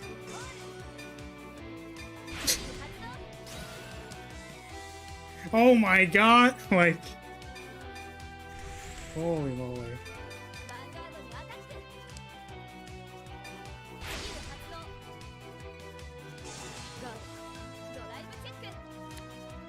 Well, this is a one to pass. Yep, and then if the cards in their hand can guard these, then we go to another turn. That's technically true. If they can one card both of the next things, then like, yeah, we go to another turn. I could possibly die. They heal sack. Yeah, that's fair. That's totally fair.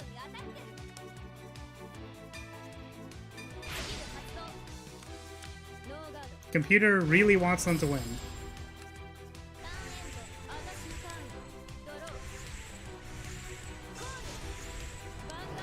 Interesting, they're just going to combat. How do I guard this well? We want a 15 and a 5.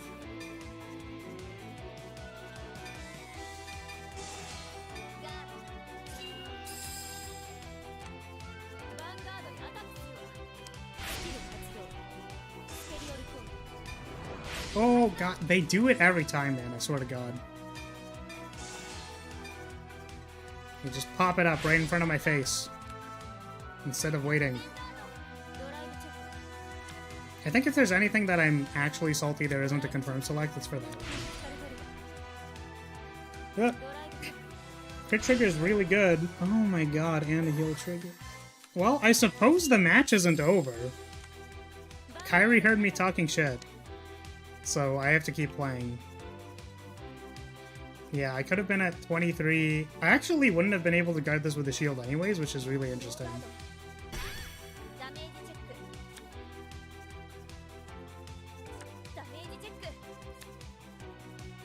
Crit heal is really good. We could actually lose this game. Like, actually for real.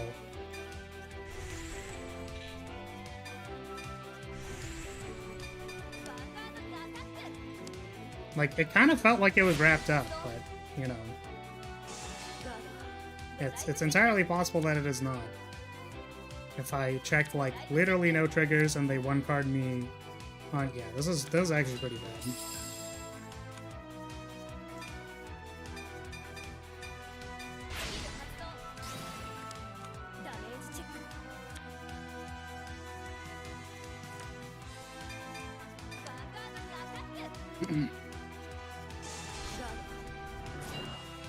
Yeah, and they checked heal crit, so, like, I can just guard this. Oh, no, they used the heal crit on the Vanguard. Okay.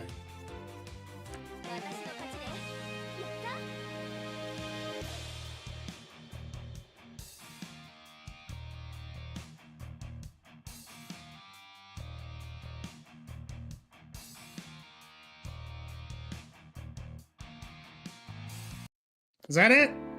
Really? That's it? Like there's nothing else? Where's the wandering man meme? You're the guy who's just like, God, oh, fuck. I'm supposed to know what his name is, but I don't. Chat, someone in chat's gonna know the name. But the guy, you know, the like guy holding his hands up being like, is that it? Is that all? Is that everything? Really? Nothing else? With a starter deck. Damn, guys. If that is like for real, like the most difficult Vanguard you've had to play against, like actually for real, please get good.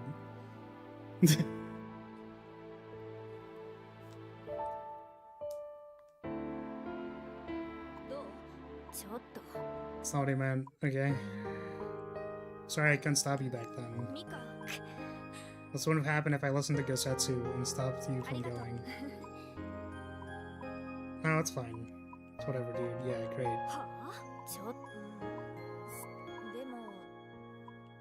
Yeah, Mr. Kanji was actually technically correct. Man, I need to get out of here and go have some food. I don't even have to, like, stop to get food and take a break, clear my head and stuff. Damn. Most of the times I watch people play that, they're at 5 damage when she writes to grade 3 and she over-triggers on the grade 2 attack. Yeah, I mean, that would certainly make it a lot harder to win the game. But that's not because of the, like, NPC themselves. Like, that's because they checked an over-trigger early. Right? Most people are running the opponent trigger boost. Yeah, I mean, like, Vanguard is gonna be a lot more difficult if you run the trigger boost. Like, and I'm not gonna take off the, what's it called? The, like, you get to go first one. Because, like, you can just re-roll the fight until you get to go first. So it's literally just a shortcut.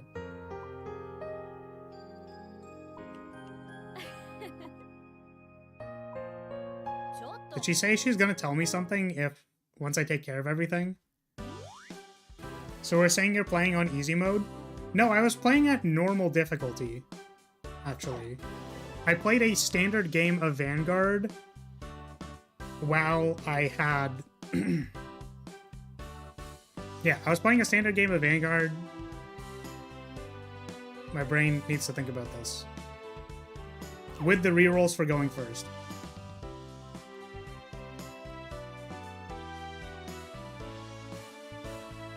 Standard versus the CPU is easy mode. That's what I'm saying! Like, if people were actually complaining about that fight, they need to get good. And if you were complaining about the trigger boost, just turn the trigger boost off. That is literally not a part of playing Vanguard. Like, you can run as many rematches as you want versus your friends that they're willing to put up with your garbage. Right? You will go first some of the time. Right? But if people were like, damn, Mika fight. Literally the most difficult fight in the game. I don't know, man.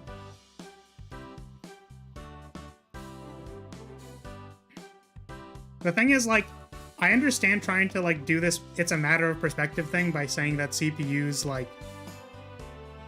Right? It's like, yeah, if you play against the CPUs without trigger boost, that's on easy mode. It's like, I am playing a starter deck. I am playing a normal game of Vanguard with a starter deck versus the CPUs. Like, that's not... When you play Vanguard, you do not play against people who are proportionately more likely to check triggers. Like, that is not... That's not how that works. So there is standard mode and there is hard mode. It is not proportional. The definition for easy is making the game easier for you.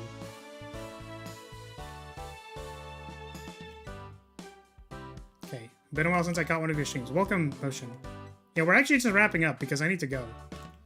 I went for way too long this stream. Because I wanted to get to Mika so that I could, like, grind and then be like, wow, this fight's really hard. And it super wasn't. We first tried it.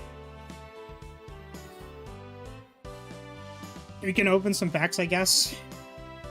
We can try and get our revenge in 2 fights' time. For what? Is there another person who's the most and craziest, strongest, the strongest, craziest fighter ever? Alright. Yeah, let's go back to the menu and open some packs. See how much Dust Arena we get.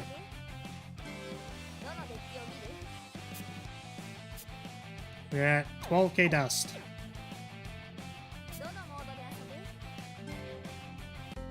You'll see, hopefully. That's what they said about Mika 1. They said about Mika 2. Look how that worked out. The entirety of the story is going to get crushed underneath the Bavsargra starter deck.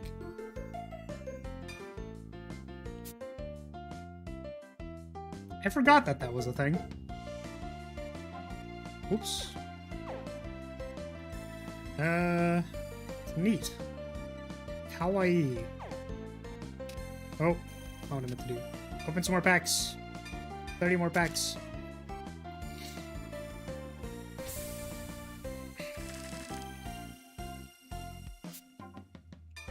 Yeah, that's the blue-haired guy.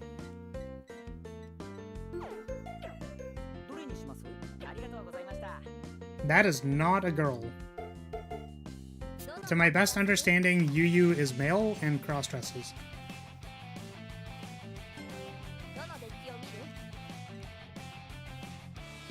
How much dust did we get? 35. Yeah, so the person in the green dress, if I'm not mistaken, I believe that is the main character.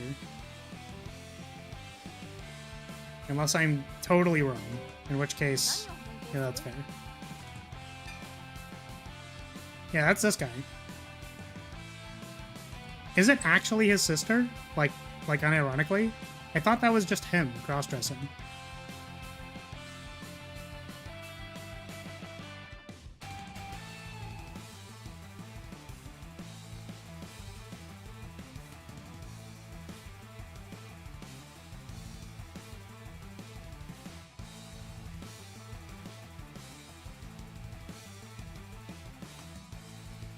Yeah, no, that's him.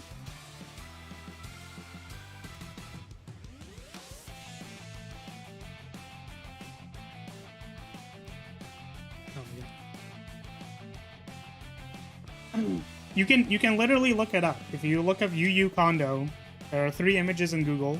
2 of them are of the base form, and then 2 of them are in the cross-dress form. It was the same person. And I think I remember literally, like, the anime and stuff being like, yeah, that's cool. It's great. Look at how cool it is. We're gonna talk about how this is totally fine and cool. His sister has blue hair. I see. Yeah, there's also a picture of, like, their family room or something, where they have long hair and stuff. Or one of them has short hair.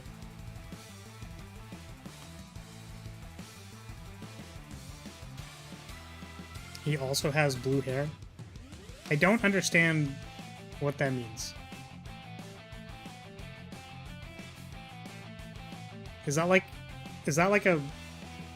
Yeah. I don't know what that means.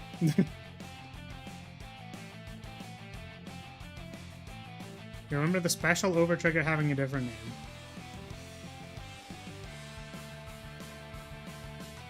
Good for him. Yeah.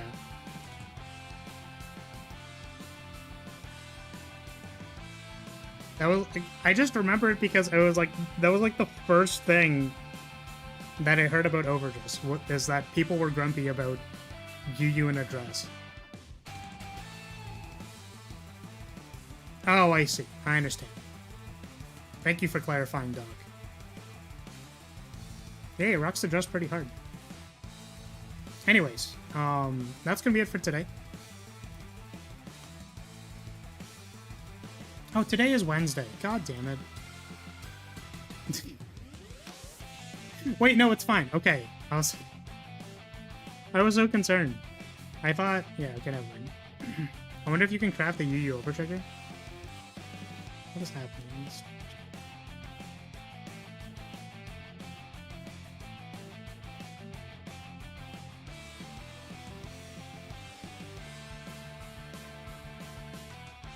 Okay, never mind. I was really concerned because my Discord had a bunch of stuff in it, and I was like, oh, should I be concerned? Because it's RPG today, and I forgot. Okay, let me see. It's part of Dragon Empire? Nirvana is Dragon Empire, right? Oh, wait, hold on a second.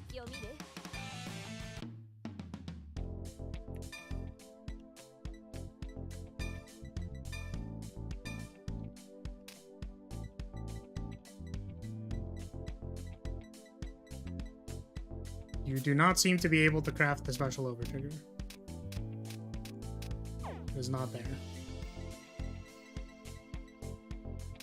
Dragon Empire sounds cool. Yeah, Bavsargra is part of Dragon Empire. You can see it in the bottom left.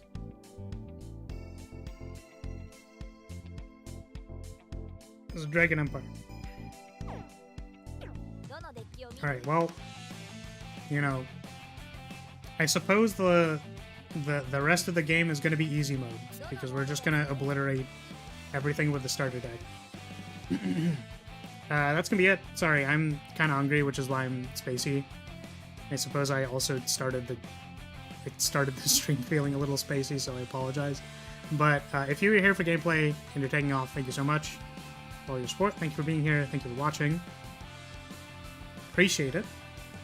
We're going to go to the meeting for just a moment so that we can stamp off the thing. Did not seem like we had any new people in chat, I think. Don't think we did.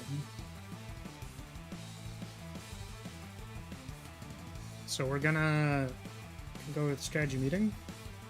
And hopefully... Oh, let me see.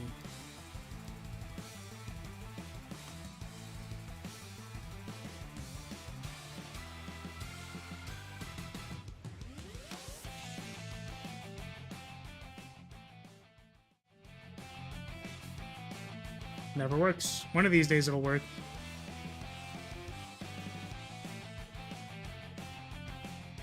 I just use struggle with the end at least. What? What does that mean?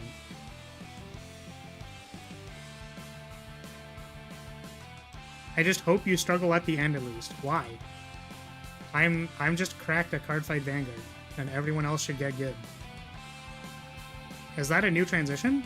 Oh, were you not here before that transition was here? I think it's about 2 weeks or so old. Yeah, I can show it to you again. And after it gets loaded, it is actually there, so... Alright, friendly reminder that tomorrow we're playing Gunvolt. Friday we will also be playing Gunvolt, and then Saturday I was probably going to play some miscellaneous, like Dear Days ranked. Maybe I'll play against people if they want. I don't actually know how to facilitate those, or if you can make a room, or whatever. Last year, remember, it was just the flag? Yeah, so I commissioned... I should know their name, but I don't have it. But yeah, the animator, they're linked in, like, my credits and stuff. Let me go find it, so that I can say their name, as I appreciate their work. But the stinger transition was Mokusei0516. And here, I will show it to you again. That's a transition. Unfortunately, I don't know why my computer chugs so hard. I don't know why my computer chugs like super duper hard when I have to the first of like changing the transition and stuff. But yeah, I like it a lot. I think it's very cute. There's a lot of cute I did a lot of cute still frames of it. I mean, like, not that anyone probably cares, but I posted them to membership before I released the stinger transition. Or there was a preview of it, and then I had some pictures and stuff of all the cute poses I make. It's very cute. I think on, like, the very first frame, if you pause it correctly, you can see, like, my thigh. It's interesting. The transition, by the way, is on Skeb, if you want to look at it by itself. Because the artist posts their work, so if you just don't want to watch it over and over again, it's there. But yeah, that's gonna be it. We crushed Mika today with the starter deck. Honestly, not surprised, because I'm kind of cracked at Vanguard. I would like to personally tell everyone who cannot be Mika that they should get good. That is what I'm gonna say. Please get better at Vanguard. That is all I'm gonna say. Do you know when the Genshin TCG will release? I actually think it was released today. I just wasn't really feeling it. I kind of just wanted to do something easy and chill today, because yeah. I don't know. I think today was a little I'm gonna say a little rough. It wasn't like really rough for any reason, but like, I don't know. Yeah.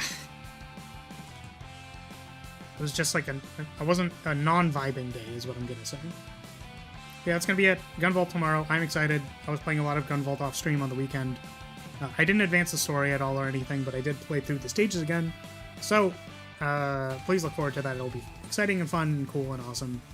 And I'll say thank you so much for watching, everybody. To anyone who stuck around, really appreciate all your support. As always, thank you. And I hope you have a good one. Goodbye, everybody. Goodbye. Bye-bye. Yeah, we'll definitely be checking out the Genshin TCG when I have time, Neo. But it just wasn't a today thing. I took the executive decision. Alright, bye for real this time.